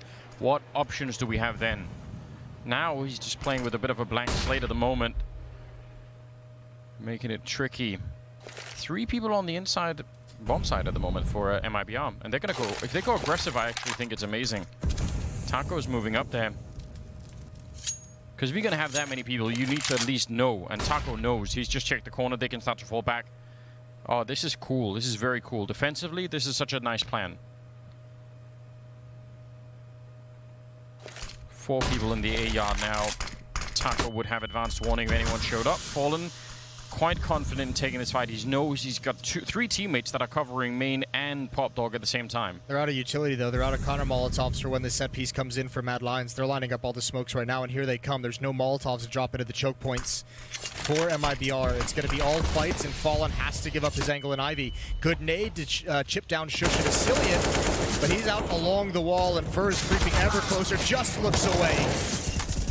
Oh, that is so unfortunate. Nice turnaround. Practically stabbing Bob's giving the AWP. Running into the bomb site. Sicilian, 9 seconds left on the clock, and they can get the bomb plant down. I don't know. Fallen could have maybe landed that angle. That would have been the end of the round. Now, Taco sneaking in behind, and he's the only one with any health at all. Fallen's still trying to do his very best to create an opening for Taco, but they won't be able to succeed. That is such a close-cut round for Mad Lions. They had the old utility, but they were running out of time, even as they were, entering into the bomb site. I really do think it came down to the lack of utility for MIBR. They had nothing to really disjoint that attack, and you could see the smoke that was utilized by Mad Lions was so perfect. It allowed a Cillian to creep up aggressively along that wall and get pretty damn close to the bomb train before he was spotted. Fur was overextending to try and close the gap in the defense, but it's a difficult thing to do, and he's punished there. Nice hit from Mad Lions, but they have to build upon it now. Remember, Fur and KNG had $10,000 in the bank before they just lost that round. There's plenty of buys for MIBR still. They need to win this one and the next one. It's definitely an uphill battle at the moment for that T side. Molotov is at least gonna push them back a little bit. They were angling for that fight in T main for a while there, Mad Lions, without really getting it. 4 people outside, KNG at the ramp with the other AWP. And Mayern was just pop flash into ladder room, and Mad Lions will have that information. Asilian and Shush were right there to listen for it. Can they cross KNG without taking a death? Yes. Flashbang is perfect. Smoke goes down. Taco is rotated inside as well. They have Mayern on the fast flank up the ladder. And Mad Lions are going to test the B attack. And they have 5 smokes, so you have to assume one of them is going to be for the high ground to even get those people out of high ground. So KNG is going to be having a rough-ish time finding a kill, unless he just takes it through the smoke. We'll see if it's actually going to happen here. They could actually rotate fur over to the B-bomb site as well. That's exactly what they're doing, because there's no aggression, there's no noise in the other parts of the map. Yeah, no smoke going up yet. They're not going to go for it. Oh, they have 5 smokes. Surely someone will be throwing one. Clean shot from KNG. Taco down on the low ground. I got to be careful as well. Shush is running up behind him, and he'll take him down finally. KNG waiting to see if anyone is going to make that jump without any utility. There will be a flashbang in the sky to make it tricky, but it's a 2-on-3 with the bomb going down. Shush pushed up very far, and if he dies, there's really almost nothing that Roy could do. Excellent headshot. This is one of the reasons why he's been talked about as a candidate for MVP. Very, very clean with that AK-47. Now a 2-on-2, and they have a Molotov on Roy. No one checked for it. I don't know what's going on. That is a mystery, and a quad kill for Shush. That's a clear communication breakdown. It really is. I don't know how that spot does not even get considered, seeing as where that first kill came out. I guess maybe there could have been a call that he fell back. Maybe Mayern just didn't get the comms, but that's a solid win from Mad Lions, and that puts MIBR in a really awkward money situation where I don't know if you can actually buy if you're MIBR. Is there a world in which the first guy that he kills at the back of the side just doesn't know where he got killed from? Was he scoped up with it? It's possible he was flashbang. So that was Roy throwing a flashbang from the bomb train. It's weird because it's one of those pieces of utility that we want to criticize for saying you have all these flashbangs and all these smokes, so why not use them on the initial hit? But then you have those flashbangs to throw that pop flash. So it could have been blinded into a headshot and you just don't have the intel. Still. I feel like at the very least he gives away his position getting the first one. Here's a weird part of it is that also goes towards the weakness of the double op setup. KNG and Fallen are both part of that retake, and they're both just streaming across that back wall. True. And if no one is peeking, they don't have information before it comes. If you have 2 rifles, you can leave the op against the back wall and support and allow those rifles to be aggressive on sidewalk, aggressive towards high train, and that's MIBR just not having the resources. And speaking of which, this is a very aggressive force buy with a 2-round lead. I'm honestly shocked they went for this. Slightly shocked as well that Acor went to dive into the Molotov there. Don't smack talk your own MVP candidate. I know. TV gets blown off the wall. Honestly, it's an old model. It's fine. Yeah. Not the... I don't know what the new model is. It's not an OLED. I'm all about the projectors now. Myself. Forget the TVs. I wonder if... I mean, this is one of those things you almost have to judge on the outcome. Right? If MIBR force this round and they win it, we're going to say, oh, yeah. Genius move. 100%. I won't say genius. I'll say big risk. But if they lose, it will be like, what a stupid buy that was. But here we go. KNG's picked off. That was the op. Fallen with the scout doing God's work, picking off Acor, but the Molotov forcing them into awkward scenarios. Fur must win this fight, and he cannot find the connection. No bullets connect either way. I can't believe that he didn't actually get killed by that. Fallen is still going to be going down. Fur lucky to be alive, but he can't do much to actually finish the round here. Taco sneaking up at Ivy. Don't know if he could do anything. He's got the M4 at the very least, and sure, she sees this coming. That's a nice read. Taco trying to be quick about readjusting in case there was a second player out in the open, but they know where he is, and he's in a 1-on-3 with pretty much no chance to win this round. They're already covering that line, and Mad Lions, they punish MIBR for that force into the round. They are going to have a chance to equalize the scoreline here, unless we see some great Deagle action. That is a crazy, crazy buy, and you did not get nearly enough out of the op on KNG as you would have liked. He's 21-14. He's played a solid game. Fallen 20-15. Those have been the 2 oppers, obviously, but the AWP goes silent when they needed it most in that round. Not even a flashbang in this round. I'm so disappointed in MIBR. I wanted them to have just the one. Just the one. Pushing out Ivy with a bunch of people. Taco forever alone over at the B site. It's his whole career. On all maps. This poor bastard. Oh. Alright, Roy is investigating with the MAC-10, and he likely sees that it's all clear. Now, it's not a B fake. There is kind of some level of danger. Although Bubsky's come back towards T-mid to keep an eye on this, and he should be able to mow a couple down. Nice jump around the corner. Makes it near impossible for a multi-kill. And save that AK, Mayor. Just back off. He's gonna get a kill. We'll lose it soon afterwards. A bit of a shame, I agree. That AK is incredibly valuable. KNG can't do much to get it out of the round. Shush is a beast. Yeah, he really is. He is really, really dragging Mad Lions through this second half. 22 and 17 for Shush. Oh, it's so dangerous. They invest into the double, which is absolutely fine. They definitely should at this point in time, but it's because we're so near the end of the map. 13-13. Any team that stumbles right now, they might not have the time to get up again. I mean, Mad Lions have money at least, so they can, you know, they can continue a buy, but for MIBR, it's dangerous. Yeah, it's MIBR who has that kind of in the back of their minds. You can't recover from one more economic hit in that fashion. Roy is already past the flashbang. Spur's going to come through. Oh, Roy's so blind. The follow-up was perfect, and they needed it. I don't even know whose flashbang that was, but he was there for the flash. Another kill coming in for Fur. What a huge double. Again, in this pivotal round where they would have been out of money, that's a way to get it started. A-Core not putting that ult to use at all, and Asilian and Bubsky trying to fight back, and they're actually doing a great job. Very low on health is Fur. If he goes down somehow, it's suddenly a 2-on-2. They don't have any HE grades to get rid of him, and that's a bit of a shame. Bubsky bringing it back with a headshot, taking down Taco, and Asilian flash through. He's going to lose to that AWP, and now it's on Bubsky. And I think he must know a little bit. He knows where the AWP is. Certainly, he's going to go straight for the fight. That is bold. Looking for Fur. They knew where he was in the beginning, but he's on top of the train. Oh, the shadow shows! He saw it! And now Bubsky coming in. That's the triple. He's flashing his way into the fight. He can't win it. Fallen will save his team with a double kill and a 14th round for MIB. Yeah, what a round this was. What a difficult duel for Bubsky to be in for that long. A 1 versus 2. You have an AWP pinning you down behind the train. Fur coming over on top. You're exactly right. The shadow shows. But this is the round-winning play. Fur getting aggressive as he likes to do and putting a stop to the fast pressure. I'm not sure how flashed he was. Yeah, he's so flashed. It just started fading as he turns. Yeah, but even then, like, he doesn't panic, right? Like, there's no chaos coming out there for Fallen. Listen, Anders, it's not over. We have another timeout called by Mad Lions. That's a round win for MIBR when they have no money built up and only one player surviving, 1 AWP. So the secondary AWP was taken out. Remember, they have actually not made the economic decisions. We've praised teams in the playoffs of Flashpoint for being smart economically. Yeah. MIBR has not been intelligent in this game, so that's why their back's against the wall now. 2 FAMAS. They're going to have the 1 AWP on Fallen still and an SMG on Taco.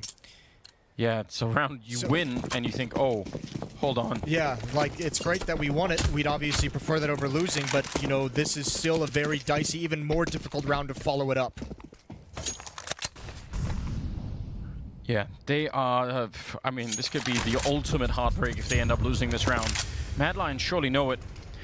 They themselves have invested almost their entire economy into this round, so it could go the other way as well. Flashed into main, and they saw that coming. Roy is playing anti-flash. A-Core was also, I think. They were absolutely ready for that. Ooh. Incredible kill for Fallen once again. He's so tuned into the game. Push up, do it. Just go for it. KNG, this is a very, very high-risk kind of a play, and he's not got spotted yet. Jumping off with the FAMAS, he'll get the 1 kill, and they've dropped the Cillian low. He couldn't push up to finish off KNG, which he probably would have loved to have done. So now it is a 2-on-4. A-Core alive, and Bubsky sneaking in behind. He could get a free kill here, and he'll take it instead of trying to go for the other one. Just going for the easy kill. Taco, that's long range with the MP9, but he's able to do it. And now A-Core in a 1 versus 3. And they need to probably, well, they even go for it. I'd say leave him alone. Man, that's craziness. I thought Bubsky was going to wait and pause and try and get 2. He had a huge play brewing. MIBR just barely holds on to that. KNG, an awkward situation, jumping off that ladder as well. but they've finally done it. They've gotten to 15, and it's going to pay off all those economic risks that we could have battered if they lost this map. Now look at the result. It's like they still have, an SMG on Taco, but they've outlasted Mad Lions. It's the Tech 9s, it's a MAC-10, it's the AK-47. Down the stretch, despite some risky decisions with your money, MIBR's on top. 2 chances to close out this opening map. With the Tech 9s, it's 100%, Jason. Okay. It can't fail. Do you remember what Tech 9s are like on Nuke? Yeah. Back when Astralis and VP? Oh, I Might see have what been you... Mac-10. It was trained. Yeah. It was trained. Oh, yeah, yeah. It's the heartbreak. Well, here we go. They're going to try and crunch down Taco. A lot of flashbangs, making it tricky for Fallen to do much of anything. No one's checked it. Oh, no. No one's been looking, and Taco will take one. A double kill. That just might be the map. They did everything they needed to accept. Check that one corner, and that could have just cost them the first map of the series here. It's a 1-on-2, and Cillian, I don't know how you get out of this. He's got the bomb, sure, but he's got 29 health, and they know he's escaped past somewhere. Mayan already out there waiting for him, and I think he heard the steps as well. One little mistake could cost him everything. I cannot believe nobody looked at that corner. Taco is completely blinded, and Mayern, he just has to play the smart. Just get yourself into safety. Teammates got to rotate towards ladder room. You have a crunch, a pinch on this A bomb site, and Cillian is praying to God that he can find a kill before he has to plant this bomb. It's going to start going down now. No one is actually close to punishing this. And he has somehow found a way to get away scot-free with that plant, and now things get really weird for MIBR. This is a winnable 1 versus 2 for Cillian, for the map. I mean, the health is making it very, very rough, isn't it? But at least they don't have a smoke to force him out, so they're going to have to go for a defuse and try and see if they can bait him into a bit of a fight. They're being very, very slow about it, and that does make me nervous. Over the timing, though, there's the tap coming through. Mayan holding one angle. Taco, his feet showing, and then he's out in the open. He's going to be going down, and they turn around for it. They'll have time for the defuse. 16-13 as MIBR defeat Mad Lions on the first map in this series. It took absolutely everything, including a couple of really risky decisions. Yeah. But it paid out in the end. They got very fortunate towards the end of that match. They weren't punished. There were a couple times those last 3 rounds, very close rounds, despite what some of the outcomes were. But Mad Lions almost had them right at the end. Impressive from MIBR. That's great stuff. 16-13. Map 1 goes to the Brazilians, and then we're coming right back with the desk and map number 2.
MIBR will win their map selection of Train. It came just as Semler predicted, with a clutch performance from Fallen. I feel like that Robin Williams Jumanji meme, like, what year is it? You saw it coming, though. What were your thoughts on the match?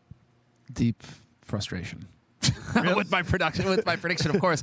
I'm over here thinking Mad Lions, because you could see it. The system was in place for Mad Lions. It was working. And then Fallen just comes out of nowhere, just like 1v3s them, and you're just sitting there just going like, Mike. Yeah, that's the whole point.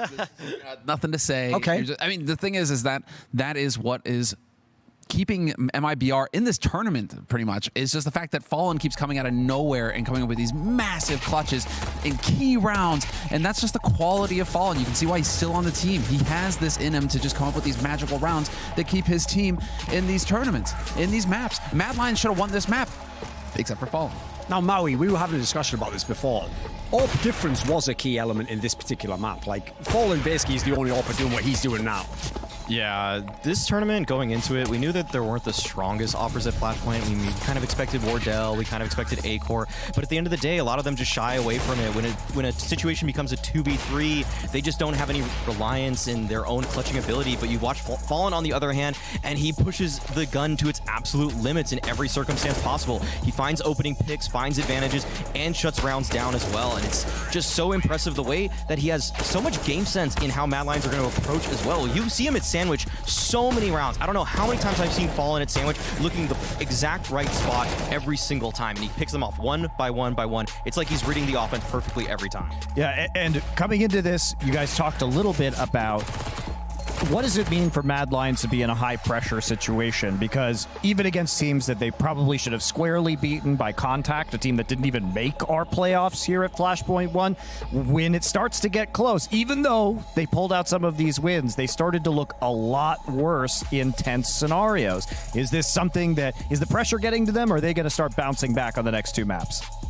They definitely had their chances in this map. Like, there was a round, I think it was at like 13-14 or something, where if they win that one round, they break the money of MIBR, then they're in a position to start rolling. They've obviously got strats, they're getting the bombs down, but I agree, it was all down to when the round broke apart and when individuals had to make a play, had to win a clutch, had to not just be in the obvious position, because that was the thing I like about the MIBR players. They push the limits. Like, they'll try and do a crazy flank or push through the smoke onto you immediately when all the other teams would have sort of obeyed the principles of the game. So that is the one element that we haven't really seen from Mad Lions, because we haven't had to see it to this point in the tournament. So remember, 16 map streak is over. Sweet 16. Yes, that's it. It's over. Tragic. But there is a glimmer of that in Mad Lions. One round that comes to mind is Shush with the B site hold. You know, MIBR making some slight errors in terms of perhaps communication. Maybe they thought that he wrapped around connector and he was going for a flank, and that's why they're not watching that spot. Play. You know, you're thinking that sort of play is in Mad Lions' playbook. They are capable of relying on players to clutch in the same way. It's just that they need to be able to shake it off. All right, so the quality that they got to focus on here, and that Peacemaker really needs to just sit the players down, take a breather. If Fallen pulls off rounds like that, it's just like, listen, it's Fallen, whatever. Our system is working. Trust the system and keep going. Don't dwell on it and let MIBR get a round or two after that clutch that then makes it so that it's so much harder to get back into the game. You need to just be able to hard reset after Fallen does something crazy and get the job done. Well, good news, because we're going to Mirage, which is their map selection. Nice time for a mental reset, feeling confident on what you've picked. But is this going to be the win here for MIBR, or are you going to go to that decider map? I think it's going to go to the decider. Mad Lions, I agree with what Semler said, that basically the win conditions for MIBR is clutch factor. It's intangibles. It's things that you can't just replicate over and over again. Fallen, he just had his game. Maybe he's going to do pretty well on Mirage, but I can't see him having as dominant of a performance, whereas players like A-Core, now they can shine a little bit more. The game plan for Mad Lions, if they do shake it off, if Peacemaker is able to reach these players and say, just trust the system, trust the process, and trust your teammates, they can pull this off. Yeah, the thing for me is Train was always Fallen's map. He's basically the reason why they became gods on Train and made it one of their go-to picks, because of that type of CT ping. So you don't get those same opportunities on Mirage. Like, I don't see him taking over the game in the same sense. And so if we go back to playbook Counter-Strike where you have to win with 5v5, I'm taking Mad Lions for that. All right. Well, to get into our next map here. Mad Lions as well. All right. Well, thanks. Same. Okay. Thank you guys for getting all your 2 cents in. Now, for the rest of the money, it will be Anders and Moses at least 4 here. cents a day. How we laughed. Just working exclusively with mentally ill people. That's insane. Well, what have I done to deserve this, Jason? I often ask myself. I know, I do too. How did we come to this? How did we get to this position? Well, 1-0 for MIBR on Train. I agree a lot with the desk. This map is going to provide a lot more mobility for Mad Lions to show their tactical prowess on the T side. Yeah. You can get out of a lot stickier situations by moving across the map, where Train, you're always moving into a new confined choke point. This is a little bit more open of a situation, and it's going to put MIBR to the test. It really will. I mean, I think Duncan's point is well taken. Finding space for that AWP can be really tricky if you're fallen. Yeah. What are you laughing about? What's on your mind? Nothing. I'm not going to lie. I don't even know what Duncan said in that little segment. Something about 4 cents? I don't know. 2 cents between us? Yeah. So I think that's what it was. Something like that. Listen, I don't always pay attention. Let's focus on this. Because remember, let's rehighlight. This is the upper bracket final. The loser of the series will not be eliminated. They will drop down to play Havu in a not third, fourth place, but in the next final, which would be the winner of that would get back to the grand finals. Fight your way back to the grand finals. That was very convoluted and confusing. My bad. The winner of this is guaranteed $250K, and they have a shot at winning the $500,000 first prize. It's ridiculous, isn't it? Yeah, that's pretty mental. Yeah, and I mean, just to say that fight against Havu, I don't think will be easy for any of these two teams. No, it definitely shouldn't be. Havu has shown, and they've proved over the course of Flashpoint, that they are a dangerous team to be reckoned with. We knew they'd come into the season with prowess, but I mean, at this stage, there's no easy battle going on. No, there really isn't. Honestly, I'm a little bit nervous, but I think this is going to be a Mad Lions map to pick up as well. They should have it in the bag. I don't think they lost Train because they were having a cold start or anything. I think MIBR just legitimately played great Counter-Strike.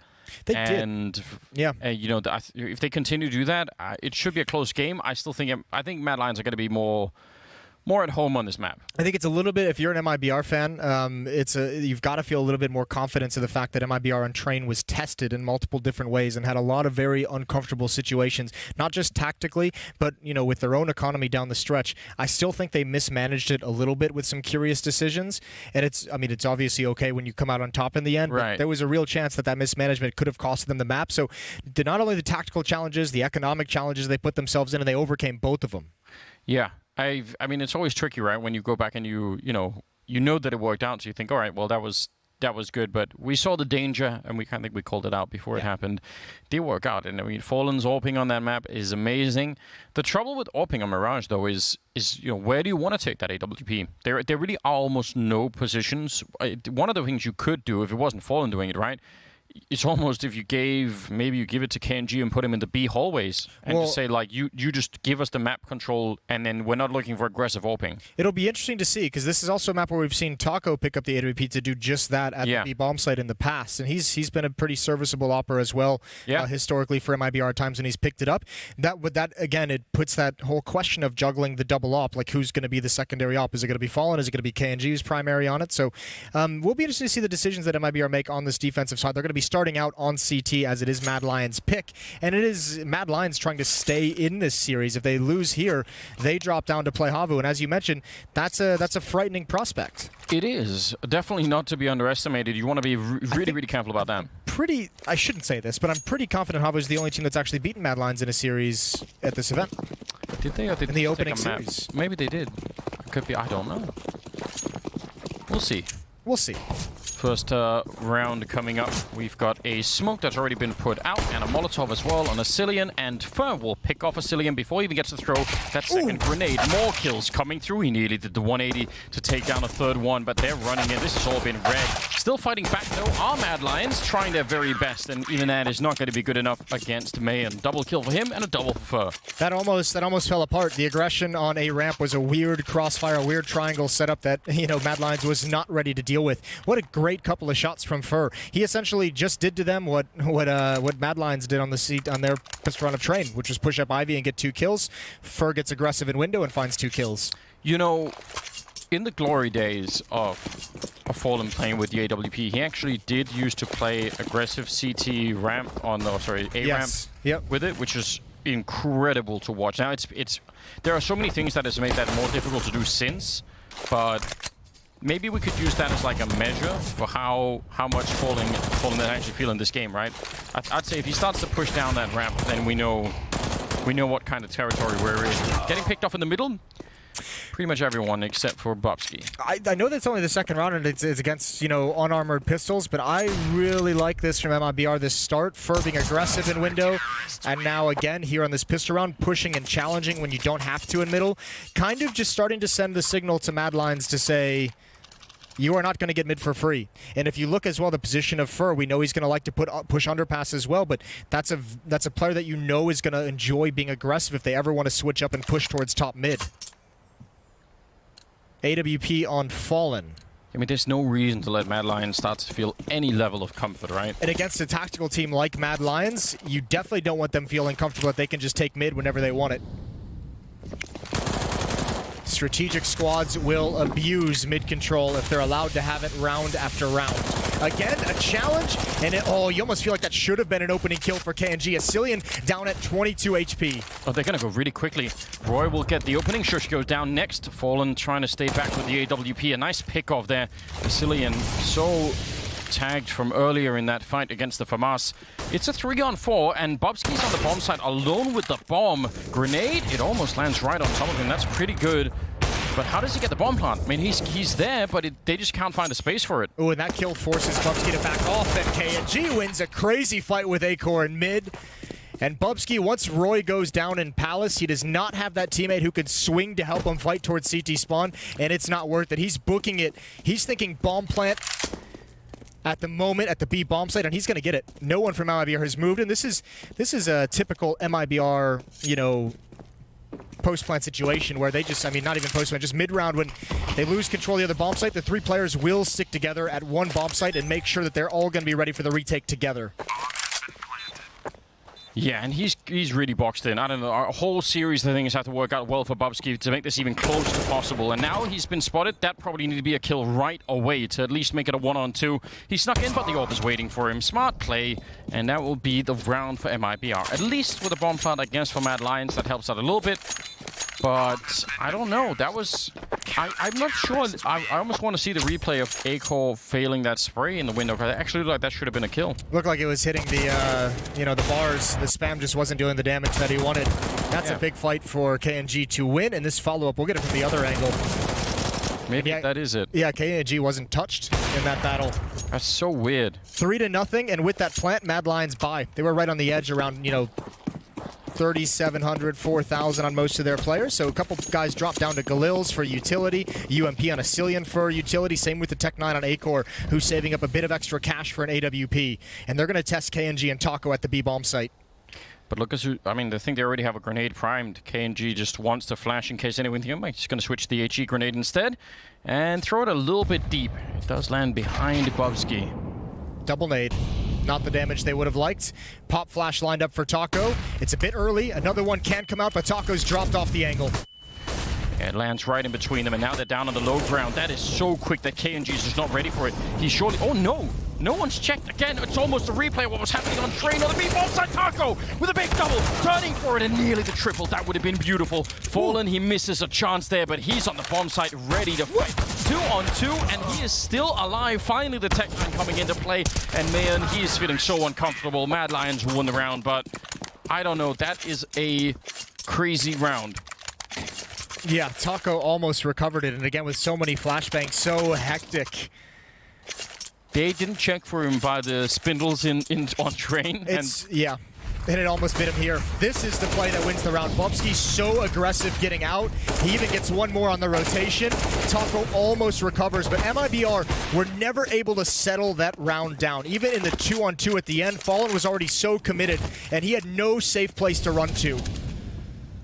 Nice first round on the board for Mad Lions.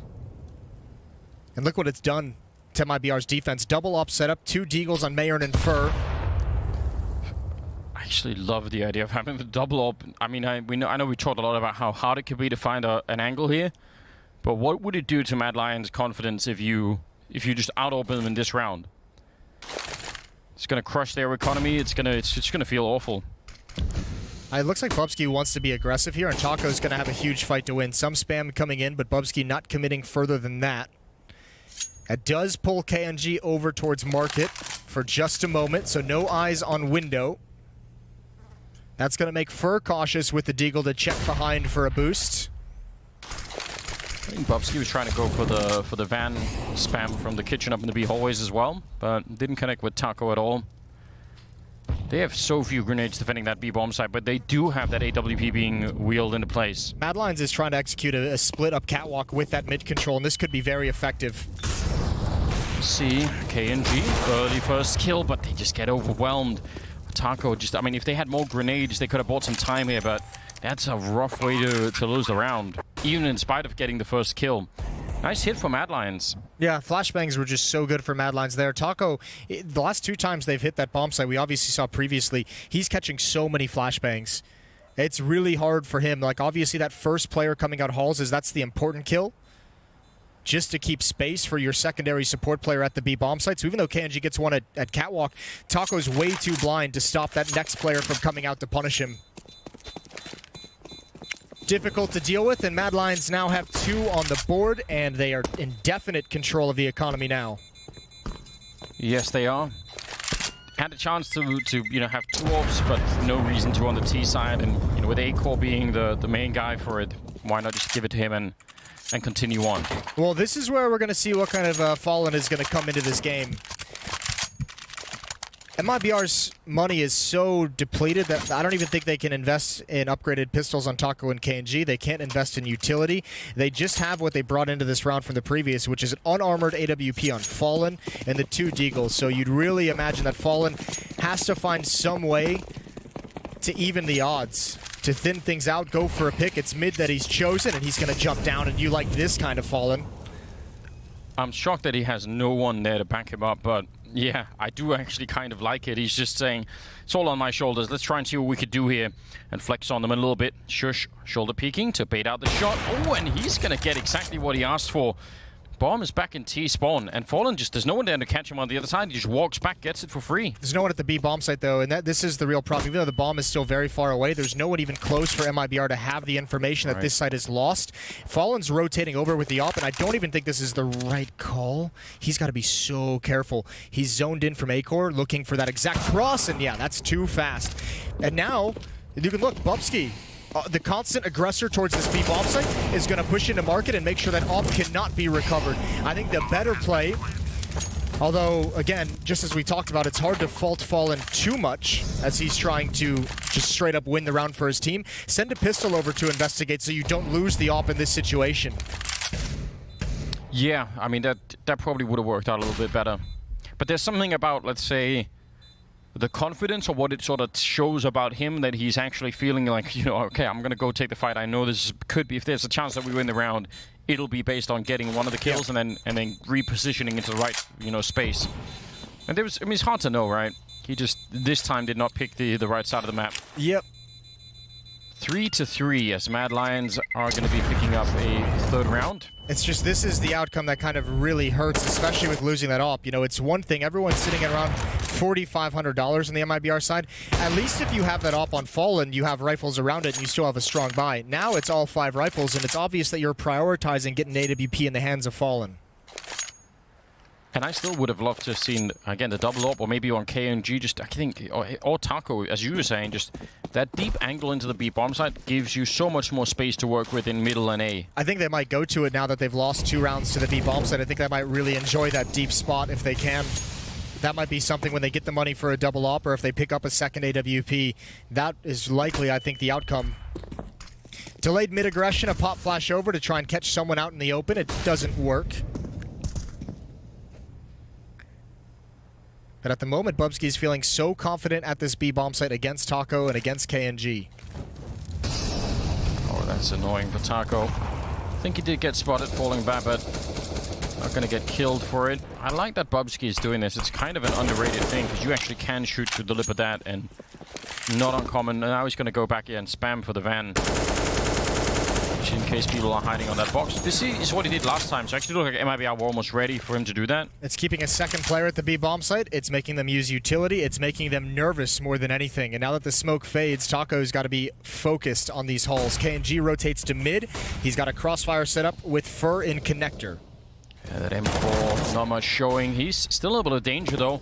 Trying to fall back through and not going to get caught on the crossfire though. Not turning quick enough as Acor.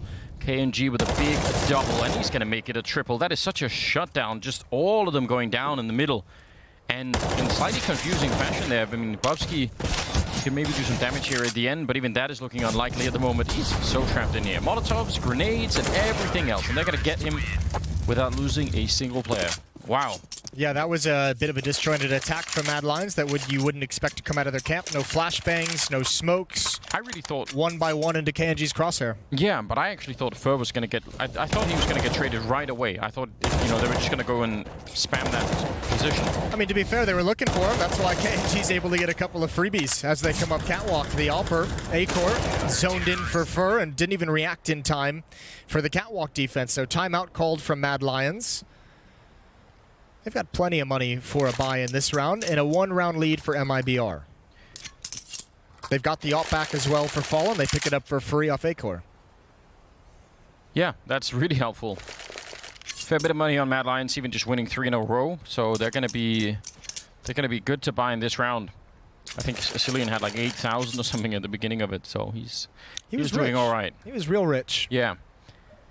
3 to 4 though. They need to keep this straight at the moment, MIBR. They're on the CT side. I think Mad Lions are feeling pretty confident about what's going on here. Even though they've run into a couple of scary rounds like that last one, overall the plan seems to be working. There's a buy for each of these teams after this round, no matter who loses. But then you start getting into the scary scenario of losing everything. Again, a fast split towards the B bomb site. And actually, Fallen has rotated to A. It's KNG, but he's backpedaling already. He's in a tough spot, and Shush takes him down as Cillian finds Taco, and you gotta save. Done, yeah. That is so quick. There's even a world in which KNG is caught pushing up to that corner because it's so fast that he's not even aware of it. And even if he realized that he's like, oh, I have to back up. They saw him hide behind the pillar. They knew that he was there. That is unbelievably quickly for that round to be done. And that round right there, this is going to be the main challenge of MIBR's defense, is finding a way against a team that has such good protocols with their smokes and flashbangs that are able to execute a fast-paced split like that, a rush up catwalk. But you have to find a way to challenge mid and not allow them to have access that quickly. No one else being found at the end of the round. I don't really blame Mad Lions for not wanting to hunt. That's not the kind of economy they have. Bobski surviving on 3 health. Wow, he almost went down. He must have the math on that corner down precisely. At least 3 of the rounds, I think it's all 4, but at least 3 of the rounds for Mad Lions have been won at this B bomb site. And tactically, that's something you could start to lean on, right? Yeah. Let's say, well, how much do we have to show it B now before they overreact? That would be a big open question right now. Well, there could be a subtle change. It could be more of Fallen playing in middle in the window with the op, and instead of falling back to A, if he feels mid pressure, falls back to B. But you're exactly right. Even that's going to weaken things up. So look at the change now. KNG on catwalk, and they've put Fur, who's been playing in middle. He's going to be in the ladder room. Look at Mad Lions. They're abusing it. They're so quick out on A while there's really no one here. I mean, Mayan is just taking an eye on it. Oh. That's an incredible flick to take down with the bomb as well in the middle. Bobski, if he had gone down there, that might have been the end of the round. Fur should be able to get him for free, shooting him in the side of the head. Still a 4-on-3 here, and in spite of not really having that many people at the bomb site to begin with, they're still doing a good job defending it. Cillian is not going to be happy about that. Acor fighting back a little bit, but the bomb plant still needs to happen, and it needs to happen quickly. I think a re-smoke towards connector. No, it just fades. The re-smoke was towards CG spawn. Acor going to get aggressive. Still a chance here. Fur's really the only defender close by, and that's a shotgun op. Flank coming in, Palace. That's Taco. And that's maybe a hard flank to read. He could probably get a kill on Roy almost for free if he's going to stick around in Sandwich. Fallen is far away. Oh no, it's been spotted. He actually was looking for it for just a second. Now he sees it. Taco will still win the fight. And that leaves it all up to Acor. That smoke is going to be really annoying. And Acor is just stuck looking the other way. This is so dangerous. Fallen is still really far away. And he walks right into it. Acor gets the kill. Now up to a triple. And he's no idea where Fallen is coming. Oh no! He still gets the flick. That is ridiculous. He actually wasn't even looking. Yeah, I don't know, again, maybe some miscommunication, but more than anything, it just felt like Fallen had no hustle in getting involved in that retake. And you're exactly right. That's Mad Lions setting that up with so much B success, and look at the difference. Look at the strategy that Fur and Fallen have. Fur getting boosted up into the ladder room, and Fallen just taking a long time to rotate around by virtue of that tactic, and it's fast-paced out Palace. That is perfect long-term calling for Mad Lions. Scout in the middle here for Fur. Looking for a fast headshot if he can. He actually does a significant amount of damage to Shush. But yeah, that is abusing the fact that they've put so much weight on the B bomb site for a while. Tactically, that all worked out exactly like they wanted. They still almost lost the round.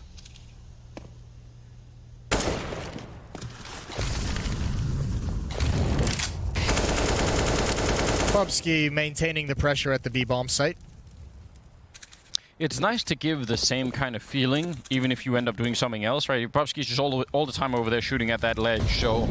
Taco, how do you make a call, right? Yeah, I imagine Bubsky's got free reign to use his utility at B however he wants. Especially because he's the initiator. When they do these kind of tactics, he's the first one out, so it doesn't matter if he has flashbangs or smokes or nades left over, because he's likely not going to use them. They're going to go for if B there's once again. Any resistance on this defense between Taco and Fallen, KNG gets so powerful. The timing, though, is so awkward, and yeah, he's going to get shot on the side of the head. That is really unfortunate.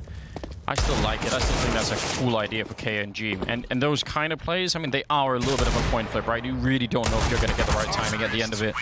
He didn't this time in spite of a lot of damage on Mad Lions. That almost actually, that could have worked out pretty decently for MIBR if they were able to get, even just one kill at that point. But 4 players all tagged up to below half HP could have been nice cleanup for a scout and all those deagles. Back into the buy, and MIBR, they've only won, 2 gun rounds, I believe, that 3rd round. Yes. And the one later on in the half, so they're really, really hurting to contain this Mad Lions attack. Yeah, it suddenly feels like it's starting to fall apart a little bit. If they could have won, not the last one, but the one before that, where they were essentially out of position, that would have helped them out so much. They have few grenades in this round. They would love it if Mad Lions try and go a little bit quicker, so that they don't have to use so many nades just to hold on. Fallen taken down. Shush, he's had a rough couple of openings to some of these rounds here, Shush, just walking into headshots and... I think he actually kind of... Ooh, KNG needs to find that kill. Acor making himself small. What a peek. KNG will probably be frustrated that he didn't get it, and maybe frustrated that he continued that fight for so long. I'm frustrated. I think Shush was trying to chase down Mayern, who showed himself at the top of A ramp, and... I don't know what kind of self-control you'd have to have if you're KNG to not keep doing that, because you just know, like, I think him, he's essentially crouching on a ramp to try and stay alive. Somehow able to do it. That's disgusting. At least Fallen is stuck around, but no utility on Fallen or Mayern, the A defenders. Not even a flashbang to give a chance for a teammate, so it's Fallen. Off angle, nails Roy. He is on point today with the AWP. Yeah, he is. Man back here could still foil this plan for Mad Lions. He swings wide, and Fur does go down to a Molotov weirdly, but it's still a 2-on-3, and time is running out quickly. Taco coming up with a kill. Now it's all on Acor, and he's going to get caught by Mayan. Nice defense from Mayan, I thought. Really playing that one the best way possible. Give another round to MIBR. Yes. And another AWP. Sometimes as that anchor in the A-bomb site, it's not even about kills that you get. It's Mayern staying alive, having a presence in pit, and obviously Fur rotating over. This is going to be ridiculous, isn't it? Yeah. Oof. Fur rotating over to throw that flashbang so Mayern can just get that timely kill at the top of A-ramp. So double up is, one up is recovered from Acor's body. That's passed over to KNG. But the money is still not good for MIBR. They need to go on a run to end this half.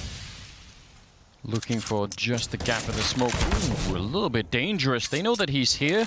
Are they going to be able to abuse that? He's already a little bit low on health. They'd love to try and grenade him down, but it's not going to be possible. A lot of smokes in the window, and no one's going to try and take this fight. Okay. Wallbang, though. That's efficient. It's Acor wallbanging. You must be very excited.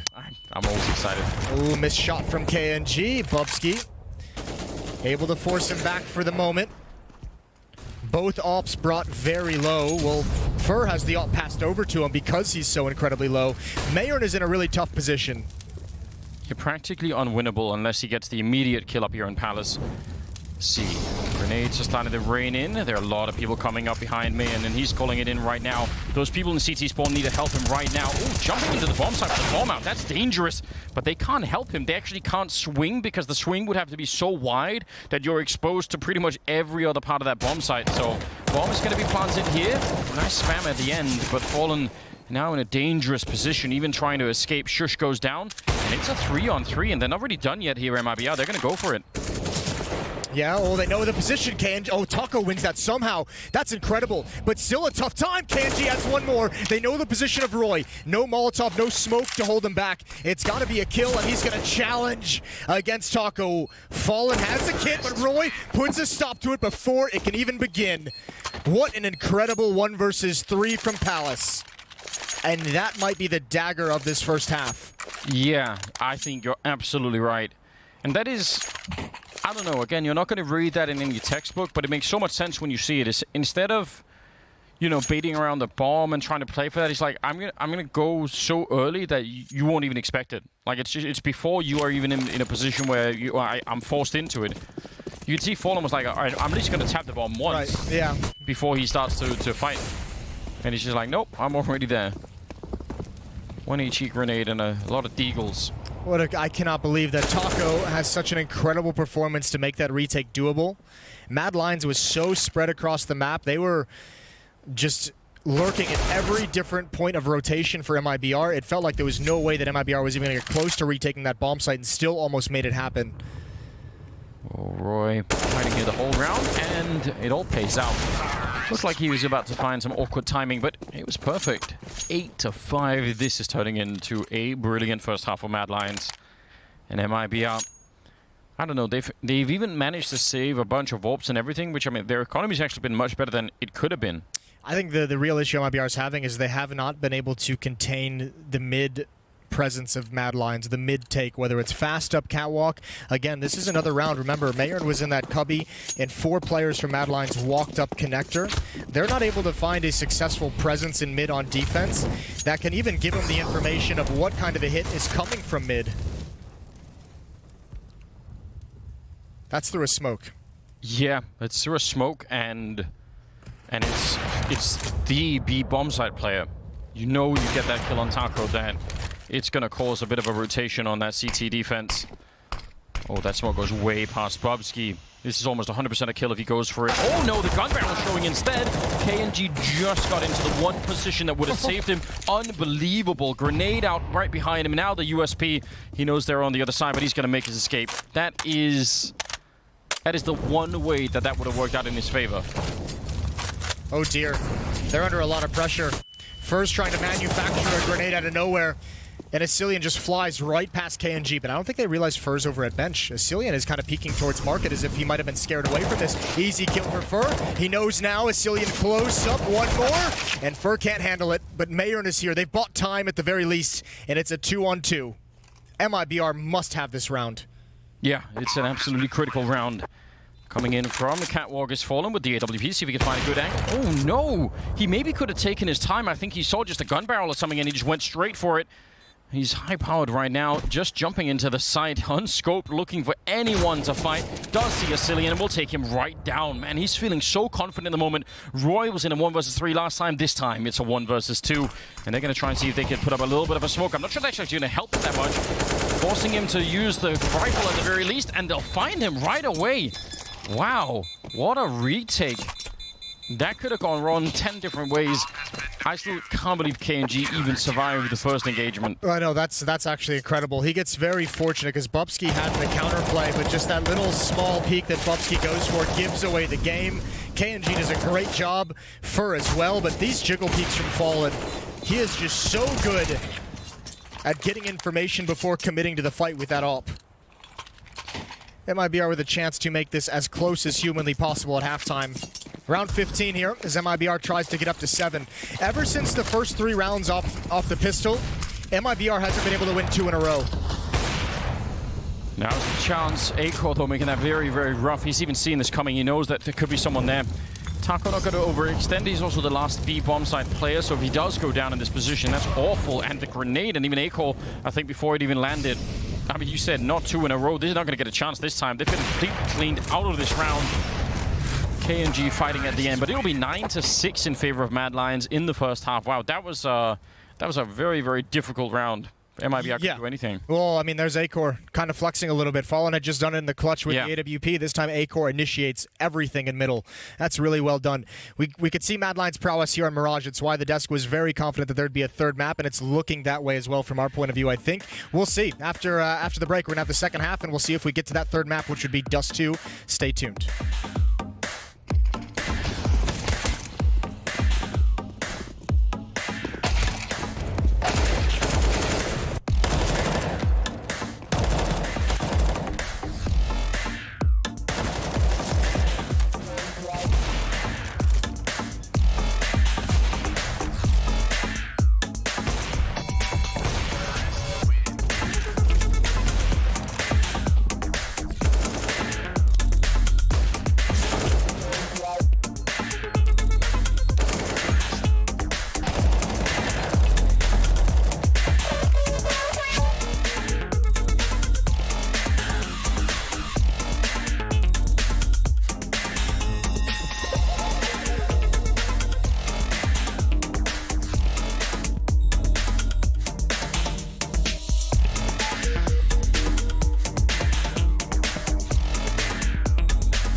Mad Lions, and already with the first map, MIBR picked it up on Train. Second map here is looking very, very good for Mad Lions. Could give us that third map on Dust 2. I hope we get there. This has been great Counter-Strike that we've been seeing. This has been a very fun battle. I mean, MIBR stepping up to the task. It's weird thinking that they're coming in here as underdogs, but they've looked good so far, individually on point. A little bit, actually, I would say a lot tactically outplayed in that first half, and now we got to see what kind of an offense they're going to come up with. But Mad Lions was able to play him like fiddles, mostly off the back of so much success at the B bomb site. Oh, double HE. They're going to wait for it. They're going to throw one. Second one coming in, and it explodes, Taco. But look at how low Mayan and Fleur are as well. That's a rough way to get into a round, but they're just fighting their way through the Glocks. Doesn't matter, I guess, if you're getting the kills. A-Core will take down KNG, and it's still a 3-on-3 for the Afterplant, which is a little bit tricky for MIBR. They're all trapped pretty much on the same spot of the map with low health. I'd be impressed if they could find their way out with these Glocks. You can see Fallen almost wants to make the run. Here comes the retake. Shush with an angle, immediately gushed. Fallen now, a new one, and Mayron is delivering again in a pistol round. Double peeking out to the other side. It's A-Core brought low with one more headshot, and Fallen, he's controlling it. He gets the last kill. 9-7, MIBR take the pistol right out of the hands of Mad Lions. Wow, I mean, again, they were just all dancing behind that one pillar on the bomb site. That was pretty much it. And we saw right at the end, the kit, I think, was all the way out towards the middle of the map. It was out on there, towards Catwalk there. So they would have had to have run a fair bit if they wanted to, you know, be speedy about it. That is a big win. I mean, you set it up perfectly. Low HP, all in the same position, nowhere to really go. That is a low percentage pistol round that MIBR comes out with. And, I mean, I guess this is kind of the reason why we see teams stack so much on the CT side. Not that that was the correct call to make, but look at what Mad Lions had set up. A double nade that got them a kill and massive damage onto 2 players from MIBR, and you still lose the round. Yeah, which is... It's got to be so frustrating. If you replay that 10 more times, they probably win the next 9 of them. Not this time. Well, there's a 3-man stack at the bomb side, and they do have some weapons to fight with, though the flashbang is so good. Roy turning around for it and going down. Cillian maybe could have picked up a second kill there. Now they're all going to fall, and the backup is not quite there in time. They needed to stay alive a second longer. That's a powerful hit towards the A-bomb, or the B-bomb side there. That's really well done. Mac-10 coming out first as well. Shush, the only one remaining. He was tagged up early through a smoke at the A-bomb site, but he might step up to the plate, see if he can get one kill, steal a rifle out of the hands. Actually, there's a few low players. Mayorn at 57, KNG right there as well, Fur at 19. Yeah. Although Fur is very safe. All right. Just the one. Just the one. Back away. Leave it at that. I don't know. I think that kind of a defense could have done a lot more damage. MIBR. Lucky, I mean, no, lucky, but good to get that first kill without any kind of, you know, crossfire, any kind of quick retaliation. I think the first entry that Taco gets with the Mac-10 is that player in dark, and I think he had a nade out. I think he was pulling out, you know, some kind of a smoke or flashbang to delay, or another nade stack perhaps. But I think that if he has a pistol out and is able to engage that fight properly, maybe that doesn't go as well for for MIBR. But yeah, looked good. All rifles for the Brazilian side, AKs and 1 Galil. Single flashbang on Mad Lions. See if they're going to go for a mid-crunch. It is classic on this map. You can throw it all the way over in from the A-bomb site and try and catch someone with it. They're going to be so quick out on that ramp. Good return with the USP and actually dinking up Fallen there. A little bit tricky. They still should be able to recover this just fine and not lose too much more. And indeed they will, only for going down. So, like the fight out of Mad Lions, but it's not going to be enough. Fallen put out the Molotov because he wanted to pick up the AK for the Galil in time, and he just ran through and found his own Galil again. Sucker. That's a shame. All tied up. First gun round, and A-Core's on the AWP immediately, which should be no surprise to anyone. Yeah, he's been hitting really hard with it here on Mirage. 16-11 right now. Leading the scoreboard, in fact. CT side open could be a very different experience, so we'll see if he's going to be able to find some space for it. He's already out on B. I think he made the quick jump. That van jump that people have been raving about. Raving and talking about. Well, they have control of B halls entirely. Cillian is very pushed up, but it's a lot of resources still there for an MIBR team walking through this smoke. Roy, no idea just yet. Now he spots out. He's got the kill, but that's it. Immediate trade, and Shush has to back off. Fallen knows what comes next. Big kill with the Galil. Underpass there. Should be a free kill on Fallen. At least it will be 3-on-3, and the bomb is going to be going down. Fur, look at the timing here. He's caught both in the middle, and that's the round going their way. Excellent shooting. That was so well timed for him to go for that fight. Shush is going to be Well, even if you got one kill there, no chance to really win the round, I think. Even though Fallen goes down after that kill, right? He knows there's the Opera on Catwalk, and he knows one came from Underpass, so it's perfect information relayed over to Fur to allow him to make that spectacular play. Mad Lions had, just as that hit was coming in, pushed up into the B hallways. So they actually knew that there was no fight at B, but they did. I don't think they could even call it out in time. They're like, "There's no one at B." Oh yeah, it's A. I think yeah. Well, that hit, that timing of that push for MIBR was just perfect for that. Yeah. But I think Mad Lions kept that second player with the Cillian for far too long. Acor with the AWP was backing him up for that push, and that's just a long time to have two players that far away from the action.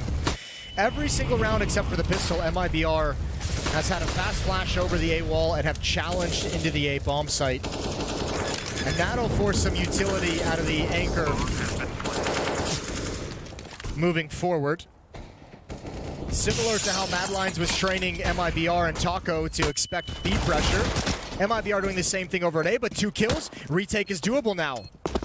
Doable, but unlikely, I would say.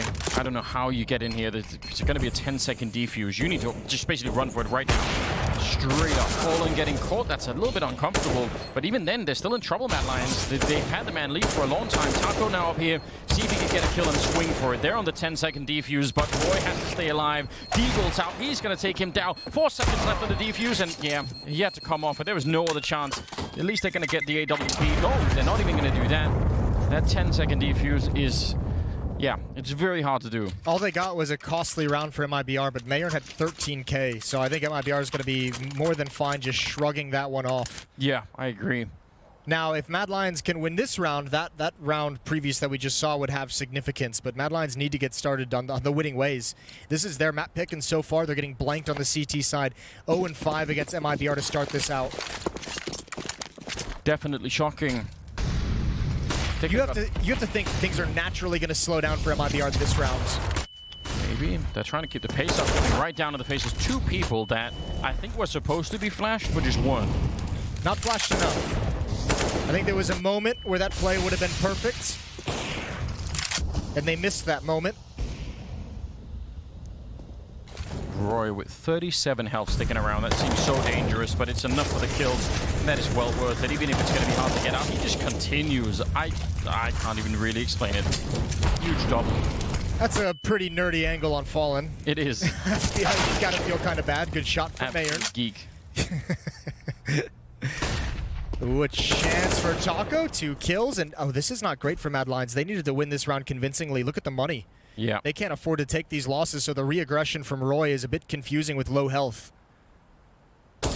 Yeah, it's like you want to admire the fact that it's still going on, but at the same time, if they're sending up losing the round, which it looks like it won't, that's still dangerous. All right, that's a free fire. They're gonna get it with 3 people alive. It's better than it could have been. I think there was a chance there that completely backfires. Yeah, that 3rd kill would have been the disaster, especially if you consider if they pick off that player in the 8-ball. Yeah, see, they are blind. The jump just came maybe a second late. Yeah. Nerd. Yeah. Is there anything showing? No. I didn't think there was a gun barrel there. Shu's just reading his mind. All right, back to the same tactic, essentially, for MIBR. They didn't like that they didn't get to pull it off against the mid-aggression. Roy's in that same damn angle, and this time it's going to get spammed, but he still finds a way to grab 1 and a 2nd. Roy is good for a double kill, 2 rounds straight in connector, and Bumsky's even going to add on top of it a late crunch in mid, and MIBR's caught completely off guard. Surely. Oh, wow. Acor actually going down. That's a bit interesting. Could lose them the AWP. They don't really have the money for giving away such expensive rifles. I mean, if they kill Taco here, he's so far. Yeah. Oh, this is good. I love it. That's smart. Throw that gun away. Especially because if he gets 1 more kill, it goes back to what we just said in the previous round. The economic damage done is going to be huge. So they'll have to reinvest in the most expensive weapon that is commonly used in pro play. Taco looking for that 3rd. He might. Oh, that's a weird little off angle. Again, Roy and his off angles. Yeah, he's hard to deal with. You have to expect that's the last time he can make that play inside of the smoke, though. Surely next time they just double nade. Well, the play that he made previously, like, look, this is over the smoke. This is more standard play. He did hold that same angle, but he didn't get anything from it. So, but yeah, you're right. You have to think if MIBR the next time they go mid with rifles, like, they're going to be way more cautious about turning in towards connector. Tech 9s are out, Anders. It's great. I love it. They do have armor as well, at least on the one of them. Now remember, run and shoot. And don't stop once you start. Those are the rules. Vasilian and Bubsky down here. I don't know if you got a spot, but the grenades are out and it lands right on top. That's so devastating. And the M4 will clean it all off. They never got to the shooting part.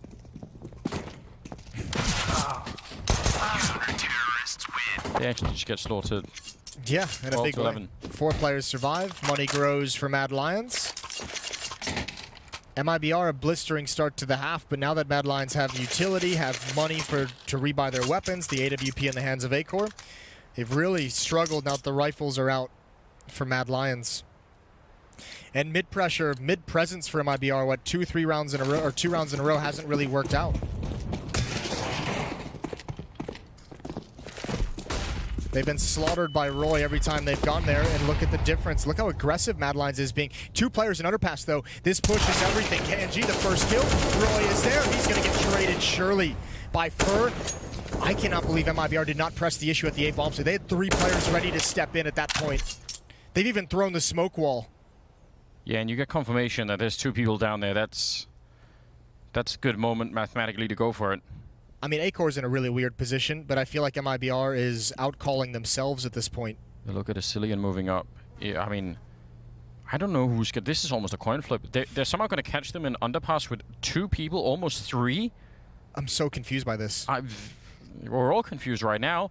Shush, seeing it, getting the kill, and now Fallen, he's about to get shot at the back. He's a second away from doing it. Now he's going to be moving up, and he'll win the fight against Shush, but he's not real. Oh, he's still alive. Acor getting the follow-up. That could have cost them everything, and now he's got that deep line into it. Not going to miss the chance against Taco and Mayan. 48 seconds, and in a 1 versus 2. I would love to just be able to sit down and talk through this round, but hold the thought because Marin still has a chance. Oh, that's a risky jump. He's going to get into the bomb site.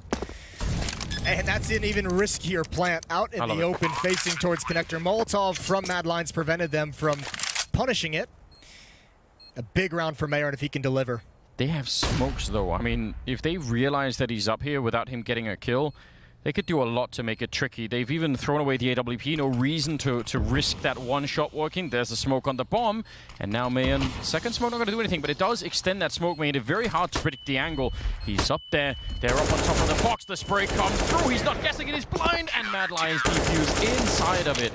Those wide smokes, because you can keep the memory in mind, you know, roughly where the bomb is if there's just one smoke on top.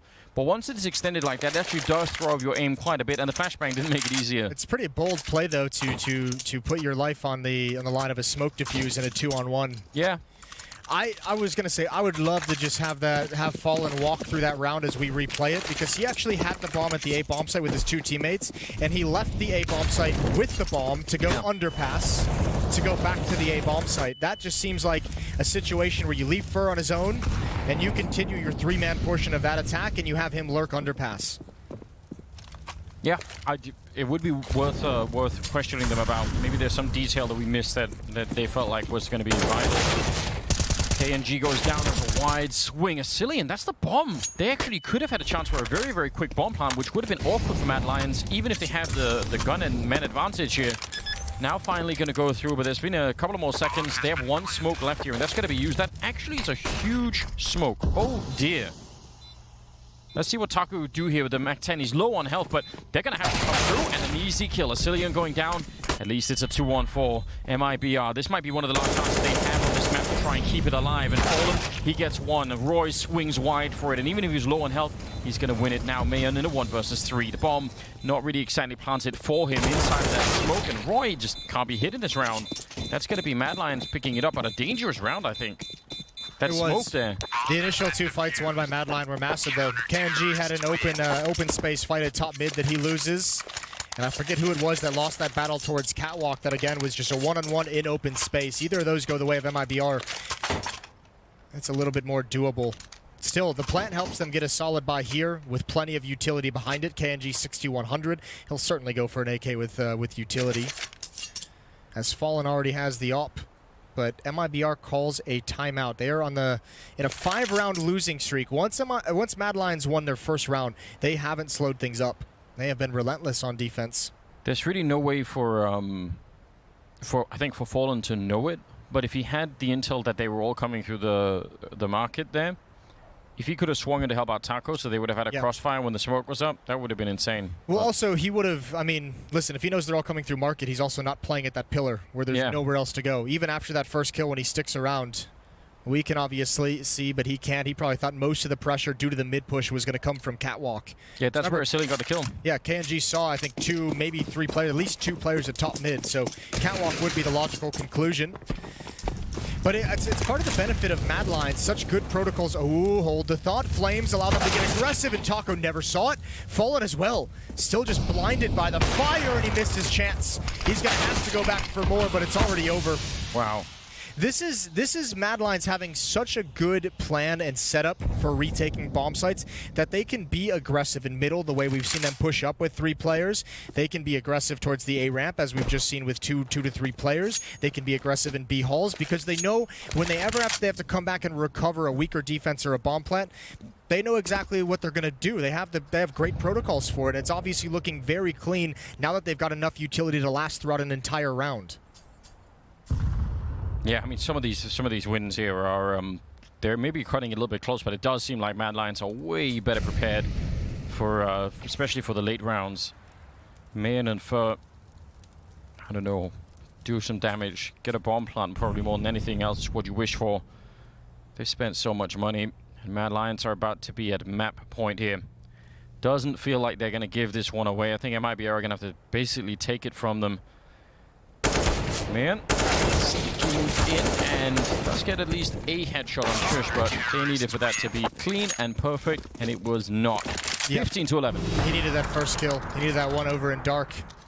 4 chances for Mad Lions to put away MIBR in map 2, take us to a final map of Dust 2. And based off the last 6 rounds, which have all been won by Mad Lions, it shouldn't be too difficult of an affair to win one of these next 4. They have all the money, they've got all the cash flow, they've got a buffer built up behind them as well, and MIBR fighting without an AWP. Fighting with scraps mostly. Oh god, triple nade. Mayern's gonna burn. I think Mad Lions had to have read that there was going to be some kind of a timing hit, or just assumed that someone from MIBR was going to try and change the pace. Props for following through. KNG nearly got down. He was like, you know what, I have this mission and I'm going to go for it. Oh, the swing with the C-set, 75. That could have easily got the kill. They know he couldn't reload, but they wanted to chase him down, and Acor, he was up for it. He's like, you know what, let's dance. He thrives in those positions when everything's getting hectic, getting crazy. Oh. He's got 21 kills. Bubsky at 21 as well. My player for Mad Lions on this defense has been Roy. His play in connector. Yeah. He had those back-to-back doubles to get him started on the path of a win streak. That impact cannot be understated. Taco and Fallen against the world. They went on, what, a 5-round win streak. I might be out to start the second half with, and then Mad Lions just said, you know what, it's done. Yeah, that's enough. Let's go to Dust 2. I agree, though. Let us go to Dust 2, because I think that could be so much fun. Yep. A lot of all power on both sides. It'll be interesting to see. Fallen and Taco, 2 versus 3. 40 seconds left, and they just have to commit to it. They don't have any smokes or anything to block anything off, so Flashbang's the last chance they're going to get, and it wasn't deep enough to do anything against the AWP of Acor. He'll find his 22nd kill, tying himself up with Roy and Shush. He knows where they are. There's Acor taking the lead at the end. 16-11 as Mad Lions will win the second map. Let's put us on to a third one. Yeah. Great series this is so far. I'm really loving it. Yeah, it was obvious that MIBR needed a little bit more success in their CT half. And there were a couple where they had some opportunities to have a much more decent CT side. But either way, you can see Mad Lions' prowess on this map when things are more open and they can be a little bit more tactically loose. Yeah. They have a lot of fun. That's it. That's map 2. We're going to a third and final deciding map. Dust 2 is next. Stay tuned.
Mad Lions roaring back on Mirage, closing it out in a relatively convincing fashion. Has this gotten you guys back on board with Mad Lions now? Oh, I was never off that train. What are you talking about, Monty? Maui. Oh, okay, fair enough. Just a little worried at some time. But no, Mad Lions, I mean, they just stuck to the plan and it all worked out. Other than that one clutch, I think the only clutch factor for MIBR in this game was a Taco 1v3. That's not sustainable either. So I have high hopes for Mad Lions going forward. There was Fallen in the pistol round T side as well. He had that one. Yes, he had that one. That gave them life. Sitting there going, again, Fallen, just if you're not there on that server at that point, we're looking at a completely different scoreline. Mad Lions are blowing through MIBR.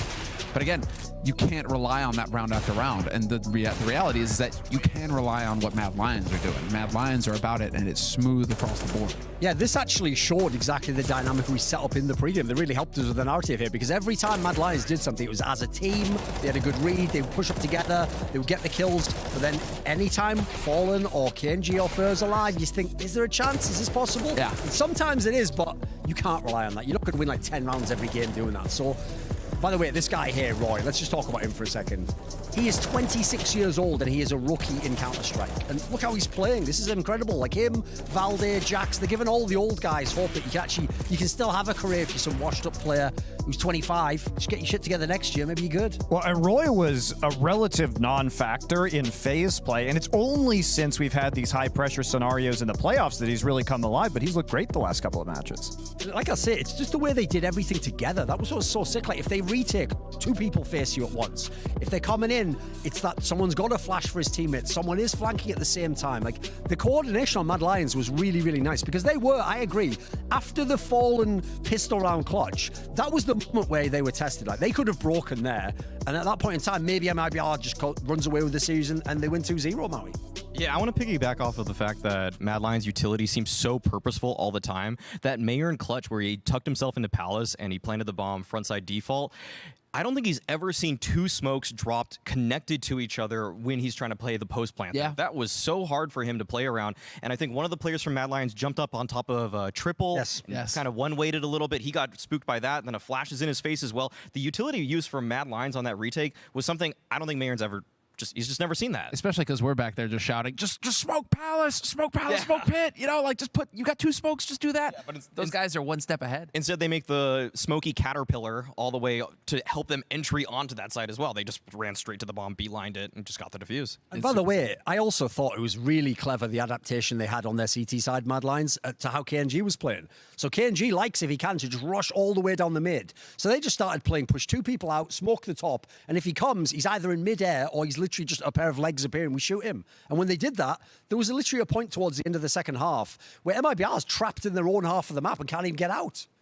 Yeah, and also on the first half of the map, the way Mad Lions played it, their game plan was so good on top of that. So many slick executes. Yeah, so many quick executes. They didn't let the MIBR players play to their strengths where they like to slow the game down, spread out. Fur gets into some crazy spot. Fallen finds a multi-frag in a spot that he is not expected in. And yeah, they just did the quick executes. They hit B a lot. KNG and Taco, they don't have the chemistry on that side of the map. And Mad Lions, they abused that. Well, we've seen what they can do now here on Mirage, and we're moving to Dust 2, which will be our decider. Now, bearing in mind that neither of these teams has lost a match since the first match of Phase 1, which was our only LAN match, which they both lost. So somebody's streak is going to end here today, though they will get their redemption opportunity in the loser's bracket. So with what you've seen right now, how do you expect this Dust 2 to play out? I expect Mad Lions to continue to power forward and take it. I'm not seeing enough from MIBR right now.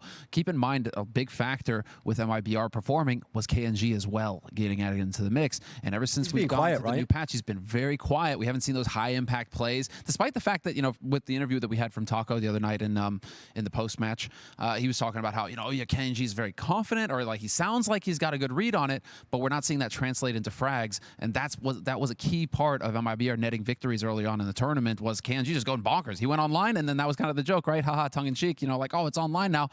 except that KNG isn't here. So we need him to show up in the third map if MIBR want to stand a chance. Here's the scary thing. If you're MIBR, one of the maps that's now like vividly in your memory, because it was a great moment, was that great comeback on Dust 2 against Havu. What you might forget is they got battered on the CT side. They lost 10 T rounds. Like, Mad Lions, there's a blueprint there to play with. And if Furler and Fallen don't come up with the heroics, which we've stressed all these maps because it is a win condition, then I could actually see Mad Lions running away with this one.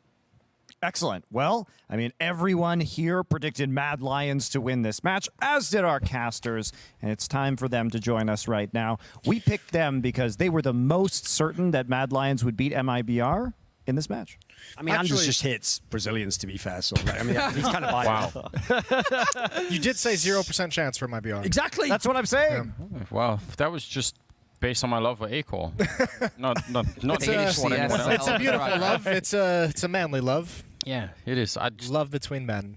Kind of a strange attraction. I can't deny it. Yeah. But yeah, I don't know. I've been really impressed by MIBR throughout the tournament. I actually think they're playing much more the kind of Counter-Strike that I want to see out of them. That's been missing for a long time. There are some obvious things that aren't working 100% yet, but it seems like it's within the realm of what could be fixed. Well, I think also, I mean, even just on an individual level, a lot of the conversation around this team underperforming for a couple of years has been, you know, losing touch with, like, not really seeing the former glory of some of these players. And we're seeing it at a Fallen. We saw it on Train. He's kind of coming back. Seeing Fur play very well. I think Taco is playing much improved also. I mean, I think everyone's kind of stepped up on an individual level as well. It's just so have the rest of the teams and so have the rest of the players across the board in CSGO. So still very difficult, but Dust 2 is going to be wild, man. Like, KNG and Fallen are topping the stats sheet for MIBR across the first two maps. And I would agree with the desk in that, you know, KNG's numbers don't have the same impact that we felt previously throughout Flashpoint. Yeah. But a map like Dust 2, again, double op setup. You have to think this is where they're going to ride or die. Same with Acor on Mad Lions. The AWP on his hands is going to be rough. So I think this is also going to negate some of the tactical prowess of Mad Lions, because while you can make some very cool calls across this map, MIBR is going to be equally familiar with all the different variations and all the different adjustments you can make. If there was one strategy that you would love to see from any of these T sides, what would it be, Jason? What's the one play that must happen in this? Dude, I think the mid to B split, I think, is still just so powerful on this map. Mid B split from the T side. No jumping off the catwalk on A? Oh yeah, there is that. There's no way MIBR fall prey to that thing again. There's no way they get that crazy. Not in the upper bracket finals. Do it. I say do it. They might, but at least they'll do it in the pistol round. They'll do it in some kind of a smart situation. It's not going to be madness the way it was previously. Yeah, things did get a bit crazy. We are going to have a knife round to start off with, because it is the third map. To decide who's going to be starting where, I don't know if it'll make a big difference on Dust 2. The Mad Lions handling the blades very well at the moment. Admirably. That. Yeah. Swinging them all over the place. I'm with you. I don't think side is going to matter a whole lot. It'll be interesting to see what Mad Lions decides to choose. I would imagine they just stay. Yeah, probably. I want to see. I think maybe I should do it. I should go for it. Go for what? Jump off the ledge. You're already calling for it now. Yeah. It's 0-0. 0-0. They should throw the smoke like they're going for a mid to B in the pistol round. Okay. Do that from outside of long. And SWAT drop onto... And then drop down. Okay. With all 5 players. No, well, all right, calm down. That does lead into why I said I wanted the mid to B split to be featured, because there's so many cool variations of it in ways that you can pull it off. Like, obviously the standard smokes are nice, but you can throw that smoke that's a little bit more in the A ramp to isolate. You can throw a mid to B smoke and push a player through the smoke into CT spawn. I just think there's a lot of very cool things you can do with that one strategy. They've already set up the smoke on the headshot box in the middle, which is... It's so great for keeping information away from the CTs, right? Yeah. It's allowing them to get close up as well. There's the jump across. And Asilian certainly is probably going to spot this, but they might have gotten past him. It won't matter. This defense is actually a little bit rough if the take was coming from long A, but the fact that it's coming up catwalk, this defense is perfect for Mad Lions. And Asilian could probably run and throw at least one of those flashbangs up onto the middle of the fight. That could make it really tricky. We'll see. They're going to have one chance, I think, man. Panji's going to drop. He's going to do exactly what you wanted. There's the drop down. Oh, and he needed that kill. Asilian had to turn, and he somehow gets a second. My bad, Kanji. I take it all back. It's too late, but I still think it's cool. He wins my heart in that round. Listen, he doesn't learn the lesson that we all know, which is just don't listen to your calls in matchmaking. It could have worked. It was close. It was close. It was a cool idea, and they had exactly the fight they wanted. Asilian just delivers not just that first kill, but spinning around to mid as well, knowing what the follow-up is going to be. That was a really nice sequence from him. It was. I don't know, I guess if we wanted to play the what-if game, if Kenji gets that fight, then the rest of the force coming out middle, there's no one to fight. It's so open for them. Didn't work out that way, but I still think it was cool. Very exciting. Hope we see it again. I'm sure we will. I just can't believe they actually did it. The Madmen. You called for it? I don't get my will nearly often enough, Jason, so I'm happy. Yeah, we'll go with that for now. Ooh, one flashbang on Catwalk could be brutal. Free firing the Deagle angle. There's the SMG out in the open. Good kill from Mayern. And now, actually, I can't believe Acor's sticking around. This would be a huge loss if he dropped the M4, but he masks his drop, although Kanji swings out wide and knows it. Flashbang. They haven't aggressed just yet. Now they will. And Acor just barely gets into safety. Plant coming down in a dangerous round for Mad Lions. Look at the position of Taco in mid. Yeah, if he can catch someone here, especially with the flank coming in, that would be huge. Asilian is over at long, so I don't know. A lot of different ways this can turn out really awkwardly. We'll see. Asilian is... Yeah, he's finally going to join the rest of the team now. I was going to say he's a little bit far away in that particular retake. Taco is not pushing out middle right now. Asilian goes down, headshot, and this is not looking good. Oh no! Shush actually shooting his teammate in the middle of it, and now Taco coming in for the victory. MIBR steal the second round. There was a lot of chaos in that game. Or in that round. I feel like Mad Lions, I feel like Acor was way too dedicated to that position on Catwalk, especially when his teammate goes down. If he gives that up immediately, right, he can rotate back to the railing, and you feel much more comfortable there, but because he stuck around and flirted with the idea for an extra, like, 3 or 4 seconds, KNG was swinging, and he has to respect that, and he has to go deeper into CT spawn, which leaves the entire avenue to the bomb site open for MIBR.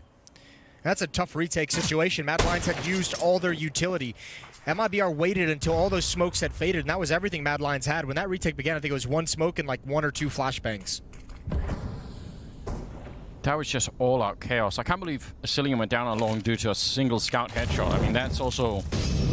Because he could have swung, could have probably been almost a 1-on-3 there for Taco, but instead, the 1-on-1 and low on health. And Shush going down here. That's one of the scouts gone on the CT side. The other one is on Bubsky, trying to see if they can maybe double up on this Catwalk aggression with the CCs coming out on the other side, but that's been controlled already. There should be no chance here for Acor to do anything at all. Yeah, that scout from Fallen ringing out 2 rounds in a row. First a headshot in mid, and then the headshot at long in the round that MIBR stolen away. It's going to be a second round for MIBR. And do not be confused. Acor has disconnected from the server, so that's why it looks like Taco is now on Mad Lions, but he'll be back. Yeah, obviously not. That would be next level. I mean, we did bring a WWE writer in. Yeah, just this would betrayal. Be great writing. See, that would be something if you... In the middle of map 3, Taco just betrays MIBR entirely. You could draft one of the other players in the middle of it. Send him a contract. Take one of their players and then one of their wives. I don't know how to isn't that what happens in WWE half the time? I don't know. I'm not gonna lie. I've never really watched WWE. Maybe we can join. I feel like I missed something. I've never actually regretted it until I realized how much of the CS:GO talent. There are a lot of people who know about it. Yeah, I missed the boat on that as well. I feel like this might be too late to make up for it. Maybe one day if Walter gets into it. That's what happened to me with Pokemon. I never really got into Pokemon, but now he's into it, so I'm learning about it later. Who's your favorite? Pokemon? I feel like... it's such a cliche, but I feel like probably Pikachu, doesn't it? You strike me as a Snorlax kind of guy. Yeah, yeah. This is getting really nerdy really quickly. I don't know. Long push, but surely that should be heard, although Fallen... He's late. They could destroy his world. The question is, will they get distracted by the catwalk players? Oh, they see both. There's the opening. They start shooting. They get the one, and Asilian with the follow-up. Oh my god! The Deagle down the middle. He has to reload, so that's going to make it rough. But now the rest are coming from Mayan. He's already down to 8 bullets in this. He's going to have to go for a reload at some point, but he doesn't know when it's safe to actually go for it. Now, instead, smoking up behind him, and oh, he actually gets it! That must have been near the last bullet. They're fighting back right now. MIBR, they might survive this after all. Ridiculously, they're in a man advantage here. That jump. I could have already finished him. You're absolutely right. Shush pushing out. He wants to go for that clean headshot if he can. Mayan finally goes down. Now it's a one-on-one. Taco all the way back there. He tries to jump up on top. Shush. Oh, he gets the headshot at the end. What a ridiculous round out of Mad Lions. That is spectacular spray control from Shush, and that is not a greatly played 2 versus 1 for MIBR. No chance for Mayern and Taco in that kind of a situation to work together. Stunning shots from Asilian, and that is a really awkward timing on the flank if you're Fallen. He even looked towards it, but they'd already made it out. What a big risk taken by Mad Lions, and they're rewarded for it. Up in the hands of Fallen, it's going to be passed over, although I think Mayern might have the spawn for long. Yeah, he does. Actually, looks like Fur has a better spawn for it. Timeout being called. Yeah, there's the passover. Way to go, boys. Why not go for that long fight if you can? He's certainly thinking about it. That's just a very strange round. I don't know if anyway, even if they got the first 2 kills there, Mad Lions, they could have lost the round immediately. It's that 3rd kill with a deal from Asilian that just suddenly upends the whole round. That sealed things. Actually, you're right. Upends it, not sealed. There was still a little bit of a battle. Mayern actually did a pretty good job on catwalk as well, and nice time flashbang. Aquar got there quick. He did get that quickly, and it looked like he even pre-fired it, didn't it? Just went for it right away with the flash, I guess. But defaulting into more of a regular round now. It's about time we have one of those. 3 players on catwalk for Mad Lions. They have Asilian just peering at the corner out towards long. And if MIBR attack middle, you have to think this is going to be a pretty aggressive crunch. And look how close Roy is getting. It's Fallen on catwalk with an op, and that is relatively unwieldy. And who knows if MIBR is going to be prepared for this kind of a push. Even if they want to go catwalk, I don't know if they'll be ready for it. The timing there is ridiculous. They're up on the headshot box as well. Acor missing a shot, and even Roy missing, right? They were jumping up. Those were just clean headshots, but none of them came through. MIBR still pushing the envelope here on catwalk. That's not without a risk. Asilian right behind the smoke. He's going to pick up one. A beautiful double with the bomb down. He's going to pick up the AK. And if Fallen can't get this shot, they're going to lose the bomb probably forever in this round. Oh! He flicks right through, but Acor will take him down. And now it's a 2-on-3. Taco winning over at the B-bomb side, but it doesn't matter. They still need the bomb picked up at some point. Acor sneaking in, turning. Is he going to be actually walking through? If he goes right now, I think he might just die right away. Acor shooting that WP. I can't believe the fight is still going on. Time is running out, 15 seconds, and Acor's crouched down. He's expecting a flashbang. He's not going to get it. Instead, he'll just get the timing. 9 seconds, and that bomb is lost forever. They can't even get to a bomb site. That kill means nothing at all. They're still going to lose the round. Absolutely ridiculous. Counter-terrorists win. You don't see a round like that too often. I've never seen a round like that. Here's what I take away from this round. I don't understand this play. No. There's 45 seconds left on the clock. You don't need to attack catwalk, and you certainly don't need... You can even just wait and see if they re-smoke it. You can wait for that to fade, and if you are going to decide to go through the smoke on catwalk, just drop the bomb. Right. Don't lead in with it. When it gets stuck on the other side, look how sketchy. Oh, that's a great flick down for Fallen. Impressive. He sees the op get snatched away as well, so he's ready for the follow-up peek that's not coming.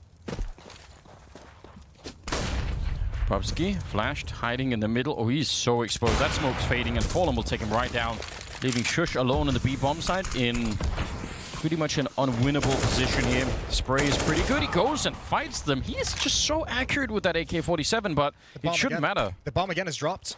Yeah, but... They're going to re-smoke it. I mean, there's time to recover it, but I mean, a sketchy situation there for a moment. Asilian going for a long flank. I don't know if they'll end up going. Oh, my lord. He somehow found Fallen inside of the smoke. They're definitely going now. Kit on Roy as well.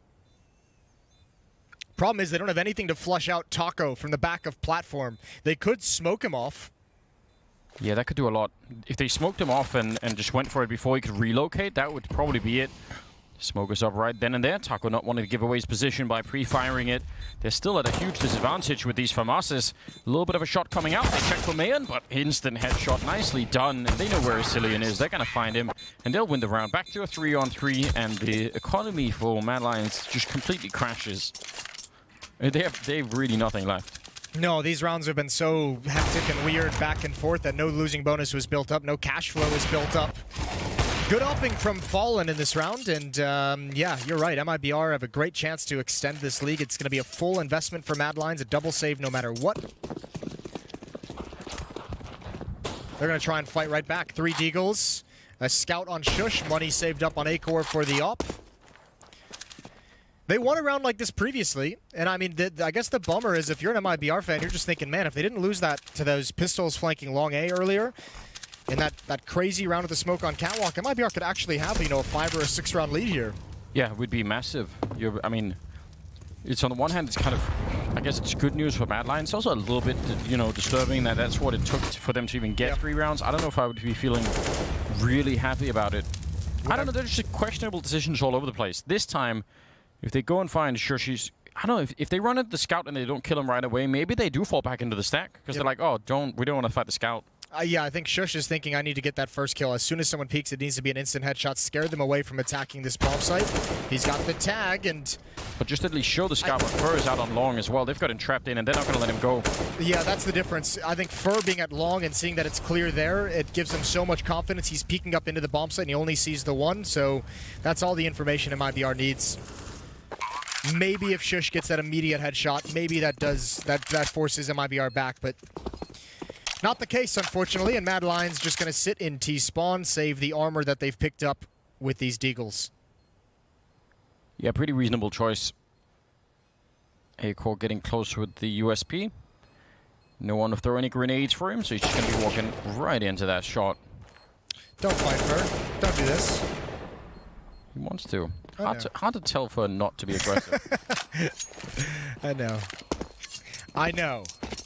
4-3, MIBR take a 1-round lead. I'm just thinking, you know, don't drop the AK. Don't get that gun taken away from you. I mean, look at the money they have even winning this round. It's not that amazing. So you're absolutely right. Don't be giving anything away. Fallen has a scout instead of an AWP, just to point that out. But Mad Lions also just don't really have anything here. No, they have Except Deagles. Yeah, 2 Deagles and 3 USPs. So barring any shenanigans, MIBR should take a 5-3 lead in this 3rd and final map. No one eliminated today if you're just tuning in. If you saw that we were at the deciding map and you got all excited, no one goes home. It would just drop down to the lower bracket finals. That would play against Havu. The winner of this is guaranteed $250,000 at minimum and a chance to fight for $500,000. I was going to say it's the guarantee that makes you. I mean, that and not facing Havu, those are 2 pretty big incentives to not giving this away. Shush with the 1 kill. Oh, another headshot. Happening? I don't know. They're slowing down so much, and I mean, they actually they have a couple of grenades to make this cross work, but they need to really focus and not losing this 3-on-3. It should be fine. I don't even know if the smoke wall is necessary. Take those fights with the AK-47 if you want. Cillian, 1 more kill on the bomb site. He's so low. How have they put a stop to this? The Deagles are doing work. There's a Molotov on Taco. I'm amazed that he didn't use it for the bomb site. Yeah, I am too. He could have died right then and there, and that would have been Fallen alone with a scout on long in a 1 versus 2. Roy, he is running it so quickly, trying to beat the internal timing, see if he could do it. The bomb is down, and he almost could have had that kill. It'll be MIBR living through the round, but it cost them so much. I'm not even about that. It's just... it's not about how much it cost him. It's the fact that it was even possible. What if he turns that corner and gets the immediate headshot on Fallen, and then Taco's stuck with red HP against a Deagle?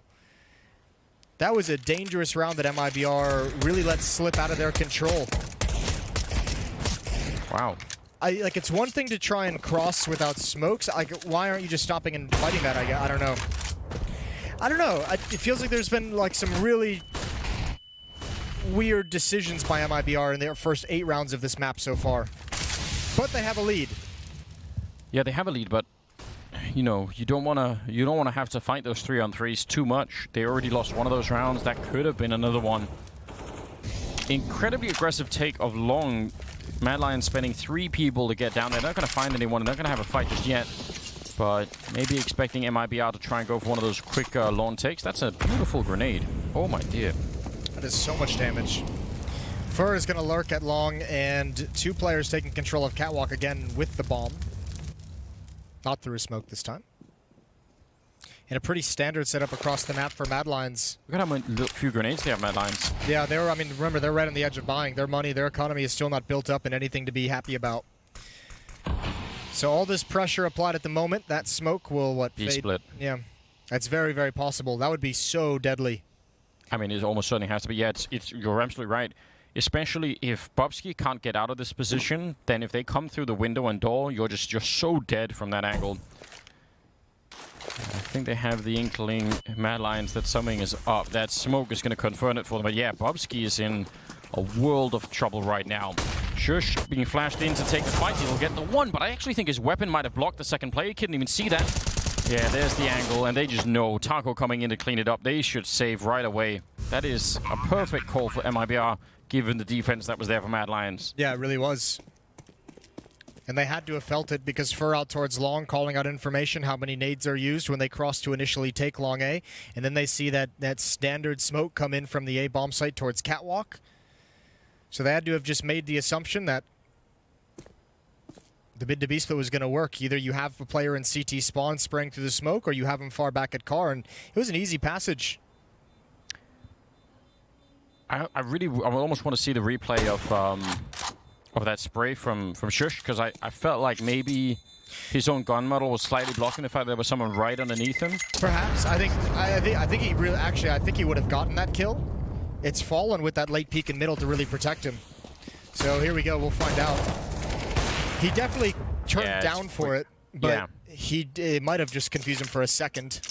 Yeah, but you're right. Fallen was there very, very quickly as well. So that did make a big difference. I think Shush would have got a double. Still would have been tough to hold on to the bomb site. 6-3 in the favor of MIBR, and they've got on a 4-round run. But if Shush got the double there, Bobsky could have swung to fight Taco, right? But he actually can't do that when he knows there's someone up in the window. It's just such a scary position.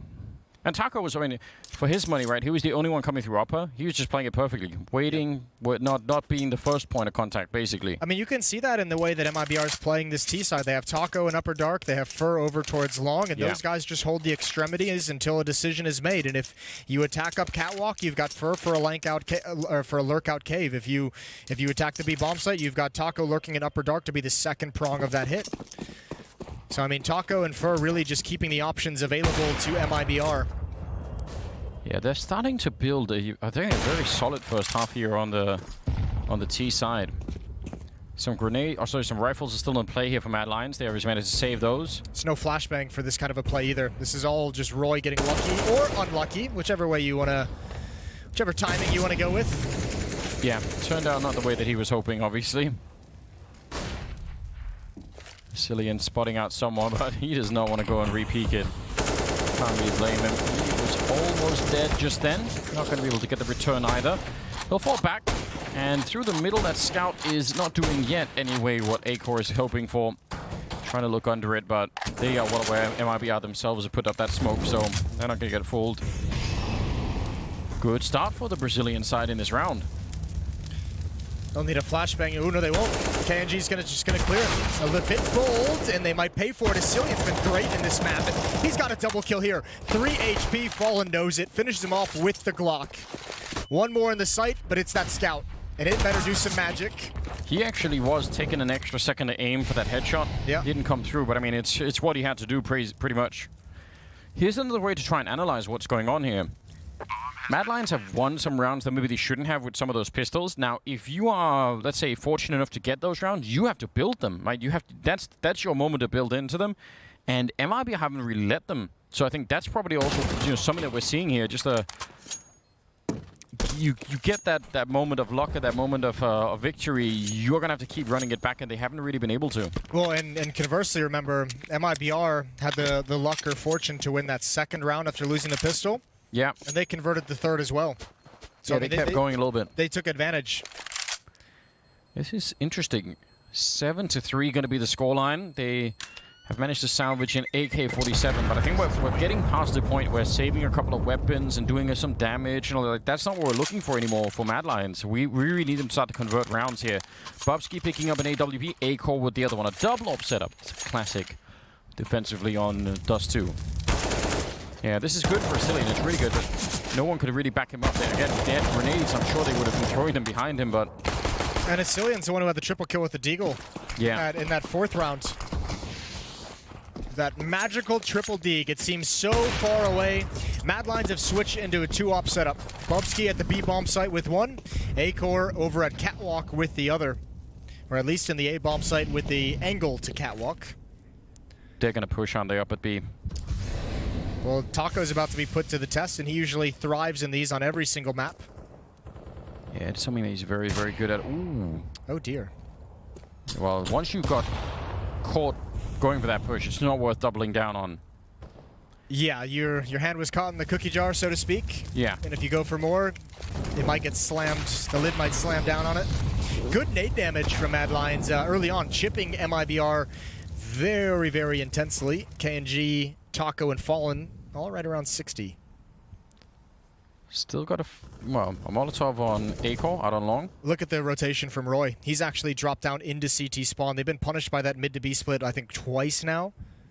So he's being kept real honest that a mid to B split is in the cards. I think the timing of flashbangs against A-Core is what's going to make this round for MIBR. If they fail it even once, he's probably going to pick up a kill pretty quickly.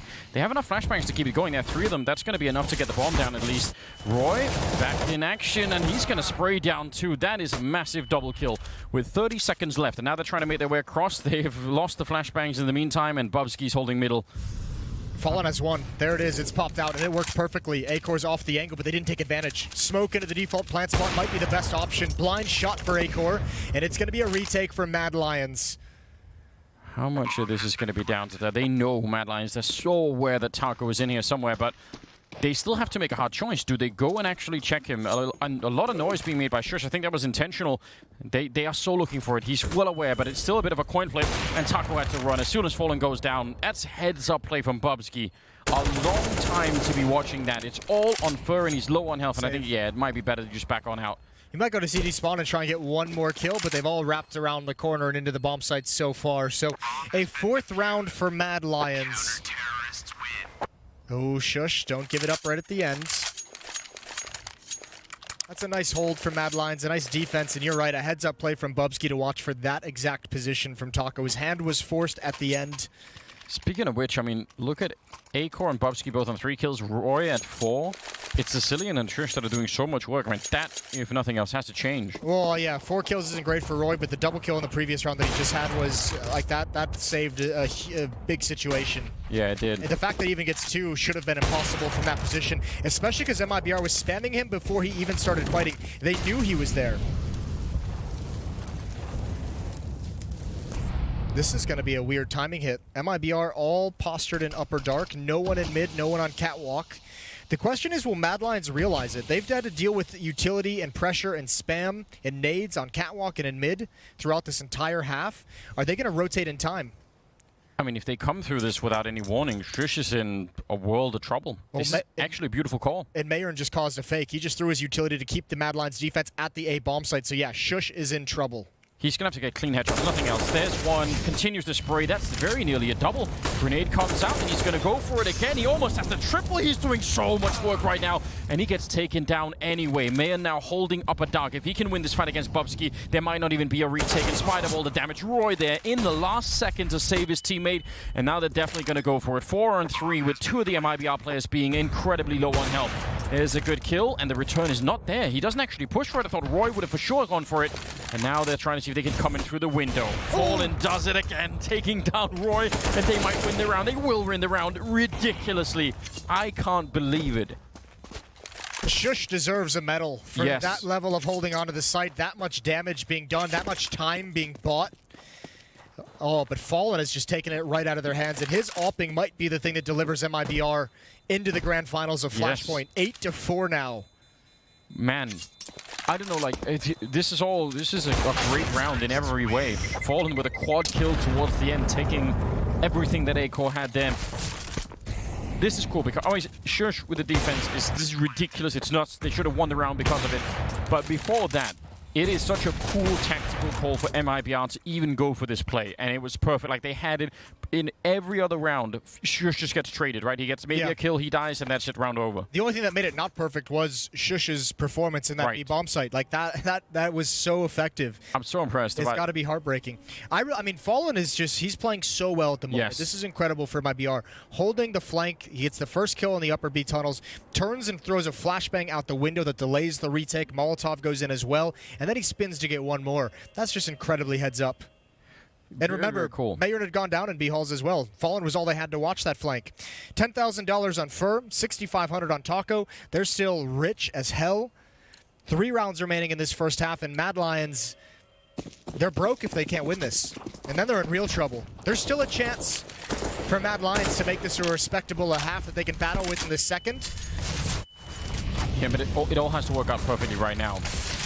Managed to isolate Fur in the corner. They spotted him early on, and they have a lot of people in this corner. Oh, what a wild fight! And they line up for Bubsky. Otherwise, they were going to lose all of that. A-Core sees the guy up on catwalk, and he's going to take him down. He's ready for the fight at long as well. Fallen, how much does he have left in him? 1 versus 2 here. Fallen wins these. All day. Fallen wins these. He's got 1 minute and 20 seconds to play with, and he's got an incredibly fast shot, and he's feeling it this afternoon. Look at Shush, though. Look at how far out he is. Fallen's going to read this 100%. All right. If he does, then he is actually just a god, isn't he? Shush is nearly shooting him in the side of the head. 2 more seconds, and it could be over. Oh! That is so ridiculous! That should be impossible. He's still alive. He's got 7 health left, but that is out of this world. He even drops a flashbang right into A-Core's face. And now we've got the op duel. And A-Core, surely his teammate has told him what the HP is. You would imagine A-Core would transition to a rifle, a pistol at some point, but he wants the range. He wants to be able to fight if he sees Fallen in towards T-spawn. He just walks in the middle without even scoping A-Core. This is, I don't know. Again, the health almost doesn't matter. I guess maybe with a USP it could. Fallen also turning the corner. Nobody wants to give away anything. This is outrageous. He's sneaking up long. There's a timing here where Fallen just is not ready for the long. He's planning out in the open. The balls on this guy. He's already got the double now. He's going to be molotoving this part of the map, which again will just give him a little bit of confidence. If A-Core was there, he'd be pushed forward into the fight. Fallen, he's got the right idea. He's reading it all perfectly right now. Oh, A-Core is almost at the angle, but Fallen turns the corner, and now he's got it all going his way. Think of where A-Core would have to be to try and defuse. Is the only thing is A-Core does have a Molotov. Oh, shiz. But it's a 10-second defuse. The Molotov is... Oh, no. He almost goes into it, Fallen. Got to be very careful, but... Oh, wait. He didn't stick it? No. He didn't stick the defuse. He's lost the round. Oh, I cannot believe that. He had it won. He thought he'd come through. That's it. Fallen in a 1 versus 2 with an utter godlike play in T-spawn. I just don't even... I can't believe it. And A-Core, I think, picked up that Molotov transitioning through long A, which is so smart in and of itself, positioning yourself to pick up utility off the dead body. I can't believe... Yeah, you're right. Even if he sticks it with a 10-second defuse, there's still, what, like 2 to 3 seconds for Fallen to peak? But still, like, the fact that you don't stick it and you're not going for the win... Wow, that is out of control. That is a masterful clutch over such a long round. I mean, where you have the whole map to play with and no information. What an absolute god. He's 15 and 6. Going out long. I cannot express how difficult the clutch is within those circumstances. No, he's all the way back in T-spawn. He's got the whole entire map to walk across, and he's getting shot in the back to start the clutch with, more or less. Oh, he did see that as silly, and he definitely knows the P250. Give a footstep, though. Yeah, KNG, though, he's in a lot of trouble. He's going to be going down. I don't know, yeah. Seemed like that was going to be an opportunity. Another one there, almost give it away, but Fallen will still pick up the kill, and you can shoot through that box, so you want to be careful if you're A-Core on the other side without the head armor as well. Here comes the set piece. Molotov deep. Chance to swing wide. The AWP has got a great shot. Traded by Fallen. He's doing his job from far back, this time in support. A double kill for Fallen, and MIBR is going to get the double digits. Nothing Bubsky can do. 10-4. Fallen he's determined to get in their grand final. 18-6 on him. I mean, the desk we're talking about it, even on the even on train, right? As you know how good he was, how much that brought MIBR on that map. Dust 2 is even more spectacular at the moment. The clutches are just out of control. Going to round number 15, and Mad Lions, they must be a little bit shell-shocked at this point in time. They gotta be feeling stunned. Bad Fallen's just seeing dollar signs on those sunglasses. KNG is brought down to 4 health. Bubsky is traded very low, but the nade finishes him off. 5-on-4 for Mad Lions in this final round of the first half. He's doing it all. He's finally gonna get there. I don't even care. I don't even care. Well, I mean, it's pretty telling that is the that's how you take down Fallen. It's just a random shot through the smoke. Like he was actually aiming for lower tunnels as well. Maybe he's just hiding inside of it. They're gonna get the round pretty quickly here. So a 5th round, but I mean, you've got to give it up to Fallen. That is not going to show up in too many frag movies because of the length of the round, but that is a very impressive clutch. I'm astounded at what Fallen's delivered for his team. 18-7 in the first half. He really, really wants to be in those grand finals. We'll see if he makes it right when we return from the break. Stay tuned.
16th round. The first pistol round coming up here. Second half. It is going to be quite the quite the return for my Alliance if they want a chance to get straight into the grand finals here at Flashpoint. Otherwise, they're going to have to go through the, briefly, I guess, the lower bracket facing Havu if it comes to that. MIB have been playing a great game, most especially Fallen has been out of control. I actually think this scoreline is terribly bad for Mad Lions, especially considering some of the clutches that went against him. It's just the way that this game has been playing, the way that Fallen is playing is so impressive. He blocked it. Fur blocks the Xbox smoke. That's brutal. They're going to turn the corner, and he's got a great shot around the edge of it. What a creative play from Fur, and Mayernad's on top. This is absolutely beautiful Counter-Strike. They're so bold right now. They're fighting Mad Lions. It's straight up in the middle, saying you don't even have a chance in this one. Trading very, very efficiently. KNG coming in with a kill on Roy. I don't think Mad Lions knew what was going on. They're like, what is happening? Why are they just all fighting? Yeah, it's one thing to block the smoke and to just try and take the angle that the smoke would have covered, but instead MIBR is getting aggressive with pop flashes in middle. Yeah. That is a well set up pistol round. What a smackdown. Again, it's just the attitude. It's something that I think this is one of the reasons. This kind of play is one of the things that made so many people fall in love with Brazilian Counter-Strike when we first started really seeing it in Global Offensive. Yeah. And then it went on this very, very long hiatus where, the confidence really wasn't there. We didn't see the ball play at all. And just seeing even just a taste of it back here is so cool.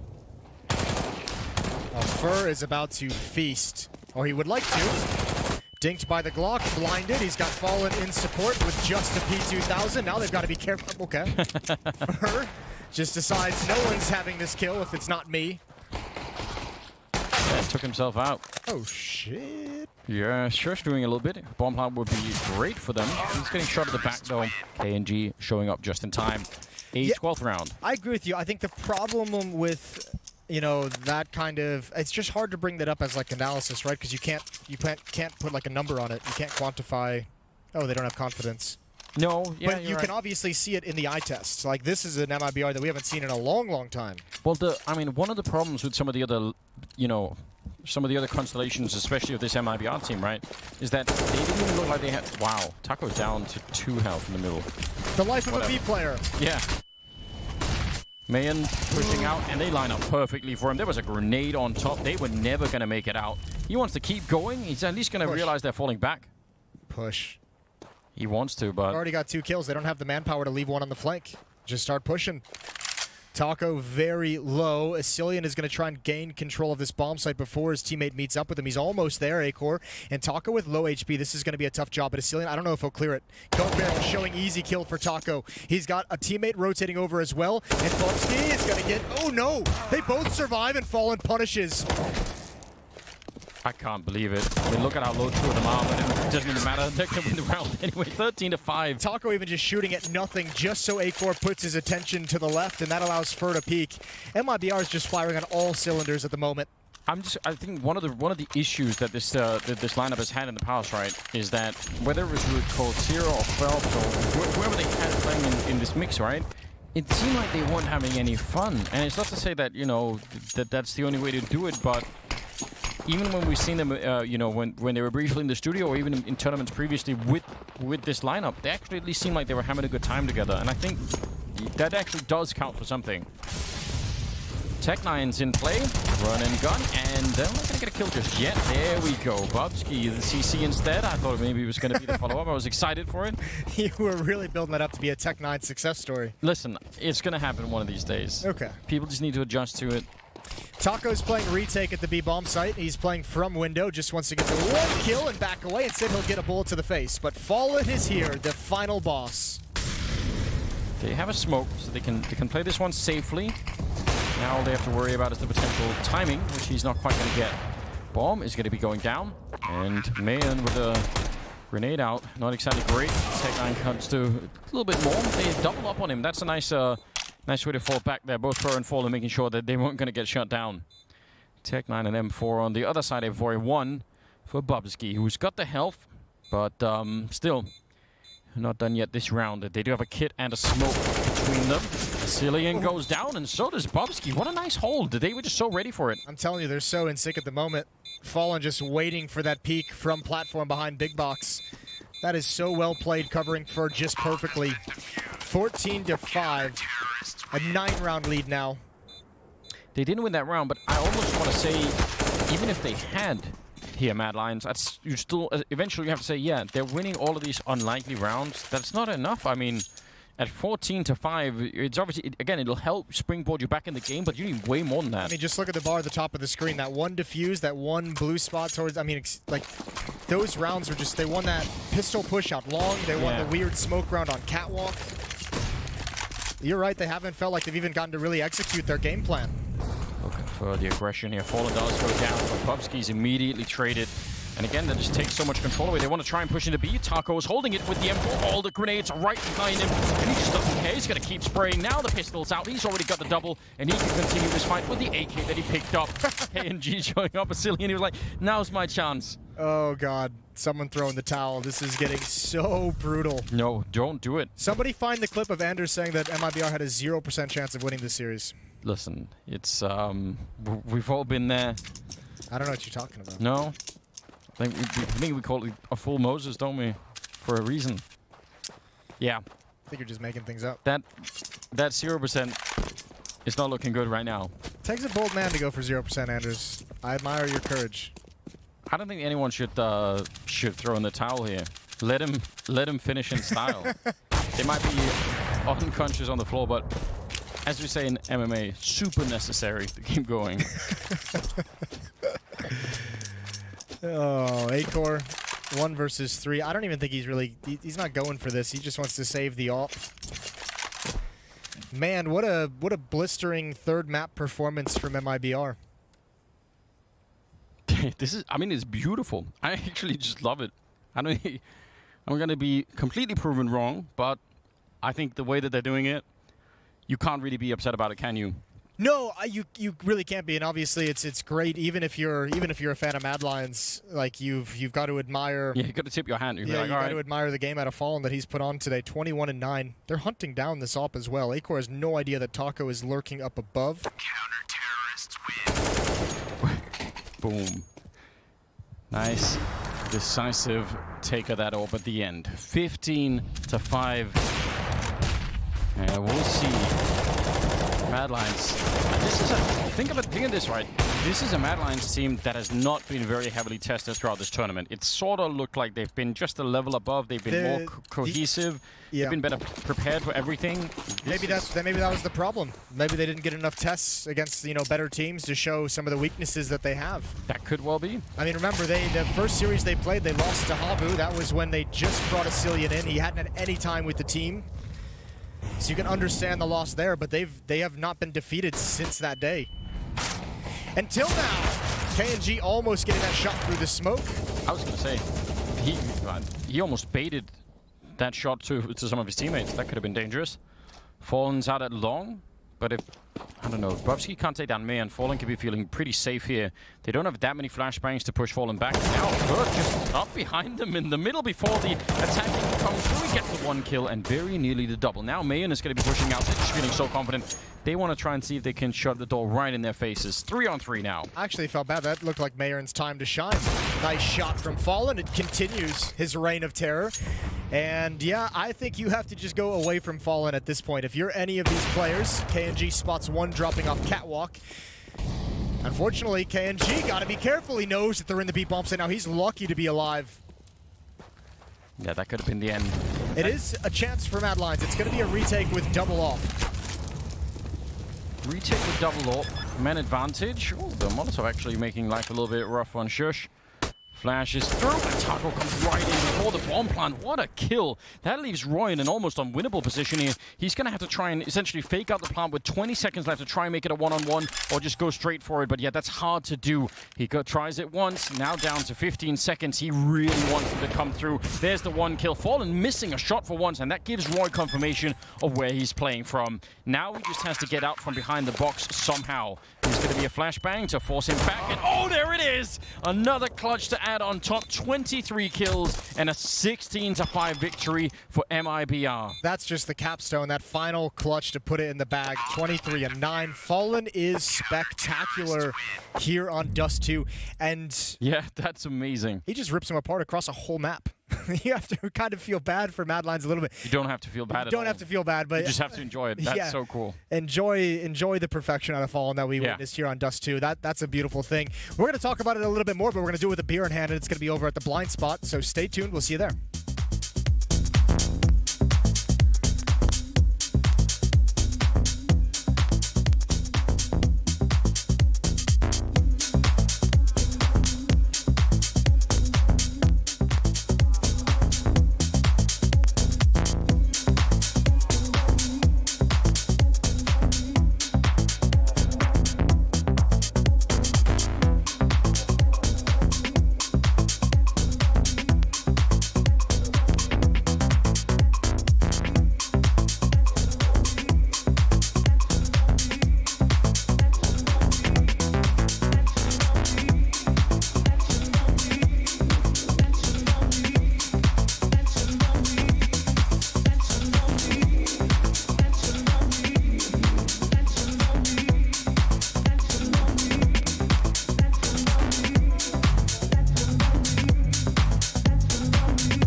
Here we are at the blind spot with 5 people who couldn't predict that last match. Congratulations, Mauled Lions, Maulding. Listen, Monty. Just gotta check the mic is on real quick. Can I just say cheers to Fallen for all of the touches and that was very impressive today and just hard carrying MIBR across the finishing line. And I wish they could get that motherfucking horseshoe out of his ass. I don't even know what that means. Look it up, British culture. Oh, lucky horseshoe, I see. Well, anyway, it wasn't a very impressive performance by Fallen, who has been heating up throughout our playoffs so far. He hits that MIBR win condition over what we were talking about as a more tactical team. Dude, I hope we have that clip of him just hitting that insane drop. Not yet. With the AWP. We're saving that for you later. Oh, this is just the last map. Preview of what's to come. No, this is this map. Look, right here. What the hell was that? If you're a fan, by the way, he didn't hit the guy who jumped over there. He hit the guy who peeked below him. Like, Fallen just played out of his mind this game. So what's different for Fallen? Are you guys just falling back on the offline Fallen component? remembers that he's a world champion and that he shouldn't be giving any respect to these kids. The round that's Fallen, right? The round that we just saw there, I think they might even be able to play it for me in a minute. The one where basically Fallen's in a 1v2 and he goes into the spawn, right? He has no idea. He didn't even suspect that someone could be sneaking behind him. And the second Shush fires a bullet into him, he spins, does like a 115-degree turn and instantly kills him with the AWP. Like, nobody can program you to do that. You can't learn to do that. You just can do it. And by the way, you can't. About 5 people in the world probably ever can do that. And if you do it, you can win the whole round, though. I think that round, more than any other glimpse of Fallen throughout this match, was for me like kind of a bigger signal than anything that he's feeling much better about his gameplay. Because you don't go into spawn and just wait like that unless you're confident that you're gonna be able to read and come out. All right, let's watch it. Can we watch it? Yeah, sure. Yeah. Watch this. So look, what you think is look on the radar. Look on the radar on your left at the guy creeping up. He's creeping up. Look, Fallen in this scenario, by the way, thinks I know there's one long A and there's probably a guy going to jump over to B, or maybe he's going to peek me from B into the mid. So this scenario, I mean, unfortunately, Shush was playing everything else right, but watch this. That's the most insane. This is why we used to call him Wallen. Like, that looks like he's using wall hacks. Like, can we report this guy? Everyone in the server report him. He's got a little ping that goes on his team.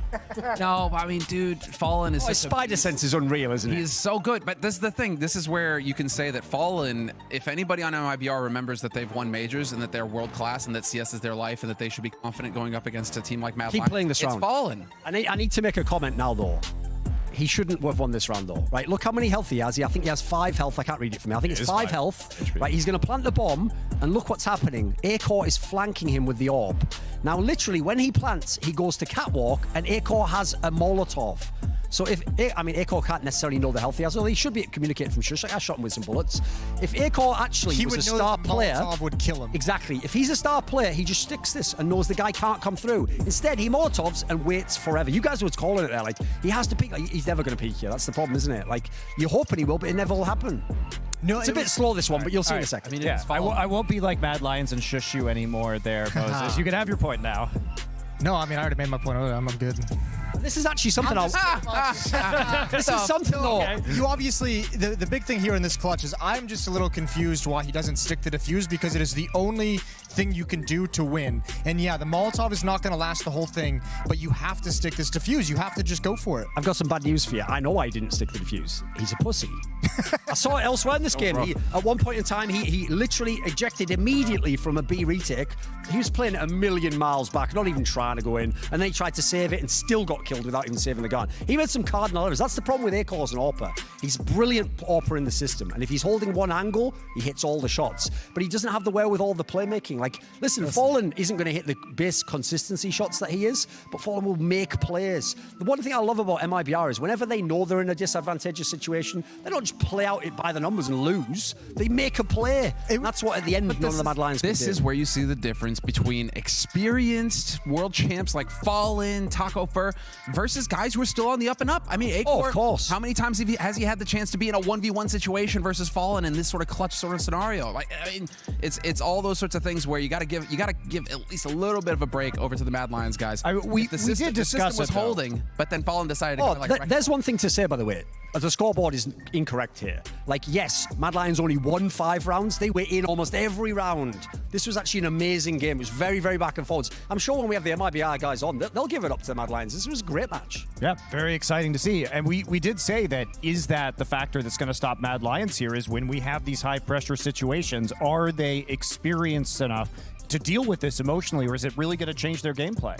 We felt like the game plan was going to carry them through these situations and get them into positions where they just couldn't fail, but that's just never how it is against MIBR. They always throw a wrench into your system. They always find a pick in a position you weren't ready for. KNG going up middle on Mirage didn't go to the complete effect that Mad Lions wanted, that MIBR wanted, but still, it's little things like that are happening all over the map all the time. Mad Lions, they couldn't play out their game plan to the fullest effect. Yeah, here's something quick to throw in. That's also the other thing. I pointed this out before that I love actually about experienced teams who've been champions, NIP back in the day, Virtus.pro, now MIBR, is any time the score is behind them and they have a million match points, 10 rounds to win 1-2 rounds in, they don't just sit back and go, well, I'm sure we'll get around every night. No, they go like Fur did there on the 15th round. It's like, right, why don't I just make a play? They flash tackle in to kill the bomb planter, because it's like, if you die there, they win 1 round. If you don't die there, you just win the game.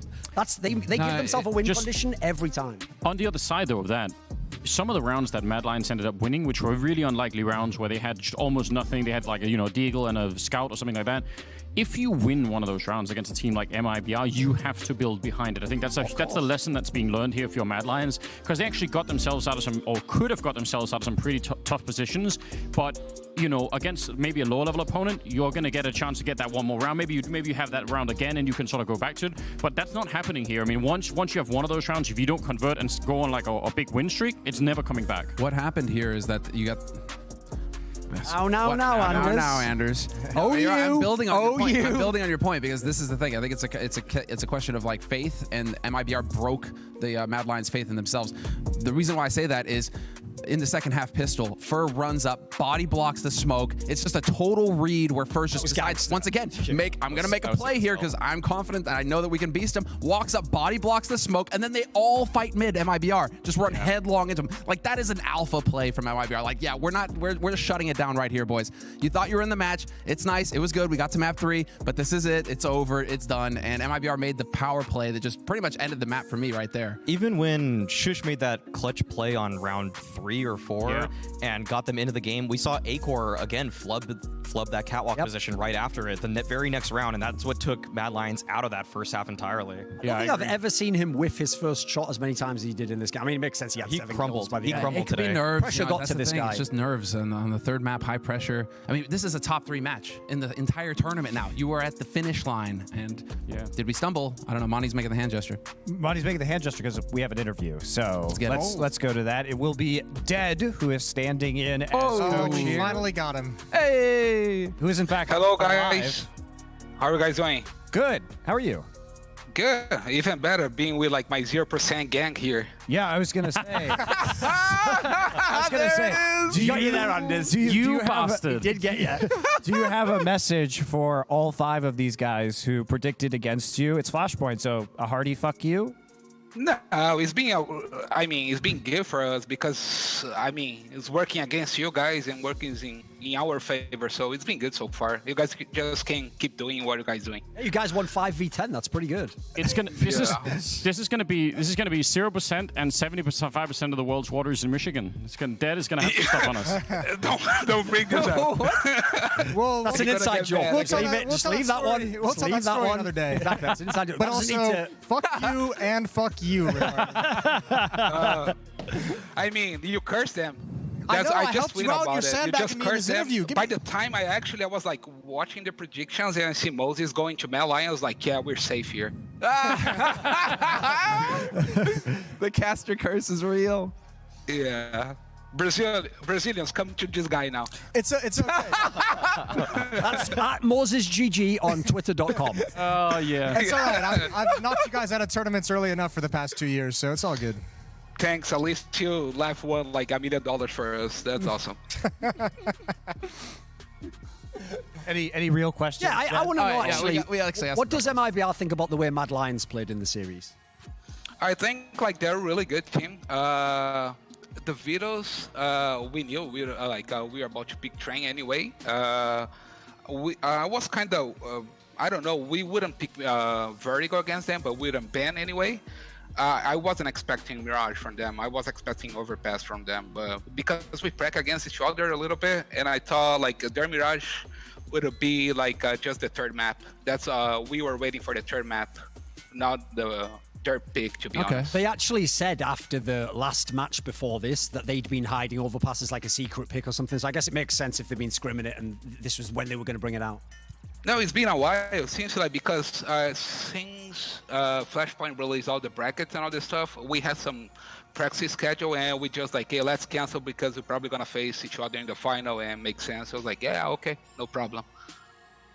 You still believe that after seeing Havu play today?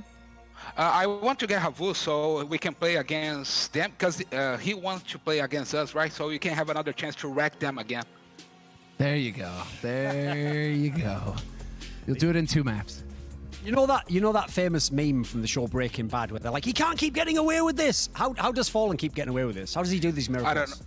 Man, we are like the B-bomb side retake. Fer and him was like getting on the door.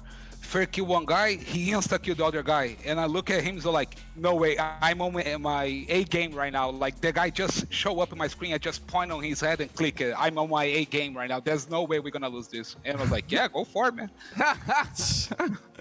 That is the feeling you get when you watch Fallen, man. Like right now, against a team like Mad Lions, you can tell that Fallen just has so much confidence.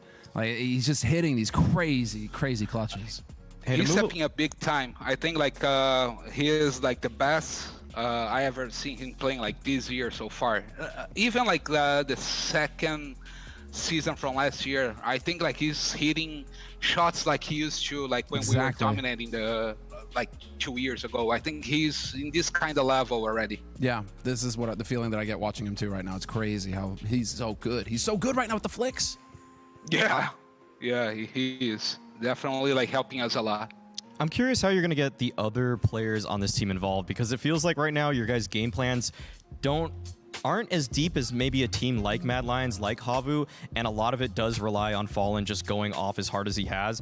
Where is KNG in this picture? Where is Marin in this picture? Not really like this. If you're gonna actually take a really close look right there, like really dominant teams they have right now, if you're gonna, Fnatic is like a free-for-all, but with a coordinated free-for-all. And I always like somebody stepping up big time for them, and everybody, like even if you're gonna talk like even Astralis back then, they have like a really probably the best teams I ever saw playing Counter-Strike, but Zipnik is winning matches for them like clutches and all this stuff. For sure, so for sure. This is the kind of like players is always good to have in your team, and that's the advantage you're gonna take, especially playing against like inexperienced players.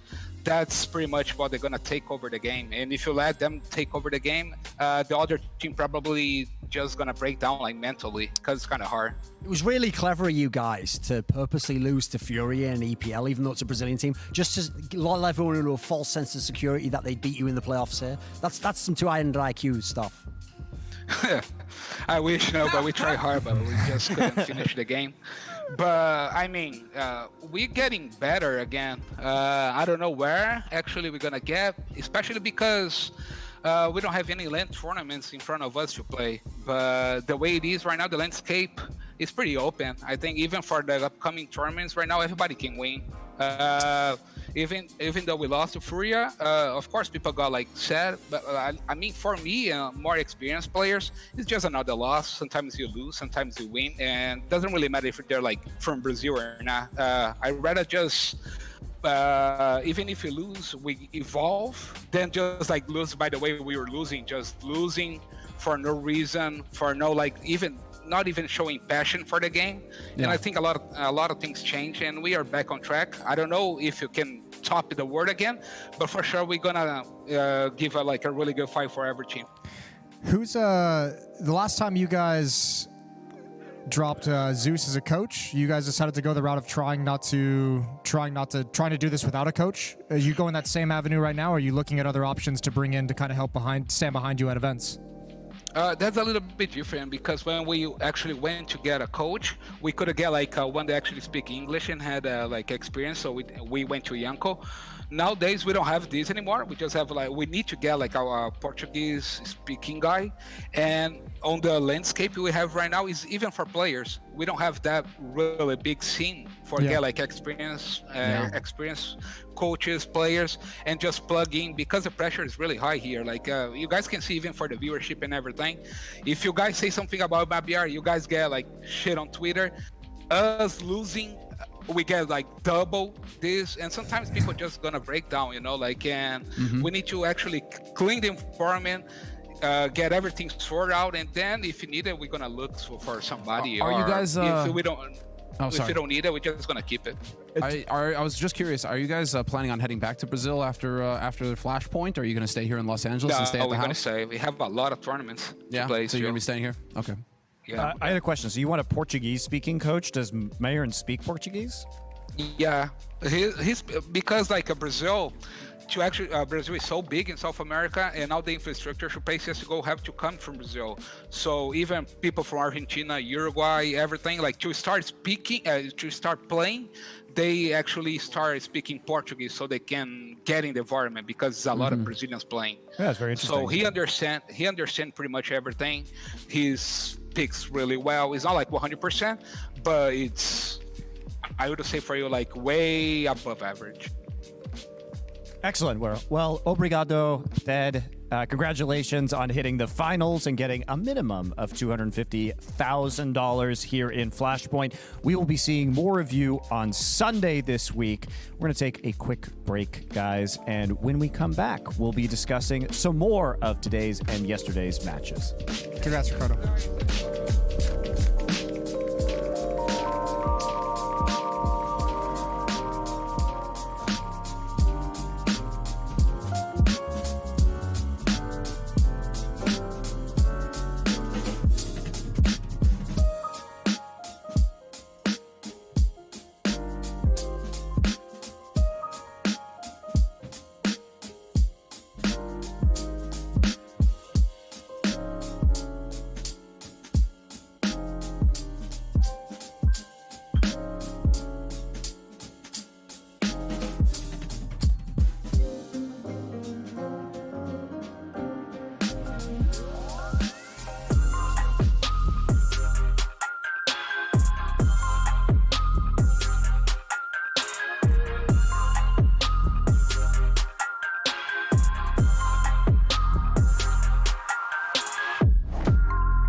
is our upper bracket. MIBR extend their streak to 9 matches in a row now to advance to our grand final and guarantee themselves a top 2 placement. Mad Lions Not dead yet, though. They will be heading into our lower bracket where they will go up against Havu, who won earlier today 2-0 over Cloud9. That's going to be a third matchup between these two. Rubber match. Yep. It'll be the third matchup between these two teams. They're currently split 1-1. Yeah. Havu beating them in the very first match that we had here at Flashpoint in our Phase 1 play. It's almost like this format was designed to create cool storylines. So I appreciate it. Yeah, who could have done that? It's weird how that worked out. I don't know. Wasn't Thanks, Face It. Definitely wasn't intentional. Yes, thank you, Face It. And that's the first thanks Face It's ever gotten, so congrats. There you go. Duncan, any thoughts? They created some pretty cool storylines at that Face It Major. there it is. More eggs, please, sir. There it goes. Listen, if you guys are going to do this, can you just do it when someone else makes a comment? Don't always build it off my shit. Now I just look bad. Yeah, but that little you're the diva that always comes out like of him. to, You guys don't see him when he's off camera. He's real smooth on camera, but else, you tire it off. I like to think of Moses as the foundation of the shit pyramid, as it were. So good. Yeah, very nice. And back to you pull Moses out of this equation, it all falls apart. All right. I love it. So let's talk about a topic from our eliminated teams from yesterday and today. I want to have a discussion about C9, Orgless, and Gen G, who have all been eliminated in the last 2 days.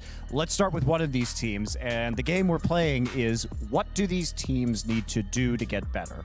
Because right now only, by the way, 2 of our partner teams have made it into the top 3. 6 have been eliminated. Havu, the big surprise. So we'll start with the easy one, which is Gen G. So what does Gen G need to do to fix their shit? I think Gen G need to probably get rid of Daps. He hasn't shown any signs of any kind of tactical depth with this team other than just defaulting every round and making kind of loosely good mid-round calls. I would probably just go with FNS because he whipped into shape these Orgless guys way faster than Gen G got whipped into shape. They had a great showing at Anaheim, but that's pretty much all they've shown so far. And a lot of it was based off of clutching ability and kind of heroics from players like Som, like Bentet, who have shown that there's really no system to actually enable these players. They just kind of find themselves into situations and then win out. Yo, and FNS isn't a Valorant trader either. You know that guy's in it to win it. So get he's hungry. FNS. Yeah, he's hungry. Get FNS onto a roster. Get him some support. Get him some money.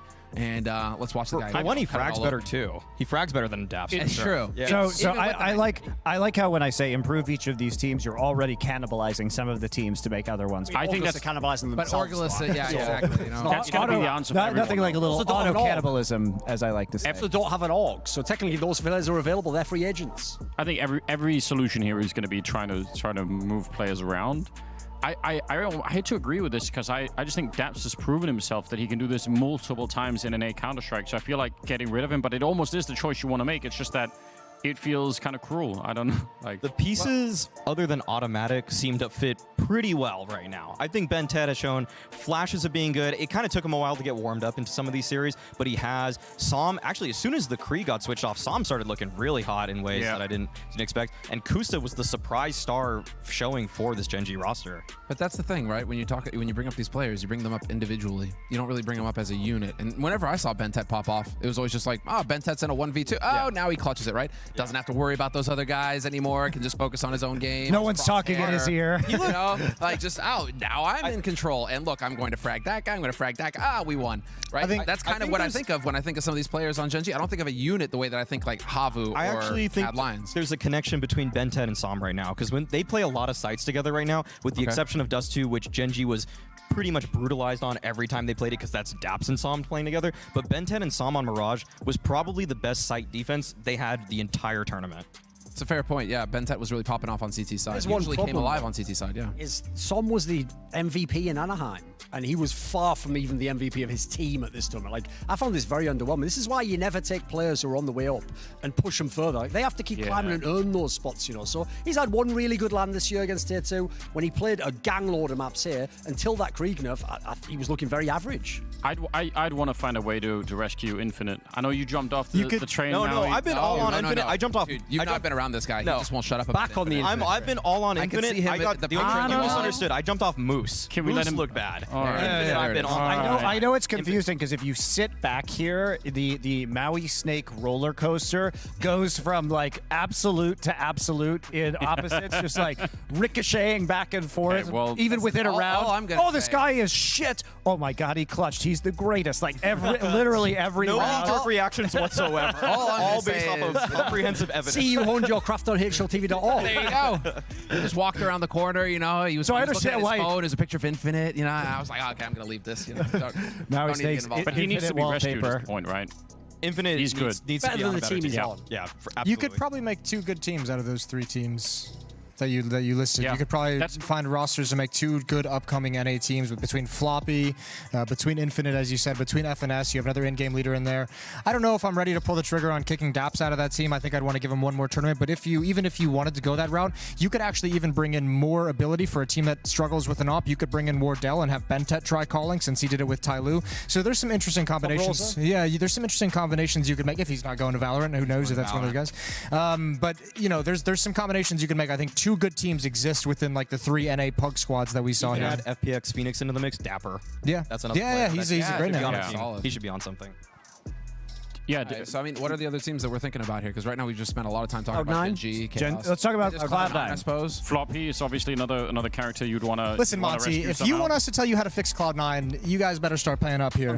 Like, come on now. I have no stake in this. Listen, you can go ahead. I told Cloud9 before they even. The problem is, Moses, Cloud9. Like, hold on, let me get my notepad out real quick. Here's what do I need to do? Here's the secret, Moses. I get paid the same no matter whether Cloud9 wins or loses. That's a good system to be in. You've negotiated a phenomenal contract for yourself. I mean, I wouldn't even know how to fix the problem them, is this, Moses. Cloud9 and I don't need to fix the League of Legends teams. Cloud9 has to learn the hard way. I literally told them before they signed this team to their faces not to sign this team, and then it would never be a top 10 team. It would never threaten to be like a great team like a Cloud9 deserves. So guess what? This is the future you chose. Get in your grave. You did actually call them out on Twitter right now, saying that the roster is not. It's not bullshit. Standards. Here's the problem, right? This is everyone's laughing now, like, haha, MIBR's in the final. Like, that should be Cloud9 competing with them. Cloud9, the org is enormous. They were the world champions 2 years ago. The idea that, like, they're barely able to beat Finnish players who no one heard of before this tournament. And you probably couldn't even name all 5 right now, Anders. I mean, this is a fucking joke. They didn't beat the Finnish. I said barely. I mean, you have to listen to everything I'm saying, Monty, not just think of your. You said barely beat. I can run the tape back, right? Zapruder film style. We're going to start this session here. I will be right. What I enjoyed the best thing about that rant was the emphasis on Finnish players. So that was what made them. Yeah, exactly. Those Finnish players. Finnish players are like me in bed. They're so considerate. They always come second. Damn. All right. Speaking, I do want to talk. You never thought that one, did you? Didn't. Speaking of the Finnish players, let's discuss what happens with Havu now, because Alexi B actually tweeted today that he thinks Havu is going to win Flashpoint. And if Mad Lions is not going to perform in these clutch situations, if MIBR is super reliant on Fallen having a ridiculous performance, I mean, as far as calm and collected and steady as she goes, it's been Havu who has shown that consistency. Is Alexi B correct? No, but I also understand why he said that, because he does have a little bit of a horse in this race, right? Like there was sort of a PS fuck you ends. Yes, yeah. That's basically what that was translation implied. for you. Yes. In fact, I don't think he makes that tweet if he didn't want to say fuck you ends. The way to phrase that, by the way, Lexi B, would just say, "Wow, I'm glad to see Havu, a Finnish team I can believe in." Well, that's not bad. That's not bad. I understand where he's coming from. That listen, they've I think surprised everyone coming into this about how well they could play, like even exceeding massively over expectations, and they even looking good in departments we thought they would be weak in. Shut the fuck up, Anders. Picked them as a dark horse from the beginning. Yeah, no, you go back and watch the tape. If you had Mad Lions, more tape callbacks. Yeah, and Havu was the dark horse from the get-go. I think he did actually. I believe he did. He did actually. I was on like the first blind spot. Okay, yes. I remember all of these things. All right, go ahead. Finish your thought, and then I want to jump on board as well. What was my thought? They're not going to win. Oh, well, fuck that. They're definitely. He was thinking about Duncan in bed. It's a 50-50 right now, I think, between Mad Lions and Havu. I think Havu edge it. I think they managed to actually pull If this MIBR shows up again, nobody in the tournament's beating him again. Well, no, nobody, not MIBR. If today's MIBR shows up. Let's be today's specific. MIBR shows up. Let's be real. We wouldn't pick against MIBR 3 times in a row. Only a fool picks against them 3 times. Yeah, there you go. It's the problem is the caveat that we haven't had enough of this MIBR to be confident they're going to be back. Listen, but if this MIBR plays, neither Mad Lions or Havu is going to beat him. I've got every confidence in Fallen. Fallen, he's on point right now. It's some of the best CS that we played from him. I'm getting flashbacks to Cobblestone, crazy clutches from him. Like, Fallen That might be our looks place do you hit, though? fantastic. Sorry? Which ones do you hit and then might be out, though? Don't hate it. You were setting it up like I have all this confidence in Fallen, and then you're predicting Havu to win, so logically you should think the others are shitters. KNG? No, it's just KNG. Look, whoa. First half of Dust 2 there. KNG, he's calling you out, bro. Listen. Hey, man. I'll send him my hotel room number after. Respect Brazil, man. Respect him. Let's ask a hypothetical question. Okay. Love Get those. some drinks. If Havu wins 2-0 over Mad Lions, do you pick against MIBR in the final? Yes. I've already stated my position earlier that I've got Havu to win the whole thing. Havu respect MIBR's players too much still. Wait, They're just. can we not let that slide? Listen, like, can we go back to that? You have Havu to win the whole thing. I have Havu winning the whole thing. Wait a minute. Did he imply that Mad Lions, if they beat them, then he's...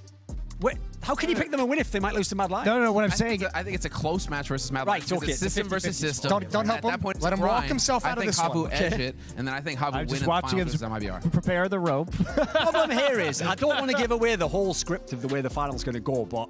Well, that WWE Listen, I'm not going to break the habit of a lifetime. I'm probably going to find a way to predict against them a third time in a row. If they do it 3 times in a row, then I'll just have to get paid and be very successful and just come back for Flashpoint 2. You didn't get the email last again. night? You didn't get the email last night with how it was supposed to go? No? Why do you think I'm predicting Havu? Get us out. Araho. Correct. You guys should answer the question. Monty. If Havu wins 2-0 over Mad Lions and wins in the final, do you predict Havu or MIBR? Havu win 2-0 or 2-1, and they take it over Fallen. They take it over Fallen in the finals.